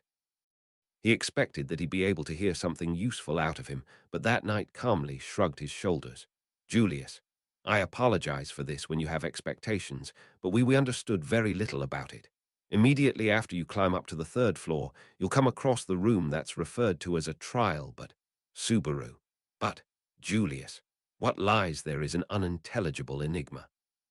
The honest truth is that we weren't able to find any clues to solve it, and we ended up having no idea what to do. Subaru, an unintelligible enigma.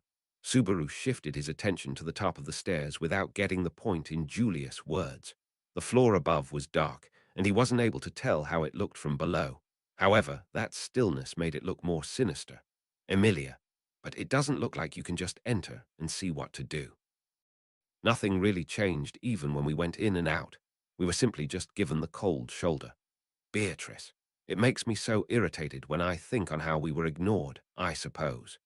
It seemed like Emilia and Beatrice also agreed with Julius' impression. In reality, although it was said to be a trial, none of them had been able to challenge it. His levels of wariness had just shot up as the word ordeal closely resembled it. TL note. So to describe the trials of the tower, I've been using the translation, trial, following the way the wiki did it. which is of course not incorrect. But this line immediately loses its nuance in English, so let me explain. The word Chinese letter, which is used to describe the trials in the tower, could also be translated simply as exam test, and honestly, if not for backwards compatibility, is what I would have chosen myself. Meanwhile, the word trial in Ray Zero, as used by Beetlejuice, Echidna, etc., is the word Chinese letter. This was also translated as ordeal in the anime, so that's why I went with that translation. What's key to know is that the words are slightly different in Japanese between the trials of the tower and the trials Beetlejuice and Echidna mentioned. Subaru. Well, it can't be helped. Nothing ventured, nothing gained. Then let us go. Emilia. Yeah, that's the spirit. Beatrice. That's the spirit, in fact. Shola. That's the spirit. Receiving all three of their affirmations, each in their own manner of speaking, Subaru took the initiative and put one of his feet on the stairs. Then, step by step, he headed up towards the floor above. Unlike the spiral staircases from before, the number of steps to get to the third floor was about the same as an ordinary building. Thus, in contrast to his preparedness, Subaru stormed straight into the third floor Taygeta to the point that it felt he'd gotten their way too quickly. Subaru, I'm in A. Immediately after he entered, Subaru felt an overwhelming sense of unease. A clump of unease, or rather should he say that it was an expanse that invited nothing but unease. It was a white expanse. Although it must be an extension of the tower that had up, until now been cylindrical in shape.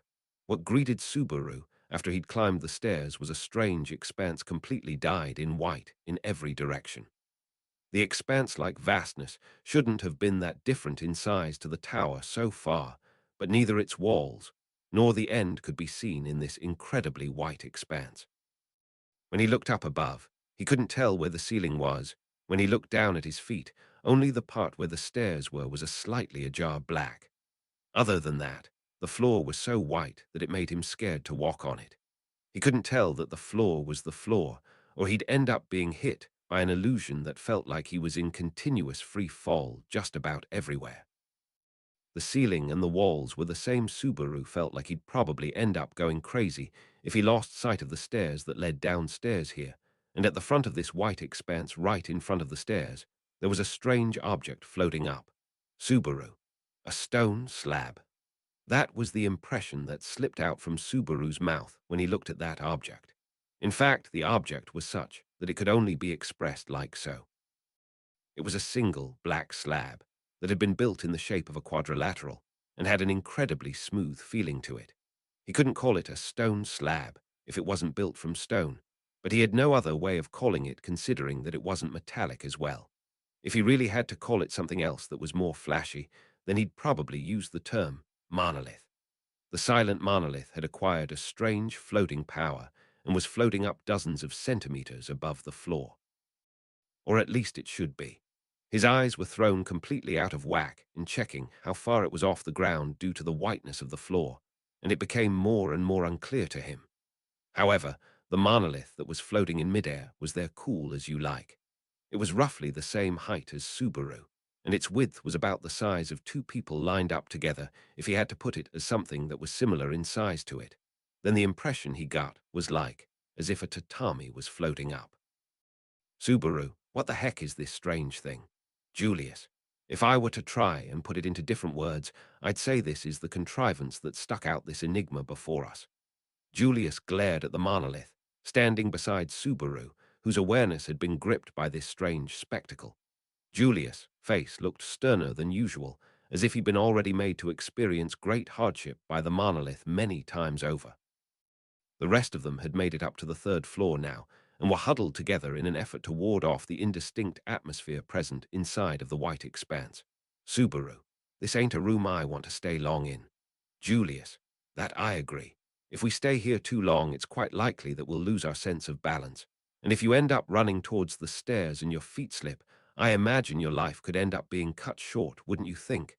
Anastasia. Yoo-hoo, Julius. Stop with the unnecessary prattle. Anastasia puffed out her cheeks in protest at Julius' prattle. It looked like she'd slipped on the way back before, which is what Julius was referring to. However, Subaru had no intention of laughing at that mishap. In actual fact, This room had been clearly made with the goal of putting people's senses out of whack. The room seemed like it embodied the wickedness of the nature of the person who'd made it. Subaru. So, what should we do about the main mystery? Beatrice, you should touch that slab, in fact. The trial begins if you do, I suppose. Subaru, should I really touch the monolith? Julius, monolith. That's a name that fits quite well with its mysteriousness. Let's call it like that from now on. TL note. Monolith is an English loan word in Japanese. Japanese letter, Japanese letter, Japanese letter, Japanese letter. So of course Julius didn't understand it. Subaru stepped away from Julius, who was in admiration of that strangeness, and moved forward on their behalf. Since no one stopped him, he walked all the way over to the monolith. He'd expected the monolith to let off a strange, ominous feeling when he approached, but it wasn't like that. It was pretty much just a plain old slab of stone, other than the fact it was floating. When he thought of it like a tatami floating about, he felt the fear he'd had at first fade just a little. Subaru, anyway, so I'll go ahead and touch it. Can I get a countdown?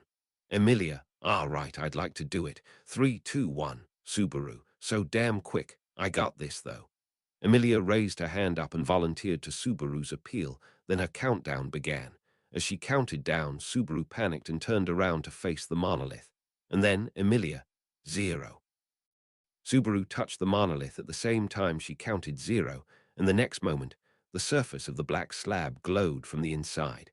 Just as it did, the scene in front of his eyes grew blurred. No, it wasn't exactly blurred. The monolith which Subaru had touched started to grow in numbers whilst glowing with a black radiance. The monolith shot out replicated monolith after monolith from its back whilst making their surface glow. Were all hurled across the room at an incredible rate of knots, scattered in strange positions, all floating.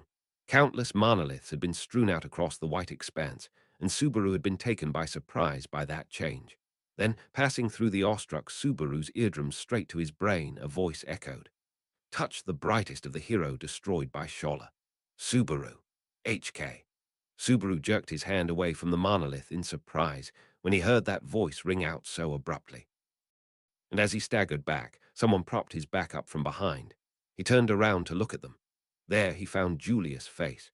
Julius touched his fringe with his left hand as he propped Subaru up with his right and said, Julius, well, look at this. Our first surprise. Can I count on you sympathizing with it? I wonder. Subaru, what an assholeish thing to say.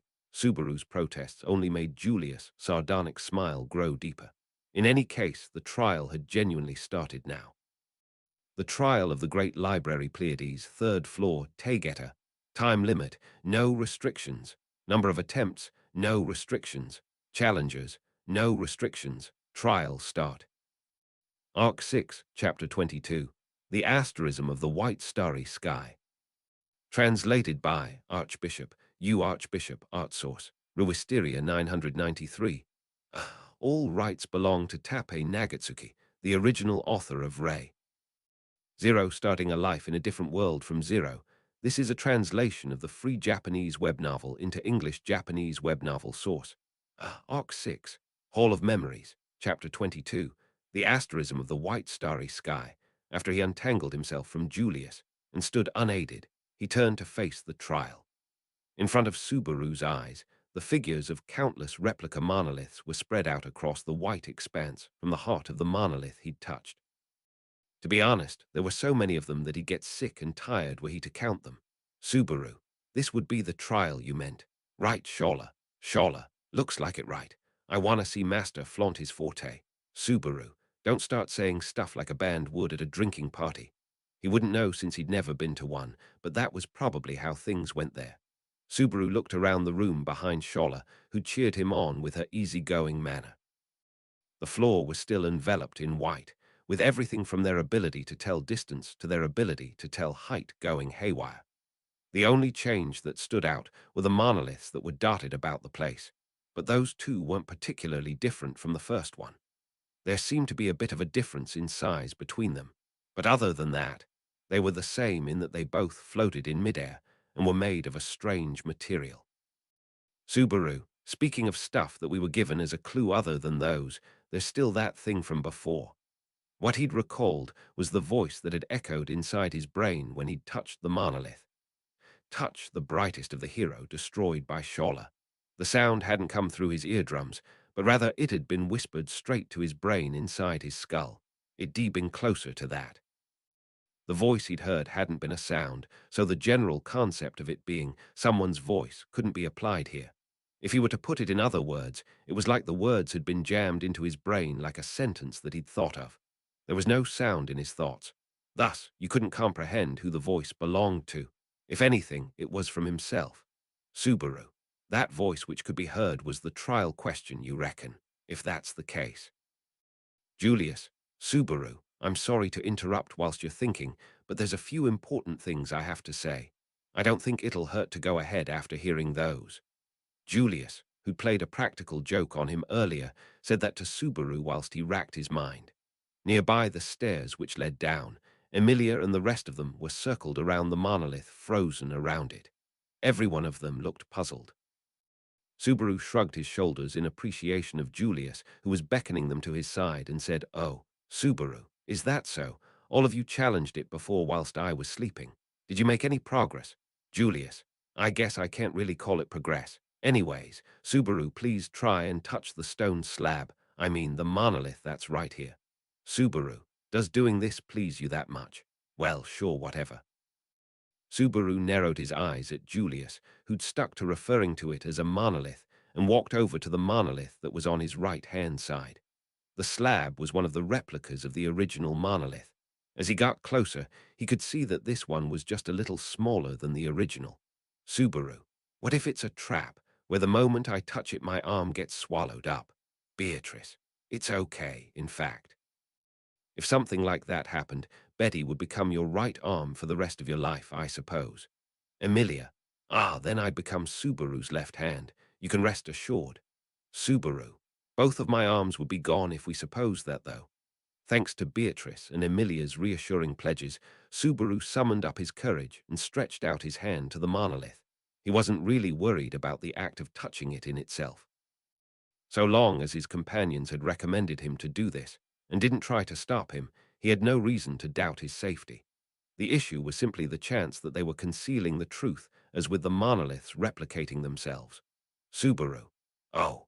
Still full of anxiety, as soon as his fingertips brushed against the monolith, the black stone slab shone so brightly that it almost scorched his eyes. In fact, its radiance had caused Subaru to hold his breath and immediately cover his face with his arm. Then, after the light faded away, what remained in front of Subaru's eyes was Subaru. Ha! Where did the monolith go? Shola. Hehe, behind Yao Master. Subaru. Behind me. After that flash of light, Subaru affirmed that the monolith that should have been in front of him had disappeared. Surprised by what had happened, he turned to look behind him at Shola, who had nonsensically shouted out in triumph. When he turned around, at the front of the stairs, in other words, at the place where the original monolith had stood, the first monolith stood alone. All the rest of them had disappeared from the room. Subaru. So, in other words, this means, Julius, that everything went back to its original state. To put it shortly, it looks like we've been deemed to have messed up by the trial.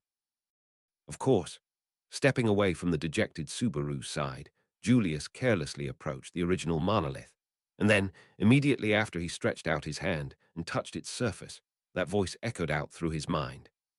Touch the brightest of the hero destroyed by Shola. Once again, at the same time which the challenge was posed to them, monolith after monolith were replicated from the original and scattered all around the room with the same force as before. The trial was distributed around therefrom. In other words, they could call this a retry. Subaru. I see. It must mean we can think as much as we want until we find an answer. Julius. That's our guess right now. There happens to be this monolith, but I can say that even when we went around touching monoliths at random, we couldn't find an answer. Subaru. So you've already tried brute-forcing it. Subaru broke down Julius' mild manner of speaking to the bread and bones of it. Emilia and Maylie, who'd heard that explanation, were patting their heads with what seemed to be a look of embarrassment about them. Just try touching and checking every single one of them. Certainly it looked like they'd tried to carry out that tactic. Nevertheless, it didn't seem to have done the trick. Subaru. It's a trial, after all. It means we have to solve the problem and answer it. Julius. It looks like our examiner doesn't appreciate answers that are just given out at random. Subaru, yeah, seems so. So like a sensei who doesn't give you credit unless you write down all of your working out and doesn't allow you to just put answers in the test's answer column. The anti-cheating measures sure do appear quickly, though. Reaching an answer without showing how you derived it could only come as a result of cheating or a hunch. Oftentimes, till primary school, he'd come across problems which he'd find answers to using his hunches. But the main point to mathematics was to learn how to derive the problem, not to regurgitate the problem willy-nilly on the spot. One time during primary school, when he'd been marked down for the lack of clarity in his working out, he remembered how resentful he'd been about it. But Subaru, after all this time, it looks like my sensei was right.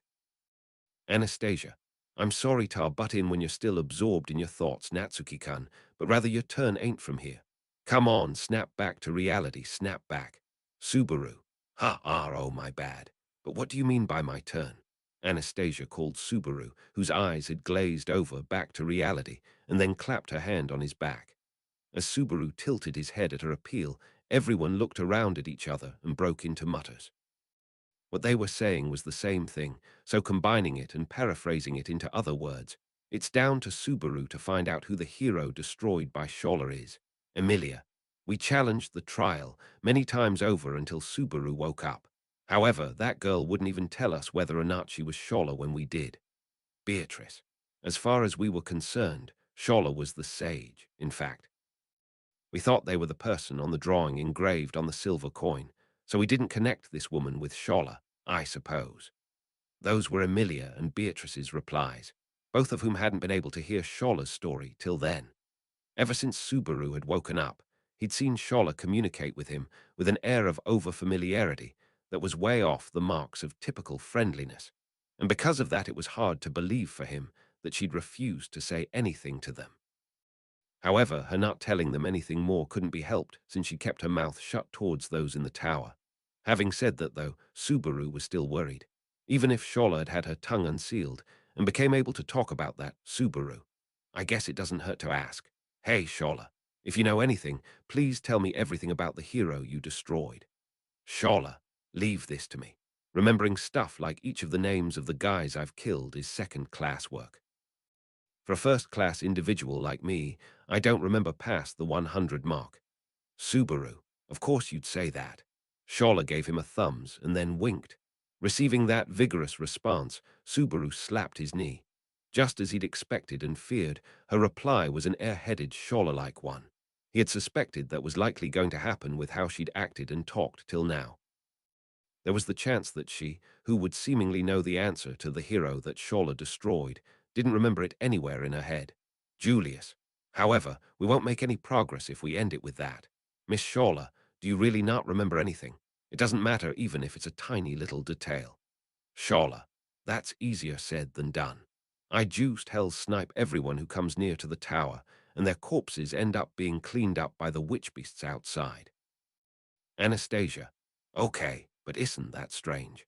Could it be a trial, Tarsi, whether we can reveal the tower's knowledge in the first place? It'd be a strange sequence of events for it to require us to show something that happened after Sholasen's tenure in protecting. The tower started. Shola had pouted, saying she didn't have any clue, but Anastasia pointed out the out-of-place feeling in what she'd said. Everyone other than Shola had agreed with her opinion with an I see. For sure, it was difficult to imagine that the problem posed inside the tower came about after her tenure in the tower had started. Then naturally, that meant the period of time which Shola had destroyed the hero came before the tower's construction.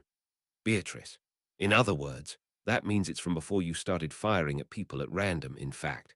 Come on, remember, I suppose. It's like all of your nourishment ended up just in your buttocks and breasts, so your memories become poor, in fact. Shola, this appearance was chosen by my mother Tilda. But, even if you say remember, it's not gonna honestly come out. Before the tower was built, right? Emilia, yeah, that's right. Before the tower was built. During that time, do you happen to know of anyone that you kill? I mean destroyed. Gathered near the stairway with Shola in the middle of them, they desperately tried to awaken her memories. However, Shola, who was basked in everyone's expectations, gave no signs that they'd been successful, and she groaned out with an ahi in Subaru.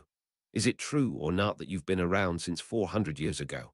If I name a bunch of the noteworthy people around that time, you wouldn't happen to have killed 2 or 3 of them, would you? Shola, Master, are you thinking that about me? I'm a maiden who likes to dabble with flowers, you know. Subaru, that's no maiden, more like a caterpillar. Emilia, Subaru, I think your way of speaking just now was ever so rude. If she doesn't want to remember, then don't push her and force her to.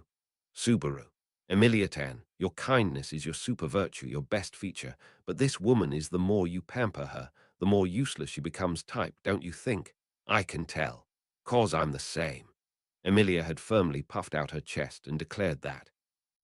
But it wasn't that Shola couldn't remember because she didn't want to in the first place, but rather that her memory was so poor that she just couldn't. The topic was one which he'd wanted to handle delicately, since one of his members had a bunch of difficult problems in regards to memories, but it was a different matter when it came to Shola. Subaru. Practically, it'll be no problem if I fire off some random names, right? I don't know how one of them striking the answer would react with the monoliths, though. Anastasia. It's definitely gotta be as Natsuki-kun says. I wonder, though, even if we find out the answer, how can we then touch the brightest? Considering that the monolith he'd touched had disappeared, and the trial seemed to have adjudicated them as having messed up, he could predict that their answer's final form would probably be to touch the correct monolith. The issue then was how they would find the correct monolith. Even if they chipped at Shola's memories, he didn't get the feeling like it had become clear. One could say, Meili, boo tilde t, even if we think forever, we won't make any progress, right tilde ght.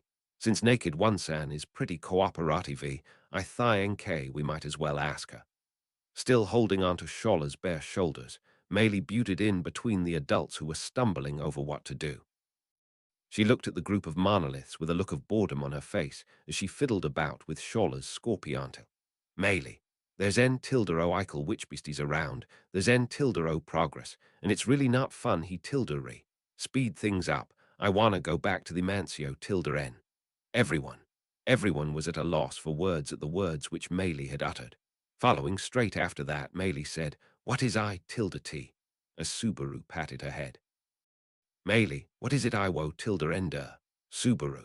Nothing, I just think it's as you say. You're right. This place is sandy as hell, and on top of that, there's a bunch of scary witch beasts prowling about outside. We'll quickly take care of things here, settle all our problems. Wake up, Rem, retrieve a means to save the people in need, and then we shall skedaddle out of here. Treading around things with anxiety before attempting them was a waste of valuable time. It felt to him like the trial had been set up by someone rather ill-natured, and that he was playing right into their hands. Shola, master, you do know that there's an easy-to-stroke head right next to that lil ankle-biter.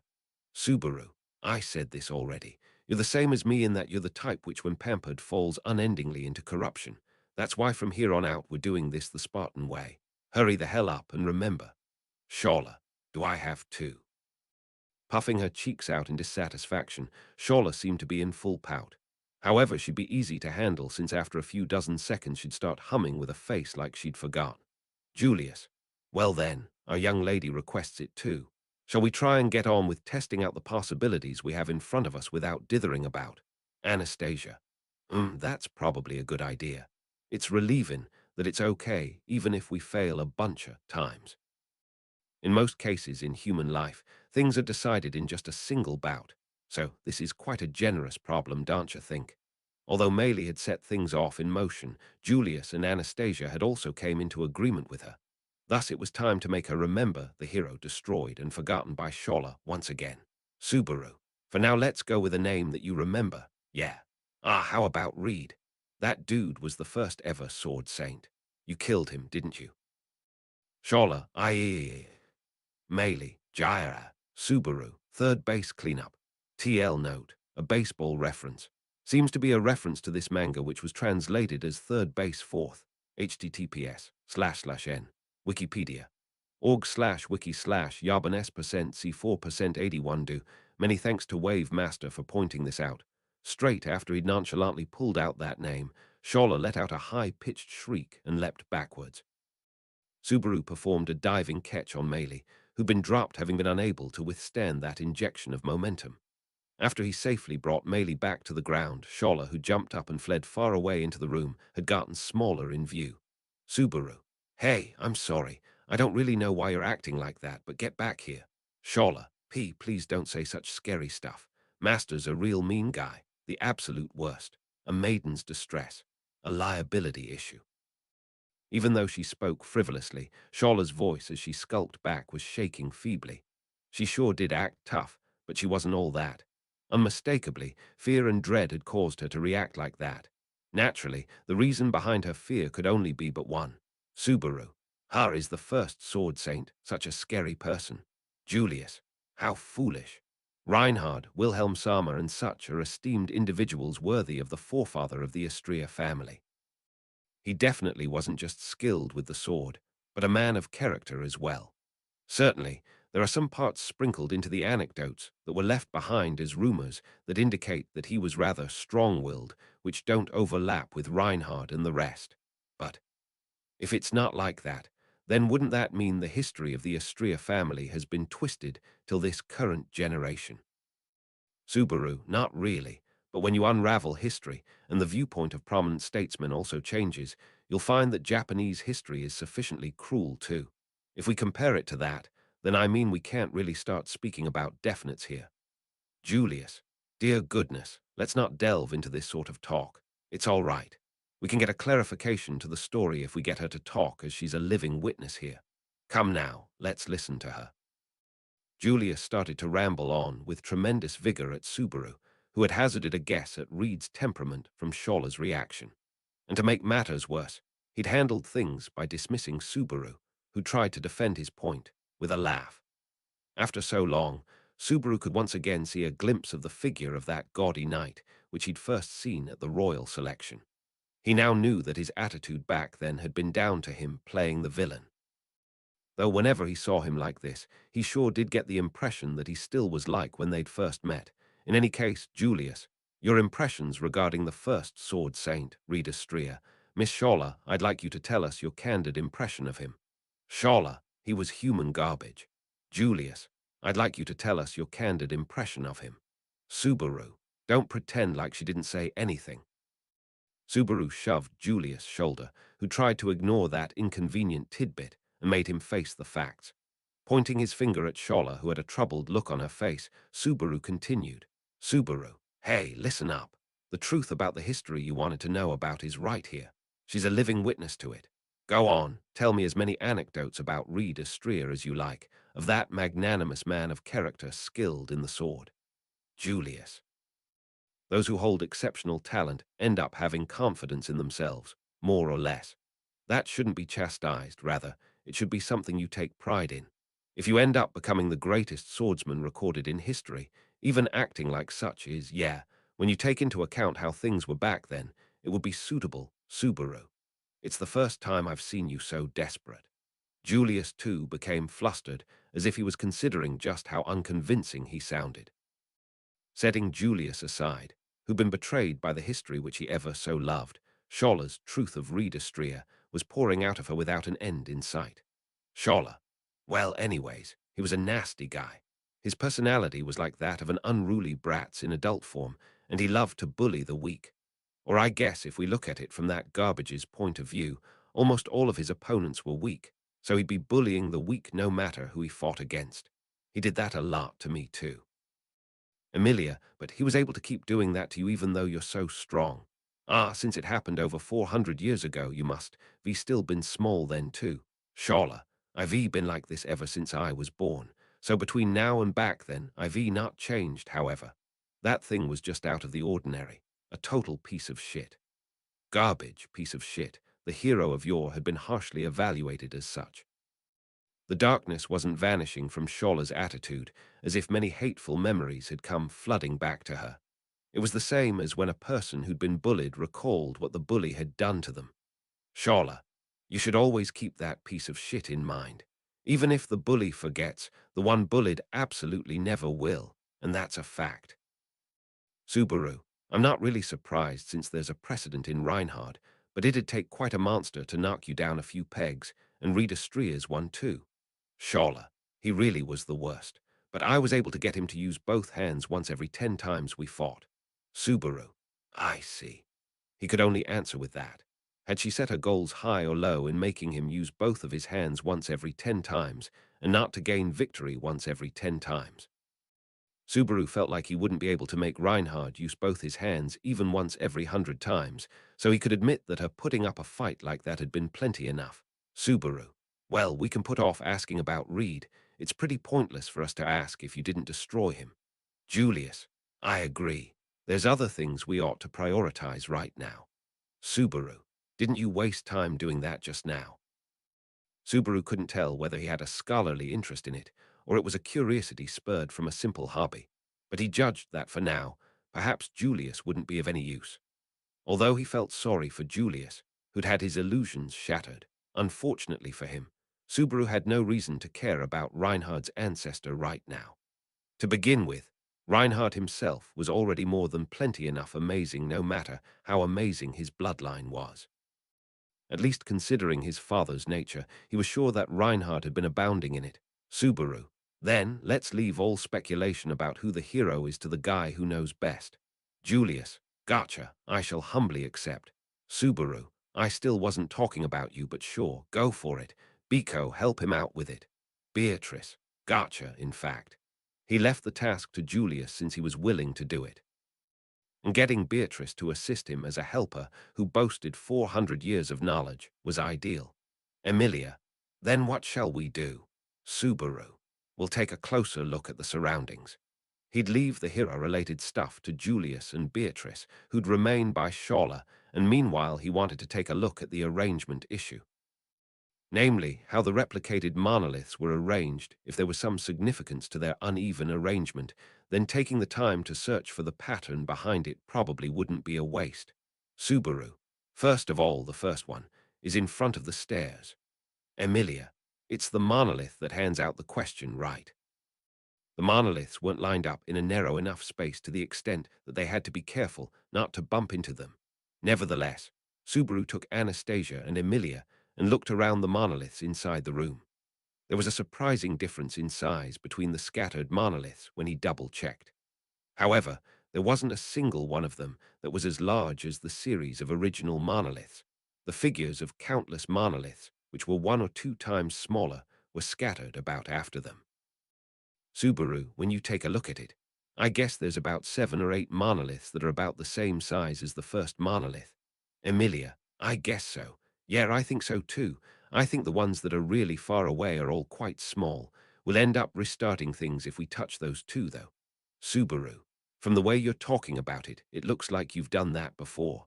Ah, sorry. Never mind about that. Seeing sadness build up in Emilia's eyes, Subaru caught himself before he said too much. Returning back in front of the first monolith, Subaru turned to face the 2 girls and plunged into thought. Subaru: touch the brightest of the hero destroyed by Shola. I feel like it's trying to say something cool. Anastasia: I guess it must be saying something abstract. Unfortunately, we can't go overlooking the question when we take into account what comes out of relying on Shola-san's memory. Subaru: well, I suppose so. In essence, relying on others, or on the being that had been left behind in the tower as its warden, to get that answer was really unfair with it being labeled as a trial. Subaru and the others hadn't expected friendly contact when they'd made it to the tower, however. They ended up making it into the tower without coming to blows with Shola. If it hadn't ended up like that, they would have fallen into a quagmire of massacre. Even if they'd successfully made it into the tower in that case, they likely wouldn't have been able to defeat Shola. Emilia: if we do that, passing the trial is going to be forever impossible, right? Subaru: that's correct if you're saying they have no intention of letting us solve the trial. They could put a strong guardian as a defense mechanism, and worse, were we to kill said guardian, they could put a terrible barrier that wouldn't let us pass. Emilia: but you don't think that? Think it's different to that. Subaru: MHMHM. Emilia turned her eyes in anticipation towards Subaru, who touched on this issue of security. Receiving her gaze, Subaru confirmed her thoughts with a chuckle. Those eyes were Subaru's weakness. Subaru grew weak whenever Emilia and Beatrice gave him those looks. Rem, Garfield, and Otto would occasionally look at him like that too. Coupled with Petra, that made far too many. The only ones who didn't look at him like that were Patrash and Ram. Subaru: ah, it somehow feels like I could see a trend. Emilia: Subaru: It's nothing, just talking to myself. Subaru's bluff wouldn't have worked against those who could see through him. Of course, he was laid out thanks to Emilia not being one of those who'd question him about it. Anyways, putting that aside and going back to the problem of the format of the trial, Subaru. Exceptions aside, fundamentally the problem was constructed with the assumption that it can be solved. If you really wanted to hide things properly, it'd be smarter not to leave them somewhere where there's a chance of finding them. Anastasia. But Natsuki-kun, Yurov eyeballed this place as not Bane like that. Subaru. What was it that the keeper of this place, Shola, said? She said this is a great library where you can get all the knowledge you desire. I don't think Shola herself could come up with such a fancy-looking phrase, so I think she's splurging out words that were told to her by someone else. Meaning that Flugel, who built this library and entrusted it to Shola, intended for it to be used. The more he unraveled the possibilities, the more unnatural the current situation became to him. The creator of this great library, Pleiades, must have taken steps to set it up so that the purpose of the building worked. He'd left behind the trial, and Shola here as a means to screen people for that. Subaru, does this mean that no one but those who get along well with Shola can use it to begin with? Emilia. But Shola said that she attacked everyone who approached the tower, right? Yeah, that was right. The command that had been given to Shola was to eliminate anyone who approached the tower without any exceptions, and Subaru and the others coming into friendly contact with Shola had just been a stroke of luck. If he recklessly concluded that people wouldn't get the qualifications to challenge the tower unless they abounded in fortuity, then Anastasia. So what you need is strength, luck, and charm so that you're able to make friends with Shola-san. I think our lineup is pretty unfit for that challenge. Subaru. It sure is. If they'd been defeated by Shola, killed by her, or been unable to get her to cooperate with them, then they'd have lost the qualifications to challenge the great library Pleiades. Although it was irrational to think so, if he listed all the conditions up till now, he could only come to that conclusion. However, Subaru couldn't help but have a bad feeling in just accepting that. And Emilia, hey he. Subaru, Emilia. I'm feeling queer-eyed, a bit uneasy. I've got a real bad feeling in and around my chest. Emilia placed her hand to the pit of her stomach and anxiously spilled that out. As he was about to draw his eyes to that, Subaru restrained himself before he ogled her pale skin. Clearing his throat with an ahem, he frowned at Emilia and said, "A bad feeling, Subaru. Ha, is something on your mind? Emilia, to tell you the truth there is. But this may have nothing to do with everything, and even if I say it out loud, I think only you would understand me. Subaru, I think I'd like you to say whatever's on your mind right now, so you can say it to me. My thoughts aren't necessarily correct, and it's honestly a good thing to think about things from multiple different angles." Emilia, really? Having been immersed in her thoughts about what she was holding back, Emilia's face brightened a little as she heard his words. Then she continued speaking, saying, "In that case, Emilia, when you touch the monolith, you guys could hear a voice inside of your head, right, Anastasia? Yeah, it's an uncanny contraption, but I wonder what the heck it is." Emilia, it's that voice, but isn't it similar to the one back at the ordeal of the sanctuary? Subaru and Anastasia. TL note. For terminology disambiguation, check my TL note from last chapter on why I am using ordeal here instead of trial. Subaru and Anastasia both kept their silence when they heard Emilia's suggestion. However, even if both of them had ended up staying silent, the reason why they'd done so had been different. Anastasia had plunged into silence because she had no clue what those words meant, but Subaru's silence had been because he'd been taken by surprise and understood her words. The ordeals, those had taken place at the witch Echidna's graveyard, who'd lived in the sanctuary. Those mystifying phenomena that made you confront the past differing presence. Subaru didn't know the full details of them as he'd retired halfway through. But according to Echidna back at the graveyard, there'd been a third ordeal, too, which Emilia had overcome. No, in this case the details and hardships of that ordeal weren't what was important here. What was important was that refrain that had informed them about the details of the ordeal using their own voice was pretty much the same as when they'd challenged that ordeal. Subaru, now that you mention it, you're right. Why did that slip out of my mind? I guess cause their bad memories. Emilia, Subaru, That's because you really dislike Echidna, no? Anastasia, HK, Subaru. Going through an experience where a savior turns out to actually be an eminence grise is gonna end up making you look like me. Since the sanctuary, Emilia and Subaru had spoken about the witches only once or twice. Even after they'd touched on the subject of the ordeal, Emilia liked to skirt around it, so he hadn't pursued the topic too much. The point that they both shared in common was that they thought Echidna was an ill-natured fiend. Emilia sugar-coated it more when speaking, but Subaru spoke about her as it was. Anastasia, why you freaked me out cause you mentioned Echidna's name. Emilia, I see. Anastasia's artificial is called Echidna too. She does speak in a really similar manner, right? T's strange. Subaru, yeah, it's strange, but let's settle this another time, all right? So it's similar to the ordeal. When he'd heard the word trial mentioned, he'd thought that it sounded similar to ordeal. When it came to the parts that resembled the ordeal, till the start, this was probably one part of a system, or perhaps it was a great part of it that resembled the one at the graveyard. Subaru, come to think of it, the ordeal, too, was practically unlimited in how much you could challenge it. Emilia, and what's more about the trials, there's the third floor, the second floor, and the first, totaling 3 here too, right? Subaru and Emilia looked at each other as if they were saying, yeah, it's definitely like that. The sage's name, and the 400 years time period. When he looked back on it, it felt inevitable that history overlapped with the period of time of those witches. Emilia, yeah, though I'm sorry. Even if we know that much, it still doesn't bring us any closer to the answer, huh? Having thought all the way up to there, Emilia cut her story short with a flustered look on her face. Just as Emilia had concluded, even if there was a chance that this place had some relation to the graveyard, it still had nothing to do with the trial of Tegeta.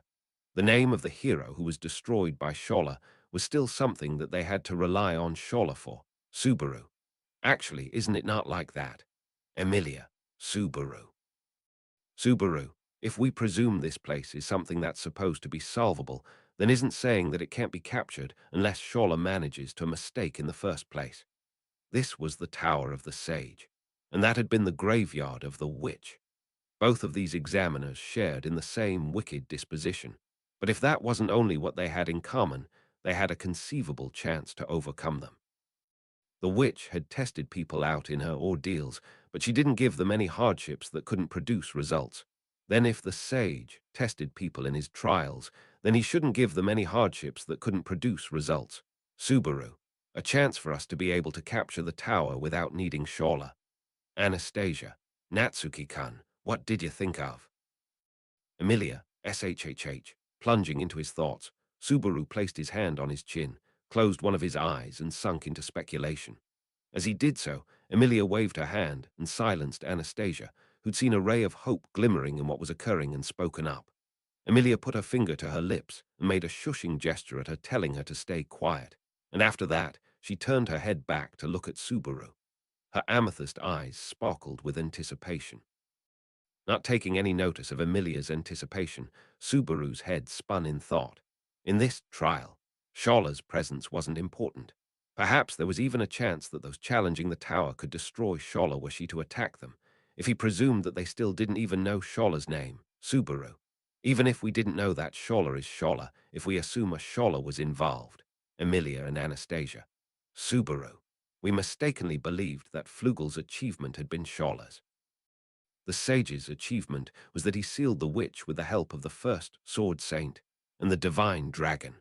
However, the Witch of Envy ain't something that we'd ever call something like a hero, nor was she ever destroyed. He cut out that possibility as being an incorrect hypothesis right here. Maybe there'd been another heroic tale which the sage, Flugel, had forced on Scholler that he just didn't know about.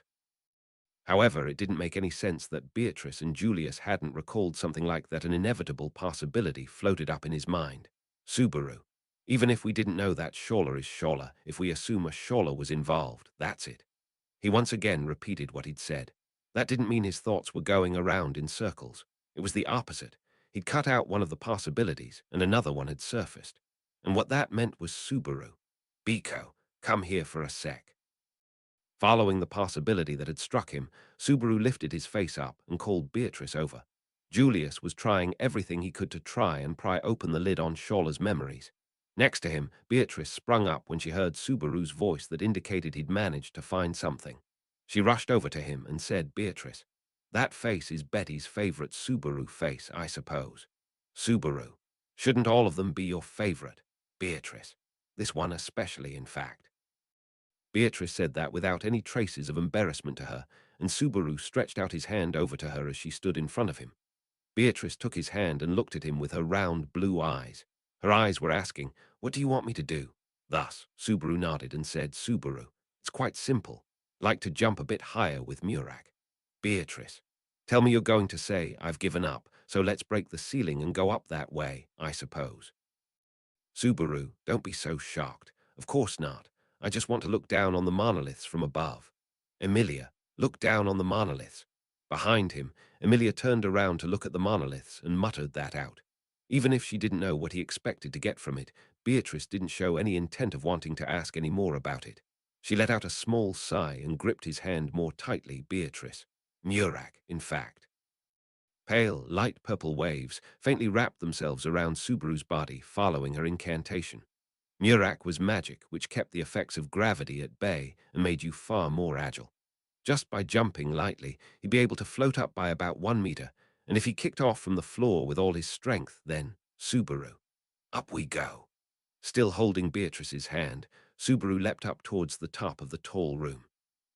Although he'd made it up by 6 or 7 meters, his body didn't crash into the ceiling as he'd expected. The layer had expanded as if there had been no ceiling at all inside of this endless white expanse. Thus, Subaru was able to look down on the entire room from above. "Subaru, it's as I thought. Beatrice, were you able to find what you were looking for, I suppose?" "Subaru, of course. This place is the absolute worst." Subaru frowned and nodded, seeing Beatrice's gaze, who'd heard his mutter, wrapped inside of his arms. The two of them turned towards the ground and dropped down. Their lightness of body that had helped them leap up also helped grace their landing. They landed without any issue, and he lowered Beatrice, who he'd been princess carrying, down to the floor. "Subaru, I know the name of the hero. Emilia." "Really?" Subaru said that with conviction to Emilia, who'd seen him muse about it and then leap up. Emilia reacted in surprise to his words, and Anastasia rounded her eyes as well. Hearing them speak, Julius and the others with him, who'd been captivated by their talk, gathered over to where Subaru and the others were. "Meili, Oni Isen figured it ut tilde t. Subaru, I solved it, along with the line of thinking of this errant examiner for now. Shawla, that's master for you. You're makin' me feel all tingly. Oh, how I yearned for this." With Meili on her back, Shawla gave him a thumbs up and replied, then she shook her head vigorously. Looking at that from the corner of his eye, Julius looked over to the group of monoliths and said, "Julius, I don't mean to doubt you right now, but please tell me how you managed to get the answer." "Subaru, it's nothing spectacular. Y'all needn't feel bad for not solving this, because in the first place, the people who have a chance at solving this are few. This problem was the most contemptible in that sense. The challengers had to overcome the obstacle that was Shawla, understand the details of the problem, and yet from the start, they'd been narrowed down by the likelihood of knowing the answer to the problem. Subaru, the hero destroyed by Shawla, his name is Orion. Everyone, Orion. Everyone looked at Shawla in confusion after they heard the word that Subaru had spoken out. However, Shawla vigorously shook her head as everyone's gazes converged on her and said, "I don't know them." "Shawla, nope, nope, nope, I've no idea who that is. And even if for a sec we assume I did kill them, what sort of person who can't even make it all the way here gets called a hero? It's totally ridiculous. Sue, I don't think I'm the one to blame here. How you may ask, well, by this argument from theory, I'm super smart. Subaru, as you can see, this woman's not smart at all. At first, I'd suspected that she may have actually forgotten, but that's not the case. Reason being that the Shawla from this problem isn't this woman in the first place. Shawla, I'm the only Shawla. I got this name from Master. Subaru, even the name that your master gave you came from someone else." He prodded out his finger to the tip of the protesting Shawla's nose and pushed her away before she could get closer. Following that, Subaru walked over to the original monolith and stood in front of it. "Emilia, maybe once again, only Subaru knows the origins of Shawla's name. Subaru, It isn't just me who knows, though I suppose not everyone would know. The name of a star in my hometown is called Shola. The meaning of its name is the stinger. But if I had to specify which kind of stinger, then it'd be the scorpion's stinger. Shola had insisted on calling her hairstyle a scorpiontail. Had that been a hint of some sorts, or was that some natural airheadness of Shola's? Whichever one it was, there had been a few things that had made him recall that Shola equals scorpion equals stinger. Subaru.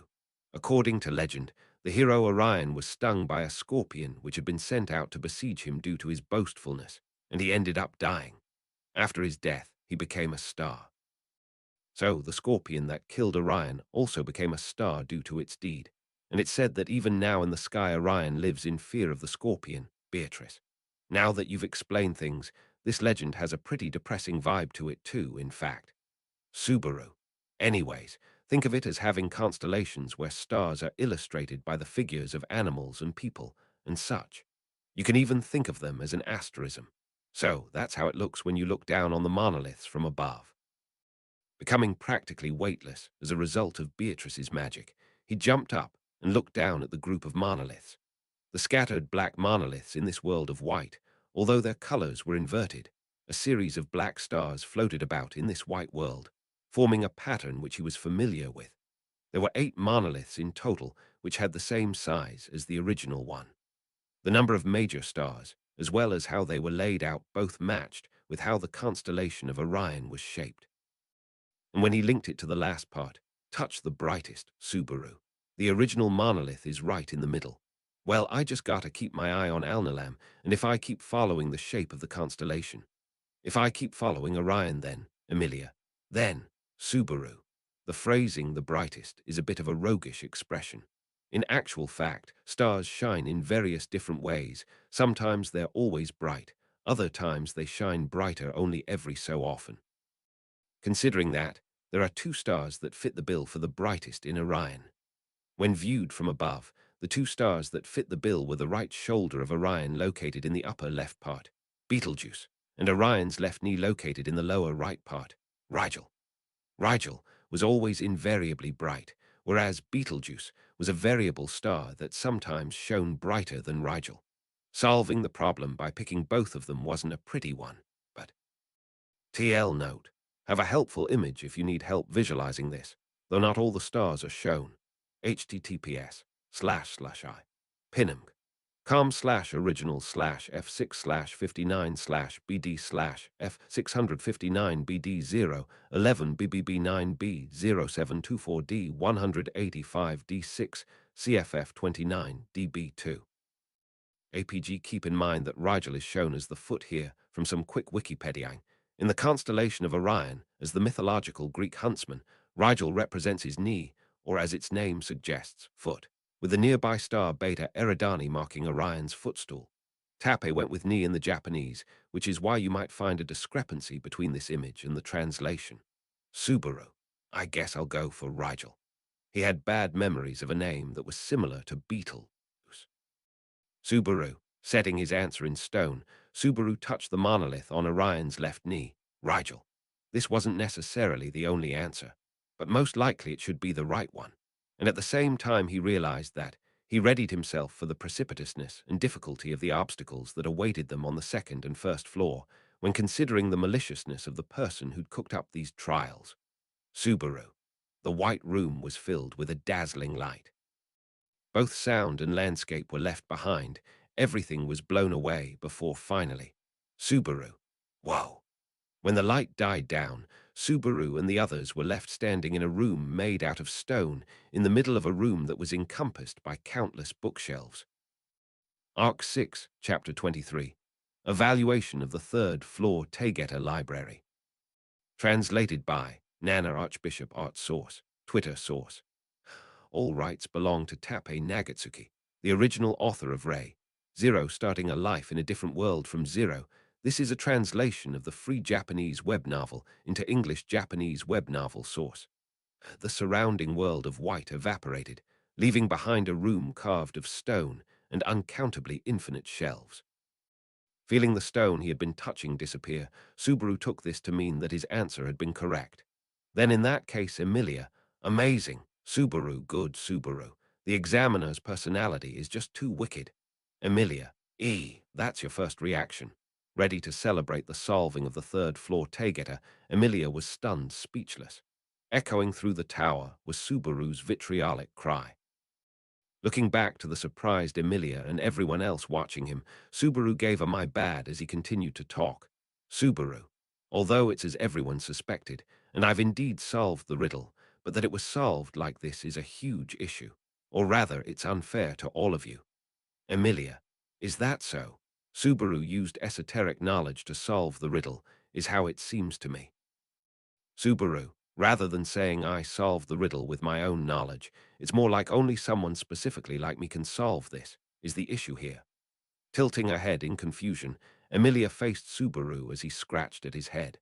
To consider it in detail, the best way to explain this turned out to be a bit of a problem. The exam of the third floor Taygeta was just as Subaru had answered, the myth of the Orion.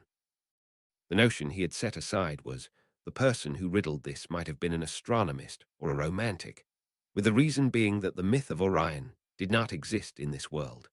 Whether Orion or the celestial name of Shola or any of the other constellations, all of them were astronomical knowledge from Subaru's original world. And this current world, perhaps, was the far future, set after the civilization of Subaru's original world had long been lost to the past.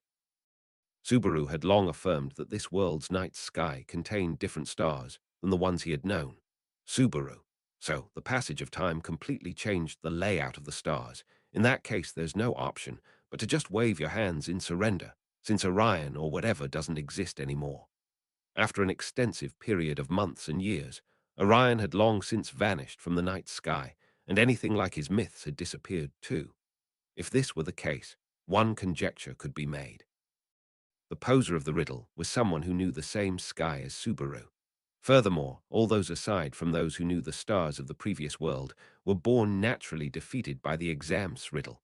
And the one who had designed the riddle, according to Shola's report, was without doubt the sage Flugel. Subaru, your master, seems to have been a guy with a decidedly wicked personality. Shola, no. Why would you say that, tilde SSU? It's unlike master to be self-deprecating, tilde SSU. Although the wicked personality bit can't be denied SSU, it's still reasonable for the riddle to be solved SSU. If it were read, it would indeed be unsolvable, something about revealing another self and being unable to pass without victory in battle. Subaru. That's horrifying. Either way, the tests would go nowhere. All in all, the heroes of the past who had subdued the Witch of Envy all had terrible personalities. With this person, using knowledge from another world would probably work better. Anastasia. All right, and now? As Subaru sighed over Shola's explanation that wasn't an explanation, Anastasia interrupted the pair to glance around. Stroking her scarf, she examined the shelves crammed with books. Anastasia. Thanks to Natsuki-kun's labors, the exam was solved. That's excellent, but what's the point of the library? What kinds of books does it have? I find this quite curious. Julius. According to Shola-san, this place is a trove of knowledge without bound and without break. Unironically considered lacuna here, is what she had said. Nodding in accord with Anastasia's words, Julius glanced toward Shola. Bearing an expression as if she had forgotten her own earlier words, Shola had her skin pressed against Meili's as she played with her. The expectations hadn't been high to begin with, but it seemed that Shola's explanation of this Taygeta library was not forthcoming. Beatrice, from that reaction, it seems that this is the first time Taygeta-s been opened, in fact. Let's walk around and take a look, I suppose. Subaru. Indeed. Hey, you, could it be that you can't hold back anymore? Beatrice. That might be the case, in fact. Clutching her dress from beside Subaru, Beatrice seemed to be speaking a tad faster than usual. Eyes gleaming softly, gazing about the library with fascination upon realizing the reason, Subaru forgot their circumstances and began laughing. Subaru. Seems like the Forbidden Archive wasn't some unpleasant memory to you. Beatrice. It's not a particularly pleasant memory, I suppose.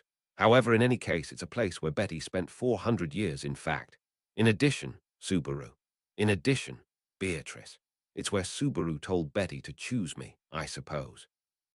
It's not a place that can be so easily forgotten, in fact. The unexpected words had Subaru's eyes go round, and Beatrice's turned her face away. But even from behind her reddened ears were plain to see a clear sign of embarrassment. Subaru, saying words that would embarrass you of your volition, just what are you trying to achieve? Beatrice. Betty remembers everything about the forbidden archive, that is proof of memories of Subaru is all, in fact. Subaru, you are too cute. Beatrice, Kaya, I suppose. At the sudden declaration of affection, Subaru gently began stroking Beatrice's head. Beatrice's feline cry gradually softened, and Subaru saw an expression filled with satisfaction. The scene had Anastasia, and the others glance at them with amazement. Subaru, all right, enough of the idle chatter. Let's check out the library now. Anastasia, what a sight for sore eyes. It really seems like a gentle exchange between parent and child, doesn't it? Subaru, it'd at least be considered brother and sister, wouldn't it? Sticking his tongue out at Anastasia's opinion, Subaru straightened and glanced about at his surroundings.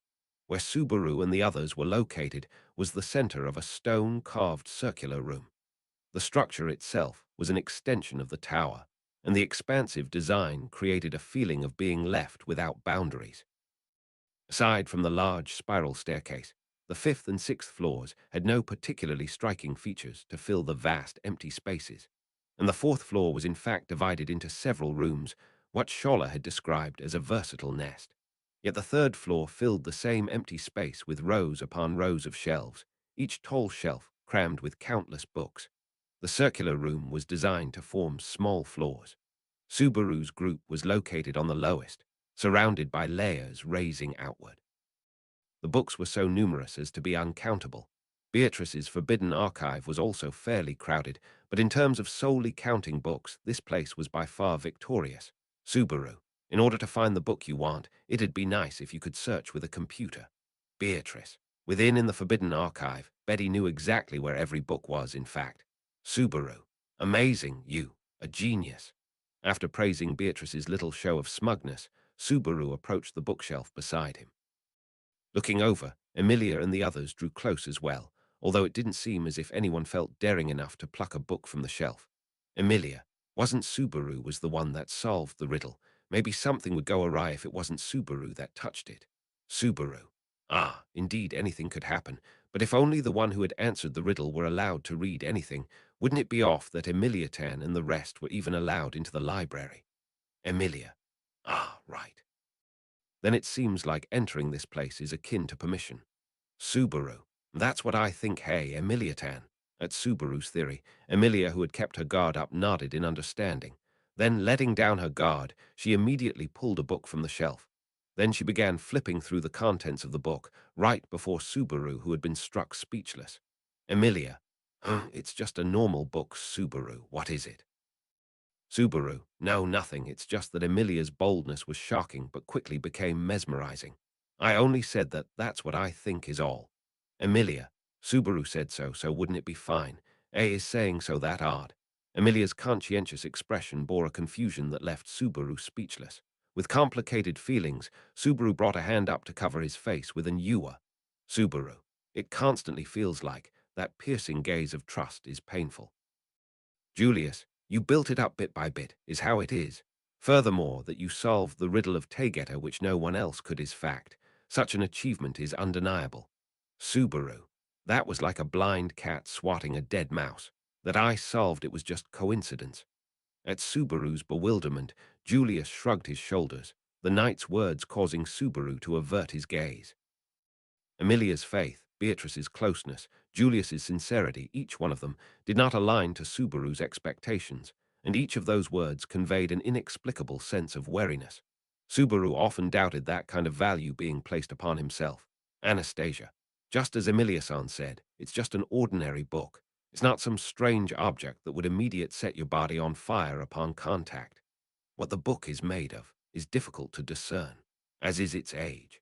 As for the content, inspired by Emilia's proactive attitude, the others too had begun picking up books one by one. Even so, to skim all of this myriad of books was hardly such an easy task. Anastasia and Julius both examined the book's composition and binding and the like. Subaru. Biko, what do you think? Beatrice. It seems that the composition of the books are identical. Only the titles are completely different. This is Noah Libertas. This is Libra Fermi. Don't seem to follow any particular pattern in their ordering either. Her librarian soul dripping blood, Beatrice expressed dissatisfaction with the one who had arranged the book so haphazardly. The absence of any memory of her sorting through the forbidden archive suggested that it had been organized long ago. Putting aside Beatrice's indignation for now, Subaru sudden noticed something about the spines of the books. Subaru. The titles of these books. Could it be that they're all people's names? It seems to. This is Palmer Yule, and here's Coyote. Julius. All these names from the past, unfamiliar ones. Not that I hold any wealth of knowledge, but none of these names are ones I know. Of course, looking around more closely might yield some kind of discovery. If you don't recognize them, it's likely that no one here would. Whether that was true or mere humbleness, of late Julius had been revealing more of the historical pedigree of his house. If these names were not in his knowledge, perhaps they were just randomly given ones. Subaru also offhandedly grabbed a book to leaf through. The text written inside was composed of the common Japanese letter I glyphs, Japanese letter Rho glyphs, and Japanese letter Ha glyphs, the unique language of this world. Had it been a gospel, no one aside from the owner should be capable of reading it, and only text composed of what seemed to be pictographs would have been visible. But this book did not seem to use such petty tricks. Since the text was minuscule and the content itself was too boring, it would not register in the brain even if read properly, a common issue with uninteresting books. Subaru. Once again, to check with Anastasia-san, are there any names you recognize? Anastasia. No. Subaru sought confirmation from Anastasia. Of course, rather than from Anastasia herself, it would be better to say he sought confirmation from Echidna who held control over her flesh. Echidna should be possessed of more knowledge than Julius, and though it was possible she was concealing the truth, from the very beginning the spirit had not shown any hints of hostility. Believing her answer for now, Subaru began to feel rather impotent. Subaru, out of tricks already, ha? A tree hidden in a forest. Could be that a vitally important book is hidden somewhere in these shelves. This really is troublesome. Emilia, giving up halfway through won't do. Facing an unsolvable problem means that you have to try even harder. Work hard. Faced with a vast amount of books, Subaru, who had already felt uneasy, had his soul assaulted by exhaustion.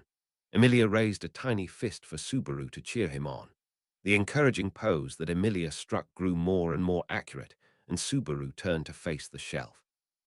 The titles of these books all contained unfamiliar names. At the very least, should he come across a name he recognized, he would look into it with care. Thinking so, Subaru brushed his fingers along a row, book by book. Subaru.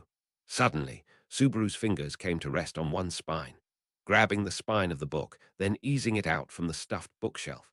The book's title was a name that Subaru knew. Subaru, having reflexively grabbed the book, flipped it open. Then the familiar name of the book met his eyes, and afterward it came, a dimming of the consciousness. Japanese letter, a woman, a soul woman existed. A woman so young, one would hesitate to call her a woman. Humble clothes upon a skinny figure, green hair along with a skin tanned in the shine of days. The woman seemed to be at an age to be called a little girl. However, her heart was commanded by unending distress. Unable to find the answer for it by any means, for the woman, it was an inborn argument. Japanese letter, ever more troubling her mind with it, was the unending supreme argument. It was the logic omnipresent in the world, that contrast of white and BLACK Japanese letter, namely, good and evil, righteousness, deeds of Though there were innumerable choices in the world, all deeds are eventually decided to be on either of those positive and negative poles. For the yet youthful woman, there was a reason to continue to anguish over that logic. It was inevitable for her. The one who had divided the woman's world into white and black, good and evil, the righteous and the sinners, was the woman's father. Japanese letter, the woman's father decapitated the necks of sinners and made a living by delivering punishment appropriate for the delivering the end of their life, the punishment suitable for their upon the sinners who had sinned, meant livelihood to her father. Japanese letter, EXECUTIONER. The woman had seen the actions of her father, who was named that, and the state of affairs of the execution site, before even the days of youth. The repulsive and cruel deeds, the death wails of the sinners granted quietus, the execution site ruled by blood and death. Japanese letter WHAT made the woman witness death there, was none other than her father's own will. Punishment casted upon the committed sins, evil deeds met their result through the means of evil deeds. The father attempted to convey the rightful state of affairs he believed in, of the world's good and evil, as an executioner to the woman. Noble was her father's will, a pure ideology without question. However, keeping in mind the woman's youthfulness, it seemed to be conceded, it was yet too early to seek ideals. The woman saw the deaths of many with her own eyes, scented the odor of blood, and burnt the punishment casted upon sinners into her memory. The result, the woman, before she could study in depth the value of life, and the principle of life and death, learnt punishments befitting the sins.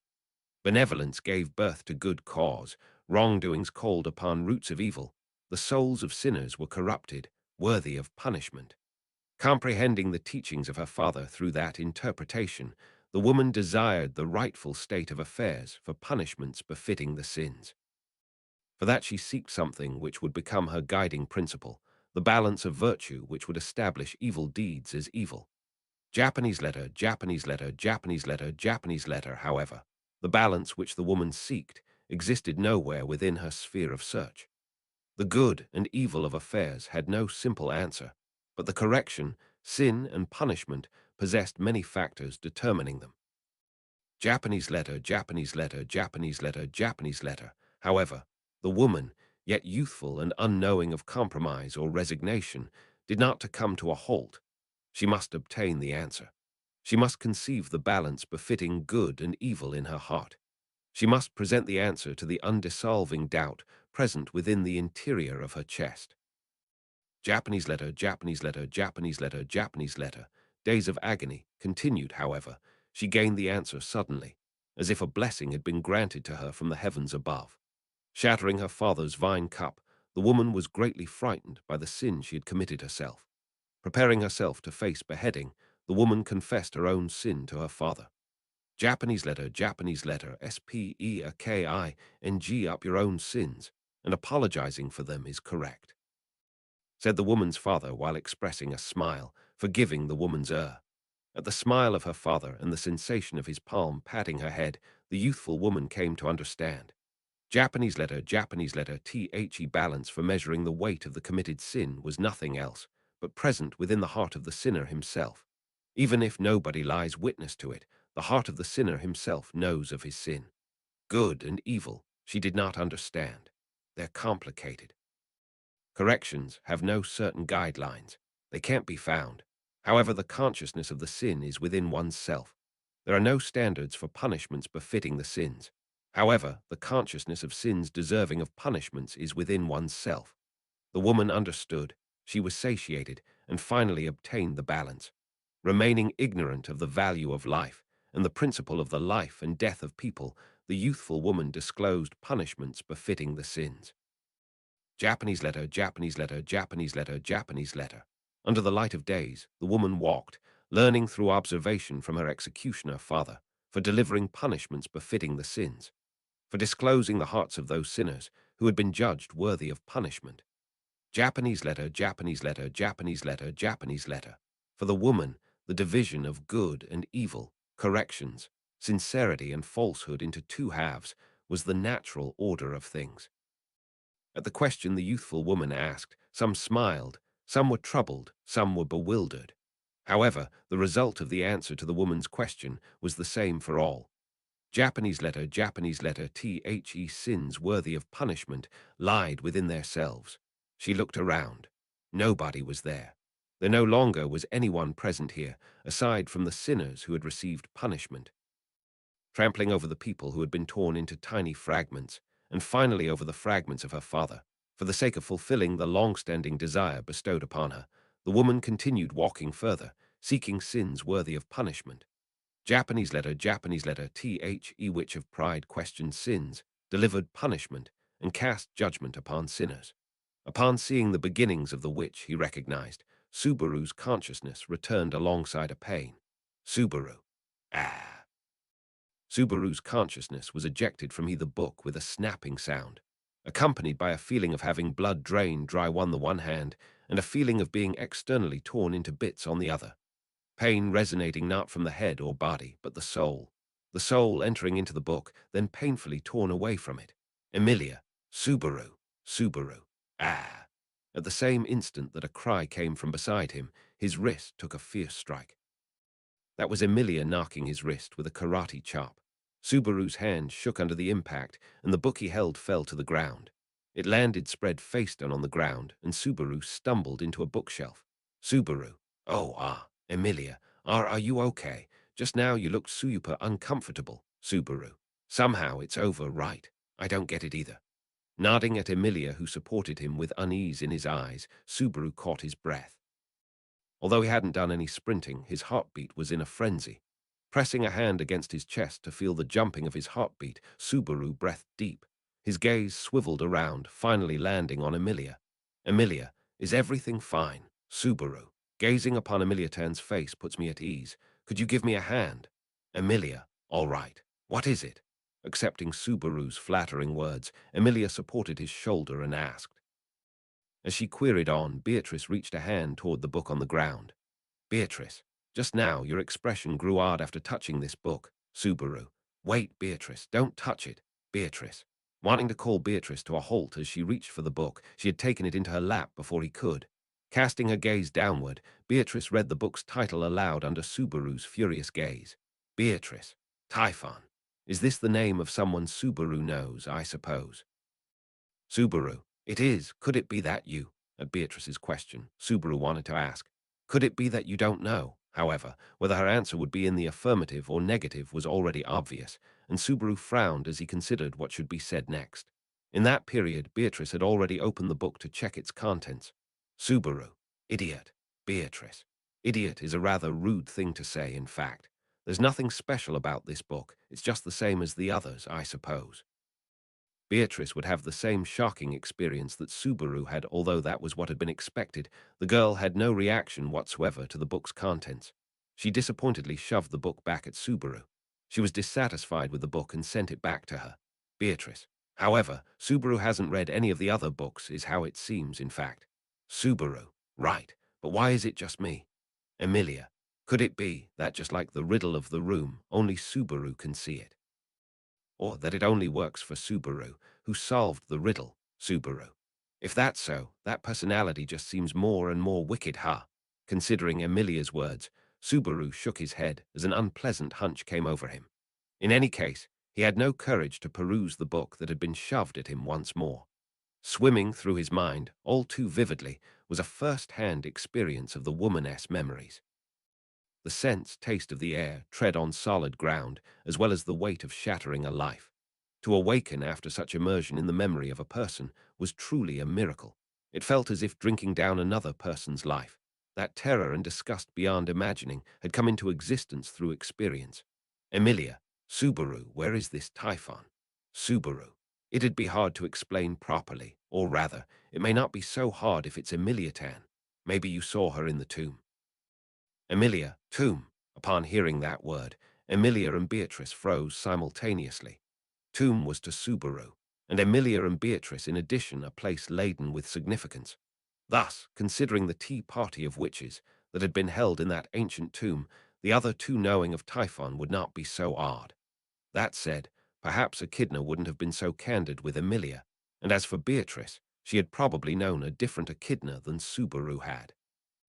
Subaru. Typhon was one of the historical witches, the Witch of Pride, who looked like a lowly-like Biko with dark skin. However, she was a child who could reify innocently cruel words. Hearing Subaru's explanation, Emilia and Beatrice both shook their heads after considering. It seemed Echidna's display of witches had been reserved especially for Subaru.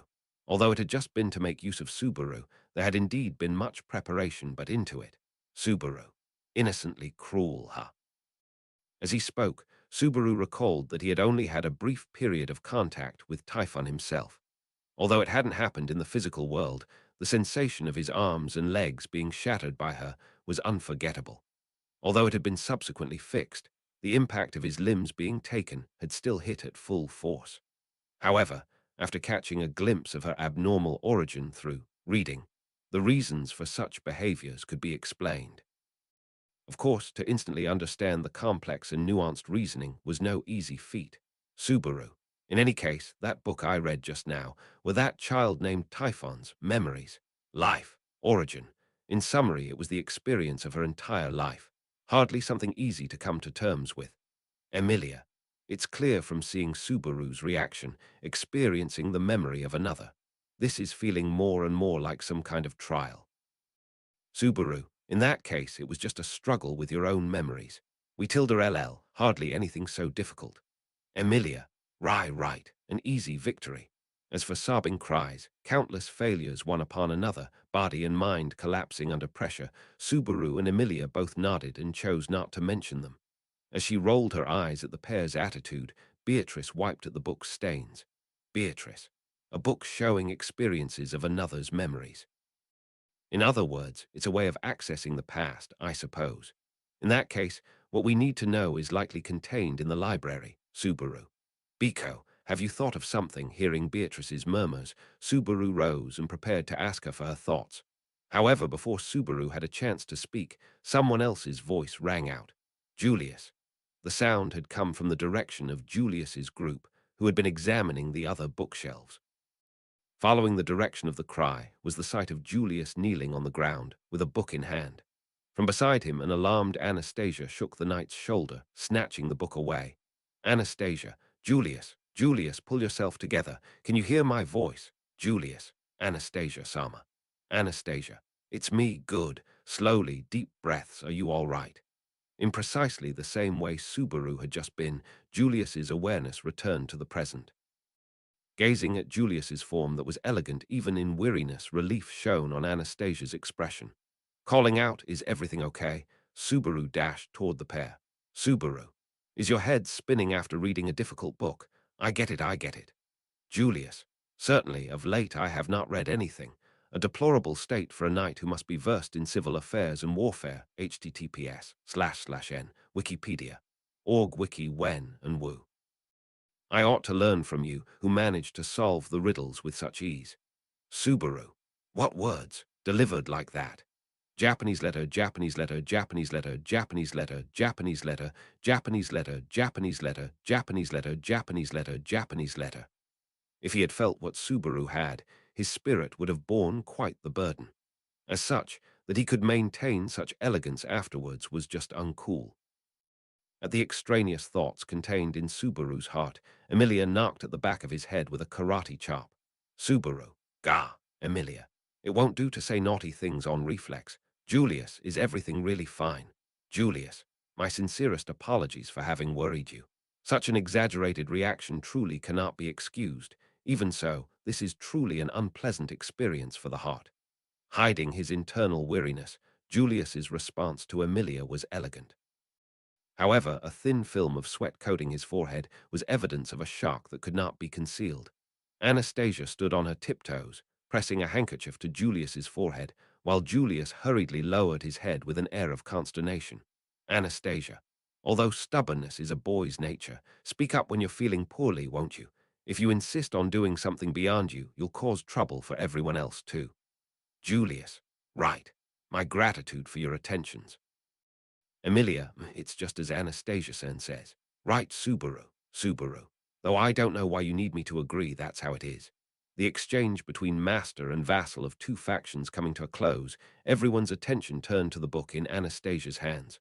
Julius had looked over the contents of the book and perhaps had had the same experience as Subaru. Looking at the spine, the title inscribed upon it was, Emilia, Balleroy Temiglyph, someone you know. Subaru. It's not a name I've heard, for certain. Subaru glanced at Emilia, who read the title aloud from beside him, then responded confidently.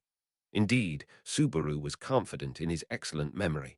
When it came to remembering relationships in this world, from Arlam village to the fruit stall owner in the capital, not a single one was missing. Contained within the list of memories was no such name as Balleroy. However, Anastasia swiveled her head after hearing the name, wearing a thoughtful expression. Anastasia, that name is one I've heard. Perhaps that's right. B. Right. Isn't that the name of a general of the Valetian Empire? Julius. More precisely, he is a former general. At Anastasia's answer born from vague recollections, Julius added a supplement. Hearing such words, everyone would guess that was someone who Julius had a relationship with. Only the distance of that relationship had Subaru frowning. Subaru. Valencia is the country to the south. You even know a general from there. Julius. Once more, he is a former general. Is that so odd? I am after all one of the royal knights. Since Lugunica and the Valetian Empire neighbor each other, it shouldn't be unexpected that I one-sidedly know the name. Subaru. So that's the case. Someone known one-sidedly, ha. Accepting Julius's explanation, Subaru nodded. Then he exhaled lightly and suddenly reached a hand out to snatch Balleroy's book from Anastasia. Anastasia, Natsuki-kan, Subaru, sorry to startle you, but there's something that ought to be checked. Having had the book snatched from her, Anastasia widened her eyes. Subaru checked the cover of the book, then flipped the book open with a snap to read its contents. In that moment, Subaru had prepared for the realizing of living vicariously that may have followed. However, he also considered the idea of perhaps it won't happen.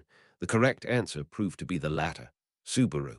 I also tried to read the book after one-sidedly hearing the name, but nothing happened. Julius. Subaru. Subaru. Right now, what matters most between us is trust. No, the trust you and I share wouldn't be non-existent, and only I had thought it was there. Julius. What a horrid way of putting it. Toward Subaru, who glared fiercely at him, Julius closed his eyes and answered thus. He stroked his bangs as he spoke. Julius, compared with the people here, I currently have no one else I can trust more. The support of Anastasia Sama and yourself, who provides what even Reinhardt cannot, I would of course accept. Subaru, to be spoken of like that, can't help but feel disgusting somehow. Julius, saying so makes my tongue itch as well. Subaru scratched as his nose, and Julius continued to finger at his bangs with his eyes closed. Then he loosened a high and proceeded to formally bow to Anastasia and Emilia. Julius, I apologize for my thoughtlessly offensive behavior, Anastasia Sama, Emilia Sama. Just now, I allowed my own feelings to cloud answer. In these circumstances, the contents of the book ought to be shared by us all, and so my behavior is unforgivable. Anastasia, whether or not you'll be forgiven depends on mine and Emilia's tempers. What do you think, Emilia? What I want to say has already been said by Subaru and Anastasia-san, so think about what you should do now, that's all. After Emilia and Anastasia readily accepted his apology, Julius once again bowed low. Subaru knew exactly what lay within his heart. After making a mistake, taking mitigation from those who accepted an apology was a weakness that could be forgiven. Subaru well understood this feeling, which he had experienced before himself. Julius, Balleroy Temiglyph, general of the Valetian Empire, is a dead man, and the one who took his life is none other than myself. Anastasia, to have killed another country's general, this is quite a shock to take in. Julius, Anastasia Sama is, no, please forget what you just heard. Anastasia. At Julius's frankly described recollections, Anastasia narrowed her eyes. Based on Julius's reaction just now, it seemed that this had been something he had already shared with Anastasia, before his memory had been taken, and before Echidna had assumed control of her body. Naturally, that Anastasia was the first to know was unsurprising, and instead Subaru and Emilia were quite shocked. Emilia, that's, if what I recall from my studies is correct, I know that the relationship between Lugunica and Valencia is su tilde per por, but Subaru, shouldn't killing the Empire's general have started a war or something? At the pair's candid and simple questions, Julius's expression became more assured as he nodded lightly. Julius, this was the result of a very delicate situation. Reinhardt and Ferris were also dragged into it. To put it directly, the general had prepared to launch a revolt in the Empire, and I had met him face to face and stayed in the Empire for a brief period. Subaru, so those two were there too. Isn't Reinhardt banned from being exported? Julius. Since the foreign emperor wanted to meet him, he was granted permission. Moreover, don't you think the words exporting Reinhardt are off? Subaru. Just a slip of the tongue. What else should I call it? Smuggling. Something that couldn't be exported. Such phrasing wasn't wrong in usage. In truth, After having felt Reinhardt's logic-defying combat ability in Prestella, it wasn't difficult to imagine that Reinhardt would be a nightmare for the forces of other countries to contend with. Not allowed to approach the border was a perfectly understandable stipulation in international treaties. Julius. In short, that general's name was Balaroy Temiglyph. My apologies. Due to the sensitive nature of the issue, details of the incident cannot be shared, and in addition, the memory is painful to myself as well. Subaru. So it's something that can't be discussed openly. How got it? I'll keep my mouth shut. Emilia. Understood. I'll also keep it a secret. With Julius's circumstances clarified, Subaru and Emilia swore themselves to secrecy on this shared confidence. And what allowed Julius to live vicariously was also clear, Beatrice. It makes sense now, in fact. The books here are books that allow a reader to experience the life of someone familiar, I suppose. Subaru. I had the witch and Julius had the general. Sounds about right. Anastasia. It feels as if I've heard words I can't quite let go. Natsuki-kun, are you acquainted with a witch? They're no good, such relationships. They're all related to the witch cult. Subaru. I'm beyond scared myself, but the relationship with that one is shallow, so please rest assured. Recently, there hasn't been much contact to be a bother. Subaru shrugged at Anastasia's words.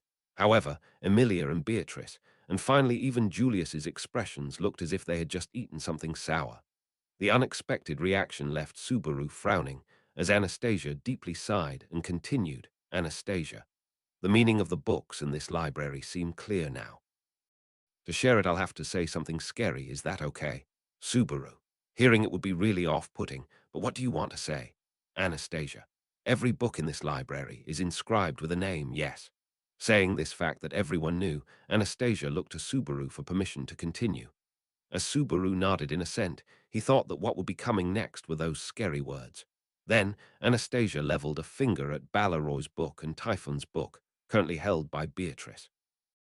Anastasia, the Empire's general, and Natsuki-kun's witch friend. Subaru. Hey, not a friend here. Anastasia. The common point with that witch friend's book is that it's the book of someone deceased. Subaru. Having Typhon be referred to as deceased was actually a little off-putting, but the place where the witch's tea party of the tomb had been held was no more, so she could be thought of as completely gone. As for Echidna, since many doubts yet rested on Skaftanafixdona, Subaru couldn't feel at ease about her. Setting aside Subaru's internal thoughts for now, Anastasia spread her hands to gesture at the entirety of the library as she continued. Anastasia. The books here include the names of every single person from past to present in this world, indeed. If so, to find one specific book, how long would it take? Correction. The one who had made this library did not have a poor personality. Rather, they had the worst. Arc 6, Chapter 24, The Wicked Examiner. Translated by Hedge Art Source, Wawaka. There was a woman all by herself. Sensitive to pain, she was always crying, always emotional. The sole reason for her grief was that she could not forgive her own lack of strength. All around her was always a world full of strife, of violence, of war. No matter how much she pleaded, no matter how much cried out, no matter how much she tried, no matter how much she prayed, the sorrow never ended. So she began to curse fate. While cursing it over and over and over, she noticed it was pointless, no matter how many tears she shed. And when she realized, she began wishing for something else. Raw power. To obtain power that would let her throw all away, that would let her overwhelm all others, she struggled to her limits and ran, heading towards the power she so desired. She was not chasing after the power to harm, nor the power to take. She had no use for that. She chased power no one could catch up to, which she believed she could use to put an end to violence. The woman who cried so much wanted the power to stop crying. She knew that if she remained powerless, she could never stop a fight where power was pitted against power. Her voice remained silent. Her wishes went unfulfilled. Even if her own sorrows were kept distant, sadness still clouded the sky. How could they be okay? How could they hurt one another? How could they think to live with those scars? How? Why could they not realize they have other ways to live? Woman, children are crying, the elderly are crying, men are crying, women are crying, everyone is crying. Then why? To stop exactly that, she solely desired for power, Training herself, she endured all pains to finally obtain an iron-clad will. Eventually, she found the end of her path, the pinnacle of strength where none else could reach. Standing on the battlefield, she shouted to stop the fight, to overwhelm all other powers with her own, to crush all grief, shatter all malice, and to stop before her the endless stream of tears. She struggled to her utmost, punching those who brandished their swords, kicking those who flung magic, breaking those who bared their fangs. She pulverized all and any who came to seek battle. But the more the woman fought, the stronger became the swordsmen, the mages, and the bearer of fangs, ever increasing their numbers, as if she had entered a never-ending spiral of violence.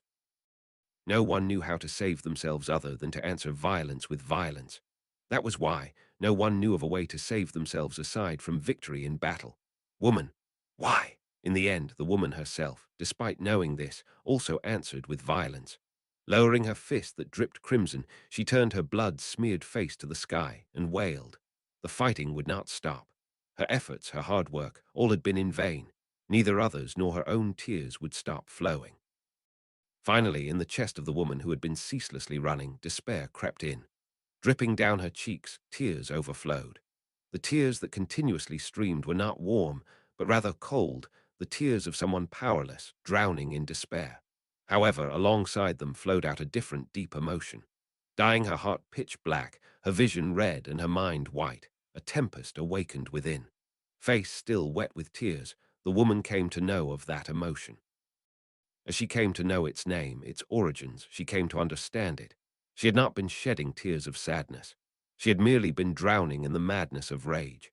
People called that emotion fury, no, they called it wrath. To this world that forced others to tears, to those who refused to stop fighting, to the absurd unfairness that is the end of life. Let them have a taste of my iron fists. At some point, she stood up, wiped the dirt off her knees, and took off running. Diving into the fray of the still ongoing battle, she punched everyone's faces while shouting, "Stop fighting. Look at the sky. Feel the breeze. Smell the flowers. Live with your families and loved ones." For the first time, the woman's voice swept unrest throughout the battlefield. Fists that could break apart the earth, kicks that could cause the heavens to roar, all only to let others live. Wounds closed, screams silenced, and knees bent in the face of the spreading warmth as battle lost its meaning. Soon the voices that wept disappeared from the battlefield. Life returned to the mundane. When the people's tears stopped, they felt gratitude towards her. They raised their voices, waved their hands, and smiled. However, the woman was suddenly no longer there. That was only natural. The woman still had things to do. She had no reason to turn back, no reason to stop walking. To fulfill her desire to create a world where no one cries, where there is no conflict, where no one has to take from one another, she ran and kept running as she threw around her fists, till the day everyone stops crying, till the day the warm droplets rolling down her cheeks stop. The Witch of Wrath, who had declared war on sadness itself, continued to run evermore. Yet again, after finding a book of the dead and gaining the knowledge it held, Subaru returned to reality. From within the confines of its bindings had poured out the name of whose life it recorded, the many battlefields she had crossed through, and the conviction she once held when she was alive, albeit all of it being only a drop in the ocean of her entire life. Even though he understood that Subaru, that was heavy. He felt as if a lump of dense, heavy lead was clogging up his chest. For humans, no matter who, a second is a second, a minute is a minute, a year is a year. There is no scale that can measure the weight of a life differently, and thus time flows equally for all. Such a scale of time could not simply be contained within such flimsy paper, nor could it be transferred to the mind from it, no matter how special the technology. Still, even though he had simply touched it, Subaru had to clench his teeth to keep his mind, so as to not be swept away by the rush of memories that flowed in. The footprints of their lives that one left behind were indeed great and heavy. Emilia, Subaru, are you okay? Subaru, ah, yeah, I'm fine. Feeling okay. My head just took a spin, that's all. Emilia, that's not what feeling okay means. Closing the book in hand, he returned it to the shelf as Emilia watched. Meeting her gaze with one eye closed, Subaru pointed to the book he just put back. Subaru, I found another volume of the witch's books. This time, well, it was one of the better witches, if that's possible. She was still a little weird, though. Emilia, the weird one, Sekhmet. Subaru. Hey, that's one of the weirdest of the bunch. Wait, you know Sekhmet. Back at the tomb of the sanctuary, Emilia was supposed to have met Echidna in the witches' tea party, but Subaru never asked if she had met the others. He had assumed Echidna made an exception for him, and so had not allowed Emilia to meet the other 5 witches. So it startled Subaru when Sekhmet's name slipped from her mouth. The Witch of Sloth, Sekhmet, was a woman with long, flowing magenta hair, owner of a deeply self-indulgent personality. Putting that and her demeanor aside, she was the most reasonable person among the witches. Subaru, if you know Sekhmet, what about the other witches? Like the one from this book, Minerva or something. Emilia, no, sorry. I didn't meet anyone else but Echidna and Sekhmet at the tomb. I didn't talk to Sekhmet all that much either. Subaru, that's so. No, it's fine either way. Even if you did know her, this wasn't something you'd enjoy seeing anyway. Flashing a dry smile at Emilia, who hung her head, Subaru tapped the side of the bookshelf lightly. The shelves that stored the memories of the dead were made of a strange material. Under his palm was not the sensation of wood, nor of iron, and the bookcase itself refused to budge when pressed. Currently, while going through the library on the 3rd floor Tegeta, Subaru and Co. came to understand that the numerous books that were stuffed into the bookshelves both recorded and invoked the memories of the dead. Despite that, they steadily continued their search for something very simple. Emilia, that aside, I wonder where the stairs to get to the upper floor are. Subaru, right now, I have 0 leads on that. Emilia tilted her head, deep in thought, while Subaru stood opposite, gazing downward as he sighed. At present, everyone was worrying their heads over, not on how to get past the 3rd floor Tegeta next trial, but on where the location of the stairway that led to the 2nd floor would be. The white area where the monolith was had faded, leaving open Tegeta great library. Thanks to that, they now had access to the memories of the dead, a concept that was surely very desirable, which was good and all but Subaru. Well, for now, we don't really have a use for this place. To search for the information everyone wanted by digging through the memories of the dead would be a Herculean task, given its nature, as one could not even choose the memories they wanted to see, due to the absurd amount of time, and even luck, it would take. Neither of those could be spared at the moment. Time was obviously short, but also that Subaru did not have enough faith in his own luck, no matter how much he was blessed with it. Subaru. So that's why the info we want might be on the upper floors. It's supposed to be. Emilia, but there's no way to get upstairs. I tried to get on top of the bookcases, but it didn't work out. Subaru, you're pretty bold, aren't you, Emilia-tan? Emilia pointed to the ceiling while recalling what she had tried to do. In the midst of their brain-racking search for the staircase that led to the upper floor, she had climbed up on top of the tallest bookcase there was in the library. The cases were arranged in a circular fashion, with small steps elevated to lead inward, placing the tallest bookcase at the center. However, even that had not reached the ceiling of the room. It should be noted that, despite how Emilia had climbed the bookcase, and despite how her short skirt was waving about boldly during the action itself, her movements were such that nothing was visible underneath, strangely enough. When Subaru poked at it in a roundabout manner, Emilia simply touched the hem of her skirt, and Emilia, Puck taught me. What was it again? A lady must always act with beauty and grace. I'm always careful about it, don't worry. Subaru, I feel kinda conflicted about this. I want to praise him, but I want to blame him too. Anyway, Emilia had already failed in her attempt to physically force her way to the next floor. In other words, there was a hidden gimmick to the appearance of the staircase. This was not only limited to the appearance of the library, but extended to the process of going up further. If it were too hard, the challenger's motivation would likely fall, but the creator of the watchtower, Flugel, must have taken that into account as well. The nerve. Subaru. Man, I really want to see this guy's face. But how he looks is a mystery too, damn it. Julius. Subaru, can you come here a bit? While he grumbled, a voice called from behind him. On the opposite side of Subaru and Co., rummaging through a separate bookcase, was Julius. Seeing him approach with Anastasia in tow, Subaru raised his hand. Subaru, sure, what's up? You found something? Julius, unfortunately, nothing worth mentioning. I have not been able to find a single volume with a name I know since that first one. Your side seems to be in a similar situation as well. Emilia, that's not really accurate. Subaru did a good job. He really did find another volume, then looked through it and started looking kinda wobbly. Right, Subaru, Subaru. I'll take Emiliatan's praise to heart, but that's how it is. Julius, I see. Please take care of yourself. Subaru knotted his brows as Julius turned away from him, disinterested. While watching the two from aside, Emilia spoke. Emilia, but Julius and the others haven't found the stairs too, huh? We're really in trouble. Julius, I understand where Emilia Sama is coming from. However, if we are to believe that this library does indeed record the names of all the dead, from the past to the present, although it is quite hard to digest, I'm afraid we alone cannot make much progress. We need many more people, like the entire population of a country or so. Julius proposed with a serious face. Subaru had no objections with the proposal's idea, feeling that such a number was more or less necessary. The Ogria sand dunes have already been conquered, and if one needed to only reach the watchtower, one only had to avoid the nest of witch beasts. That alone could be a great adventure by itself, but Julius, unlike before, the way to the tower is as good as open. I believe that it is worthwhile to report the existence of this mysterious library to the capital.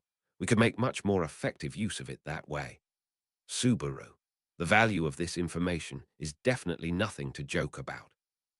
But I'm also pretty sure a lot of history buffs just like you will be born from this. At Subaru's rapid-fire words, Julius stopped, and after a moment shut his eyes and sighed. Julius, to say I am not expecting that would be a lie. Apologies. I had a selfish motive for that proposal. Subaru, come on, don't get down like that. What's wrong with being self-centered? If you're feeling so sorry for that, what are you gonna make of me?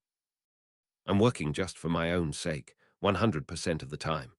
Never truly acting out of duty, always expecting some kind of reward. That was how Subaru behaved. It was already his way of life, his philosophy. That was why he could not compare to knights like Julius or Reinhardt. Subaru. Anyway, there's no point in keeping yourself from it. I mean, the reason Anastasia Sen herself wants to become the monarch is pretty self-centered, right? Anastasia. Yup, that's right. I want to become the monarch because I want to satisfy my greed. If I do, I can profit a lot more. That's all there is to it. Anastasia laughed at Subaru's crass remark, then softly patted the white fur of her scarf. Anastasia, that's why I think it's so amusing that Julius became my knight. At least I think that way. Is that so for Emilia-san too? Subaru, personally, it's better for us if you guys' paces don't match, so just go along that and fall apart. Ouch. Emilia-tan, it hurts. Emilia, don't say mean things. I'm personally not acquainted with Anastasia-san and her faction from before, so I can't say anything carelessly. But no matter how better my opponents are, I'll win my way alongside my knights. At the part about her knights, Emilia tugged at Subaru's sleeve and puffed up her chest. Looking at that face from the side, Subaru exhaled a long sigh. Emilia, we might be greenhorns, but we won't lose. Subaru, no one says greenhorn anymore these days. Ouch. It hurts. Emilia pinched Subaru's arm for making fun of her, so he quickly bounced away to escape the punishment. Looking at the two's behavior, Julius and Anastasia's expressions relaxed, especially Julius, who looked to have dropped his air of self-reflection. Julius, sometimes I truly do feel afraid of you too. How much is an act and how much is genuine I can never tell. Subaru, my case aside, Emilia-tan is always serious. That's what makes her so cute, right? Julius, I'll take it to heart.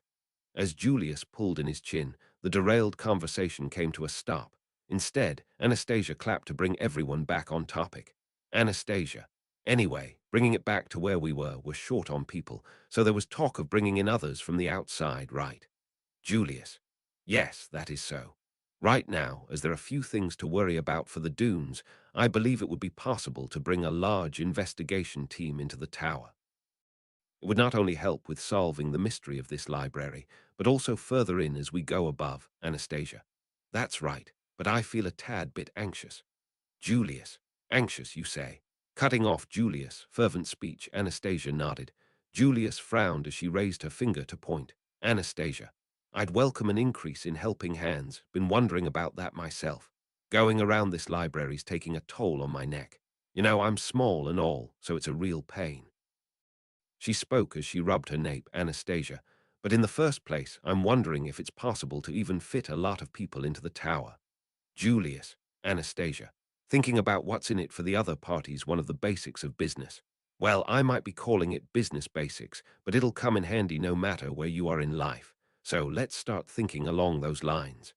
Julius, think about where the other party stands. But who's that? Anastasia, the one who built this tower and set up the trial and left behind Shorlasen, that one. Let's think about being in his shoes for a moment, you'll see. Subaru, that, his personality's crap. Anastasia, yup, I think he's completely out of it. As Subaru's lips twisted, Anastasia nodded in affirmation. Upon hearing those words, the always serious Emilia and Julius became stiff.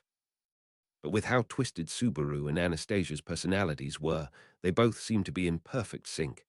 Anastasia's opinion seemed to be the most apparent case if the person with the awful personality really did try to raise the difficulty of conquering the tower. Subaru, Shola, I've got something to ask. Come here. Shola, Master. Aye, aye, coming right away. Once called, Shola hopped over from the other side of the large bookcase, her figure leaping up. Arms outstretched, her long ponytail waving in the air, she grinned as she jumped towards Subaru's chest. Shola, Master. Subaru, nope. Shola, ugh here. With a nimble step, Subaru dodged the incoming glomp. However, as Shola was still going, she dove face first onto the floor, her arms splayed across. She quickly turned to shoot a glare at him. Shola, ooh, Master is super mean. TL note. The way Shola said, Master is super mean, is Japanese letter, Chinese letter, Chinese letter, Japanese letter, Japanese letter, Japanese letter, Japanese letter, Japanese letter, Japanese letter, Japanese letter. Oshisama Magi Aiksu, which sounds very similar to Subaru's own emt or M. Pattern, red, Emiliatan Magi X, Subaru. No, no, I didn't move away because it was you, but because you were gonna crash into me full force, so my reflexes kicked in. Shola, so you'll let me hug you if I come at you slowly. Subaru. Hey, don't wanna though. Shola, why not? What part of me is lacking? Even though I look this glamorous, even though I'm this bitchy. Subaru, you're bitchy, huh? Then that's why. Whining at the top of her voice, Shola booed at Subaru's cold attitude. And while she pouted, two small girls came around from where she had jumped. Beatrice and Maylie, foregoing their appearance, were an uncommon pairing indeed. As if noticing Subaru's thoughts through his gaze, or maybe having realized it on her own, Beatrice put a bit more distance between herself and Maylie. Beatrice behaved that way with Petra as well, even though they were around the same age, outwardly. She maintained a clear line between herself and Maylie. Of course, it would be impossible for her to treat Petra and Maylie in the same way. Petra was an ally from the same camp, while Maylie was originally sent as an assassin from somewhere, who was even involved in the burning of the Forbidden Library and the Roswell Mansion. Subaru, if you keep shying away from people like that, you're never gonna make friends, you know. Beatrice, what are you spouting all of a sudden, I suppose? Anyway, Shola disappeared in the middle of talking, so we quietly came back, in fact. Subaru. Ah, I ruined the convo over there, my bad, my bad. Well, did you guys find anything good, Beatrice? There was nothing in particular, I suppose. And thinking back, it might be not even been worth calling a conversation, in fact. Yup, that's all that was, I suppose. Subaru. Snapping away her face, Beatrice cut off answering Subaru's question. Before the alienated Subaru could further question her cold response, Shola had gotten back to her usual self. She stood upright by the strength of her abs alone, and Shola, well, Master being mean isn't anything new. I can pull myself together alone. Getting back up fast is one of my selling points. Julius, that, alongside your cooperation, Miss Shola, is something that helps us. By the way, may I ask something? Shola, what's up? I'll warn you beforehand, I won't fall for someone who's not Master. Julius, I admit that you are an attractive woman, but I'm afraid I'll have to take a rain check on our date for now. I would like to ask and confirm a few things about this tower. Julius elegantly added in a few sweet words, but tastefully avoided the topic altogether. This surprised Shola, who lauded herself as being stubborn as a bitch. As she was not expecting such an answer, her eyes widened, something that was very unlike her usual self, and meekly gave a sure, Julius. My thanks. Then I begin. Firstly, do you know the location of the stairs to the second floor? Shola, the stairs to the second floor, Electra. No clue, never went up beyond the fourth. So don't know. Julius, that by itself is quite the shocking statement. If she was to be trusted, then Shola had been at the watchtower for about 400 years.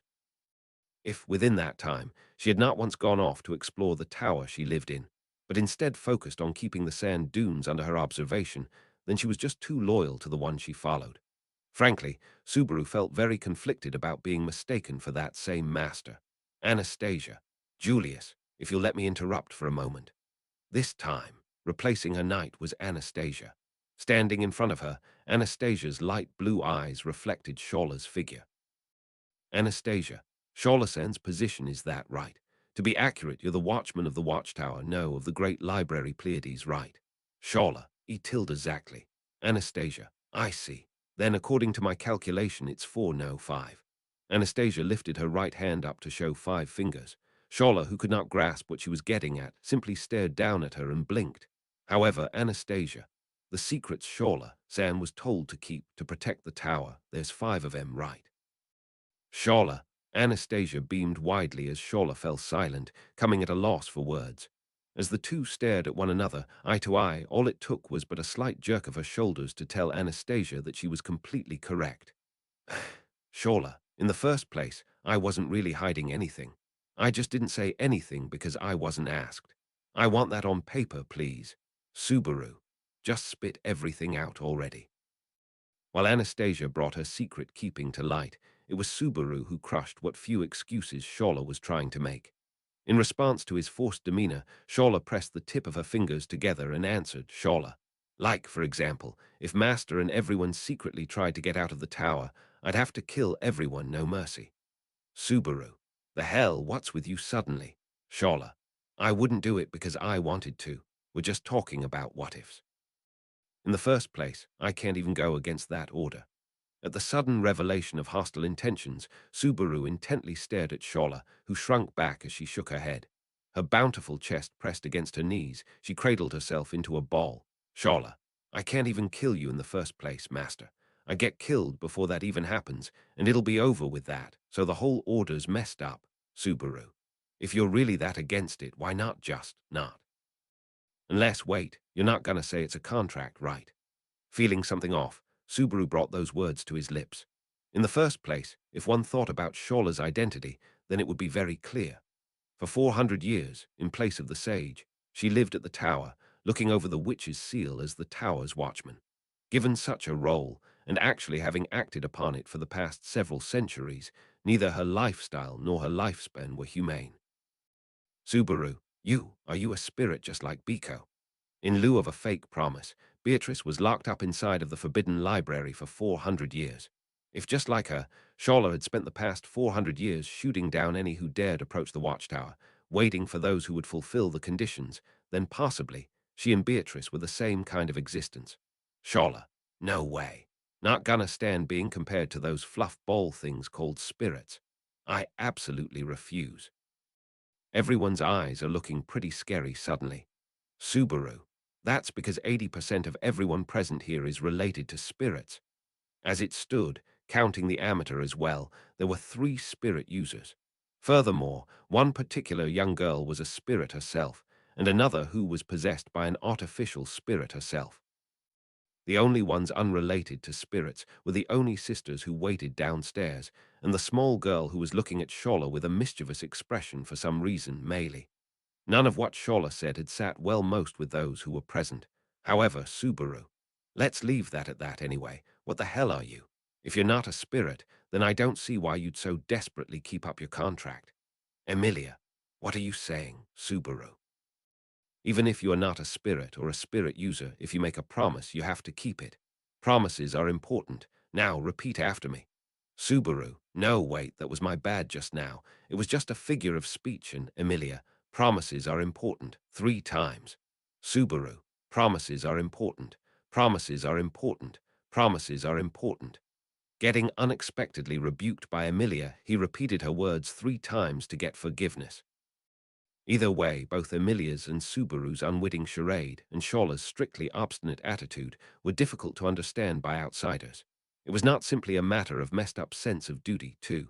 Julius, right now, what is important is to learn more about the orders Miss Shola had received. It's a bad habit of yours to derail the conversation. Be aware of it. Subaru. Like all of it's my fault, fine. That was my bad. All of it was my bad. I'll admit it was my fault, so just leave it at that, damn you. Shola. Wow, that's totally a big outburst, but that's just expected of Master. I'll talk. To Subaru, who approached with a pathetic and sour face, Shola beamed and dealt her hand. Then she cleared her throat, and in a strangely decent manner, "Now then," she opened her mouth, Shola. "I humbly present that I will now speak of the orders I was given. First, I am to never let the challenger of the great library Pleiades get out." Subaru, we're suddenly stuck here. Shola, it's all right. There's a proper way out. As long as you properly clear the Great Library's trial and reach the first floor mayor, there's no problem. It's all okay. Shola said as she gave a thumbs up. Shola, by the way, if this condition is violated, then I'll turn into a cold-blooded killing machine pretty quick, so it'll invalidate my promise with Master. I'll get in the way. Subaru, that's got a bigger priority than my promise, huh? Kinda hurts. Shola, ooh, to think I've managed to hurt Master. I must have gotten stronger, Tilda. This is clearly an evolution, the fruits of 400 years. Subaru, I'm joking. Shola, me too. After indulging in the fast back and forth, Shola raised a second finger and waved around her hand and spoke, Shola. Continuing, well, I'm getting tired of this, so I'll rush it. First, it's forbidden to leave without completing the trial. Second, it's forbidden to break the rules of the trial. Third, it's forbidden to disrespect the library. Fourth, it's forbidden to try to destroy the tower itself. Fifth was, oh, there's no fifth. Emilia, all of that makes 4 rules, but, somewhat taking in Shola and her butchered explanation, Emilia turned towards Subaru and the others. The anxieties and fears she embraced were ones Subaru understood too. The rules Shola spoke of were, roughly, easy to stand by, but there were several curious statements mixed in. The problem was especially with Subaru. I'm really curious about the "it's forbidden to violate the rules of the trial" bit. Julius, seems like it is a hidden rule we are unaware of. Julius agreed with Subaru, who touched his chin, lost in thought. At least, for the trial of the 3rd floor, Taygeta, Subaru and co. had not received any information about the rules during it, and had not faced any problems with the monolith and its asterism. Speaking of which, the moment anyone touched the wrong monolith, they were disqualified. Anastasia, rules, regulations, they all sorta sound like bad news, at least to me. Emilia, the ordeal from back at the tomb would close down for the day if the challenger failed to pass it. It somewhat seems quite similar to how we redid the trial from earlier, so maybe. Emilia stopped herself at that point and bit her lip. Her trembling purple eyes darted to Subaru, who gave a slight nod. Subaru, if you've got anything on your mind, now's the best time to speak up. Don't worry, I won't make fun of you no matter what you say. Emilia, MMH, I know. You see, Subaru and Anastasia were saying that the person who made this tower is really mean, right? Subaru, your choice of words is turning pretty cute, but that's right. What about it? Emilia, thinking from the point of view of the other party is also important. In other words, if you try to look at what Shola said, while imagining how that really mean person felt, it's kinda like. As everyone's gazes turned to Emilia, she licked her lips, then she clapped together her hands and pointed to the ceiling. Emilia, there are rules we have to follow, but we don't know what those rules are. That's really mean, isn't it? Subaru. In other words, Emilia, we have to imagine what could be the possible rules and go on without breaking them. Everyone's faces tightened with anxiety at Emilia's words. To their response, Emilia's long eyelashes fringed as she looked down. Emilia, I feel like Echidna would do something like this. Subaru. Emilia Tan, to think we'd think of the same person when it comes to crappy personalities. We think alike. That one sentence lent a bit more credibility to Subaru's own thoughts, at the very least. The owner of the malicious personality, Emilia mentioned he felt it was close to being right. Establishing rules that were not meant to be broken, but not telling the challenger themselves the contents of the rules. It was quite the distasteful disposition. Subaru, by the way, are you the one who's going to judge whether the rules are broken or not? Shola, you're coming to get the hang of it. All the stuff I just said, I'm supposed to just get it if there's any violation of them. Absolutely no way to trick me. Goes for both Master and his friends. The meek voice expressed a mysterious power in the latter half of her words. That was not the physical prowess of Shola, but rather the opposite. That there was someone much stronger than Shola who could make her act like that. Subaru. It was already a bad joke, but now another bad joke got piled on top of it. Too late anyway. Julius.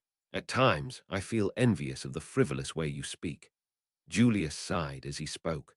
Looking at his handsome profile, Subaru shrugged. Julius, perhaps it is because of how you're always looking up that you developed such a persona. If that is so, then I am afraid I will never be able to gain such an experience. Subaru, you need to be more afraid of what's around your feet. You'll stub your toe on the corner of a desk. I really hope you do. Anastasia. Yes, yes, good friends getting into arguing's fine and all, but let's not be forgetting our main topic. Splitting Julius and Subaru up, Anastasia stepped up to gaze down upon Shola. Subaru, that's all there is. It's all fine till now, right? Shola, cross my heart, not lying this time. Besides, so long as the rules aren't broken, my body's still gonna be mine. No, wait, that's wrong. It'll still be Master's. Subaru, don't want it. Shola, I got rejected, but my heart's always with Master. Subaru, don't want that either. Hands on her waist, Anastasia reconfirmed everything Shola had spoken of in short, with a few unnecessary words added by Shola alongside her own position in recent events. It took a while, but she managed to confirm that Subaru's promise with her to not harm him or his comrades remained intact, and she planned on keeping it. Of course, with the condition that none of the rules have yet been broken. Emilia, either way, to think we can't get out unless we complete the trial. It's coming to look pretty similar to the ordeal from back at the tomb. Subaru. Now, worst case scenario. So long as we beat this here, we all get to go home, right? That's a lot easier than the one at the tomb. Shola. Master would never do anything like that. He was the kindest ever, had the biggest heart ever. You were my body's itchy because I lied.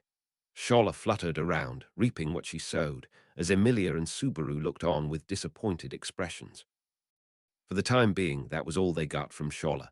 Meili, are you all finished talking? Can I go get on the barely clothed one sen now? Subaru, we're done. Go ahead, do what you want. Wait, you've already gotten super attached to her. Judging that the talk was over, Meili, who had been staying out of the conversation, ran up to Shola and climbed on top of her thin shoulders. That was the place Meili felt most comfortable ever since arriving at the tower. To Shola, who had lifted the dragon carriage like it was no big deal, Meili ought to be as light as a feather. Meili, whenever I'm with one sen, I feel kinda safer. Shola, well, I don't think much of it. I can look after ankle biter number 2 just fine. Subaru, number 2. Shola, ankle biter number 2's this one here, and number 1 is that one over there. With Meili still on her back, Shola pointed to Beatrice as number 1. Beatrice made no comment on Shola's belittling remark. Normally, considering her personality, she would have snapped at her at full force, face red and puffy. Subaru, wait a sec, she hasn't been talking for a while now. Is everything okay? Beatrice, Subaru, Biko. Oi, Beatrice, pay attention, come on. I'll kiss your forehead if you don't. Beatrice, do what you want, in fact. Subaru. As if barely listening, Beatrice answered. Finding it unamusing, Subaru frowned. And then Subaru. Moi, Beatrice. Anjire, I suppose. Feeling somewhat annoyed, he really kissed her forehead. Immediately, Beatrice came to her senses, covered her forehead and leapt away, then tripped, then got up, then tripped again. Subaru, you're overreacting, Beatrice. Wah, wah, wah, what are you doing all of a sudden, in fact? Your train of thought makes no sense, I suppose. Subaru, my train of thought makes perfect sense. I even got permission from you. Are you really okay? Feeling a little hurt at how she desperately scrubbed the part where he had kissed, Subaru worried about the little girl. Putting in a little thought, this tower, a place with a shady backstory, was in the middle of the sand dunes. Subaru did not understand it very well, but there was some kind of miasma flowing through here, so that might be the cause. Subaru, if you're not feeling good, just hold my hand. You get better that way, right? Beatrice, that's impossible. It won't happen, in fact. Give me a little time to calm down, I suppose. Her face beat red. Beatrice squealed at Subaru, so he turned away with a shrug. That she refused to hold hands came as a bit of a shock, but the rest of her attitude was that of her usual self. If there was something really worrying about her, he would just ask again later. Subaru. Now then, the problem is, Julius, that in the end we have no choice but to fumble through the unknown in search of the stairs to the second floor, is it? Julius finished Subaru's sentence as the two turned to face the bookcases once more. The reason they looked a bit down was that they needed a bit more manpower to tackle this, but because of the orders Scholler had been given, they had to relinquish the thought. If they did not clear the trial, they would not be allowed to get out of the tower. Naturally, one could not go out to beyond the sand dunes to call for help. Ultimately, there was no choice but to continue the search with the members present. Subaru, will you get it if I say, it's like looking for a single grain of gold in a mountain of sand? Julius, speaking in such poetic words is unlike you. However, I can honestly agree with them. Rare as it was, faced with the great hurdle that obstructed them, Subaru and Julius got along. Nothing could be accomplished by dawdling, so they prepared to dive once more into the sea of books to find a way to the next floor, or so they had decided when Emilia. I put a little thought into it, and Emilia interrupted the two who were going back into the library with a slightly raised hand. She tilted her head towards them, put a finger to her lips, and spoke. Emilia, I thought about how the person who built this tower, his personality is a little dishonest, right? Subaru, your word choice is turning adorable again, but that's right. So, putting together everything that was discussed from the previous conversation, Emilia added, so, and continued, Emilia, the staircase, I think it might just be at that spot. Subaru, I'll say it again. The guy who made this tower has the shittiest personality ever. Standing in front of the long and winding staircase that led to the second floor Electra, Subaru spat out various colors of abuse. The staircase that led to the second floor, the location which Emilia had thought of, was Emilia. I thought it'd be in the places where we hadn't looked, like maybe on the fourth or fifth floors. Emilia spoke, feeling elated, yet somewhat perplexed. Her guess had hit the nail squarely on its head. The staircase had appeared right beside the green room, where Rem and Ram were waiting, in a previously blank space.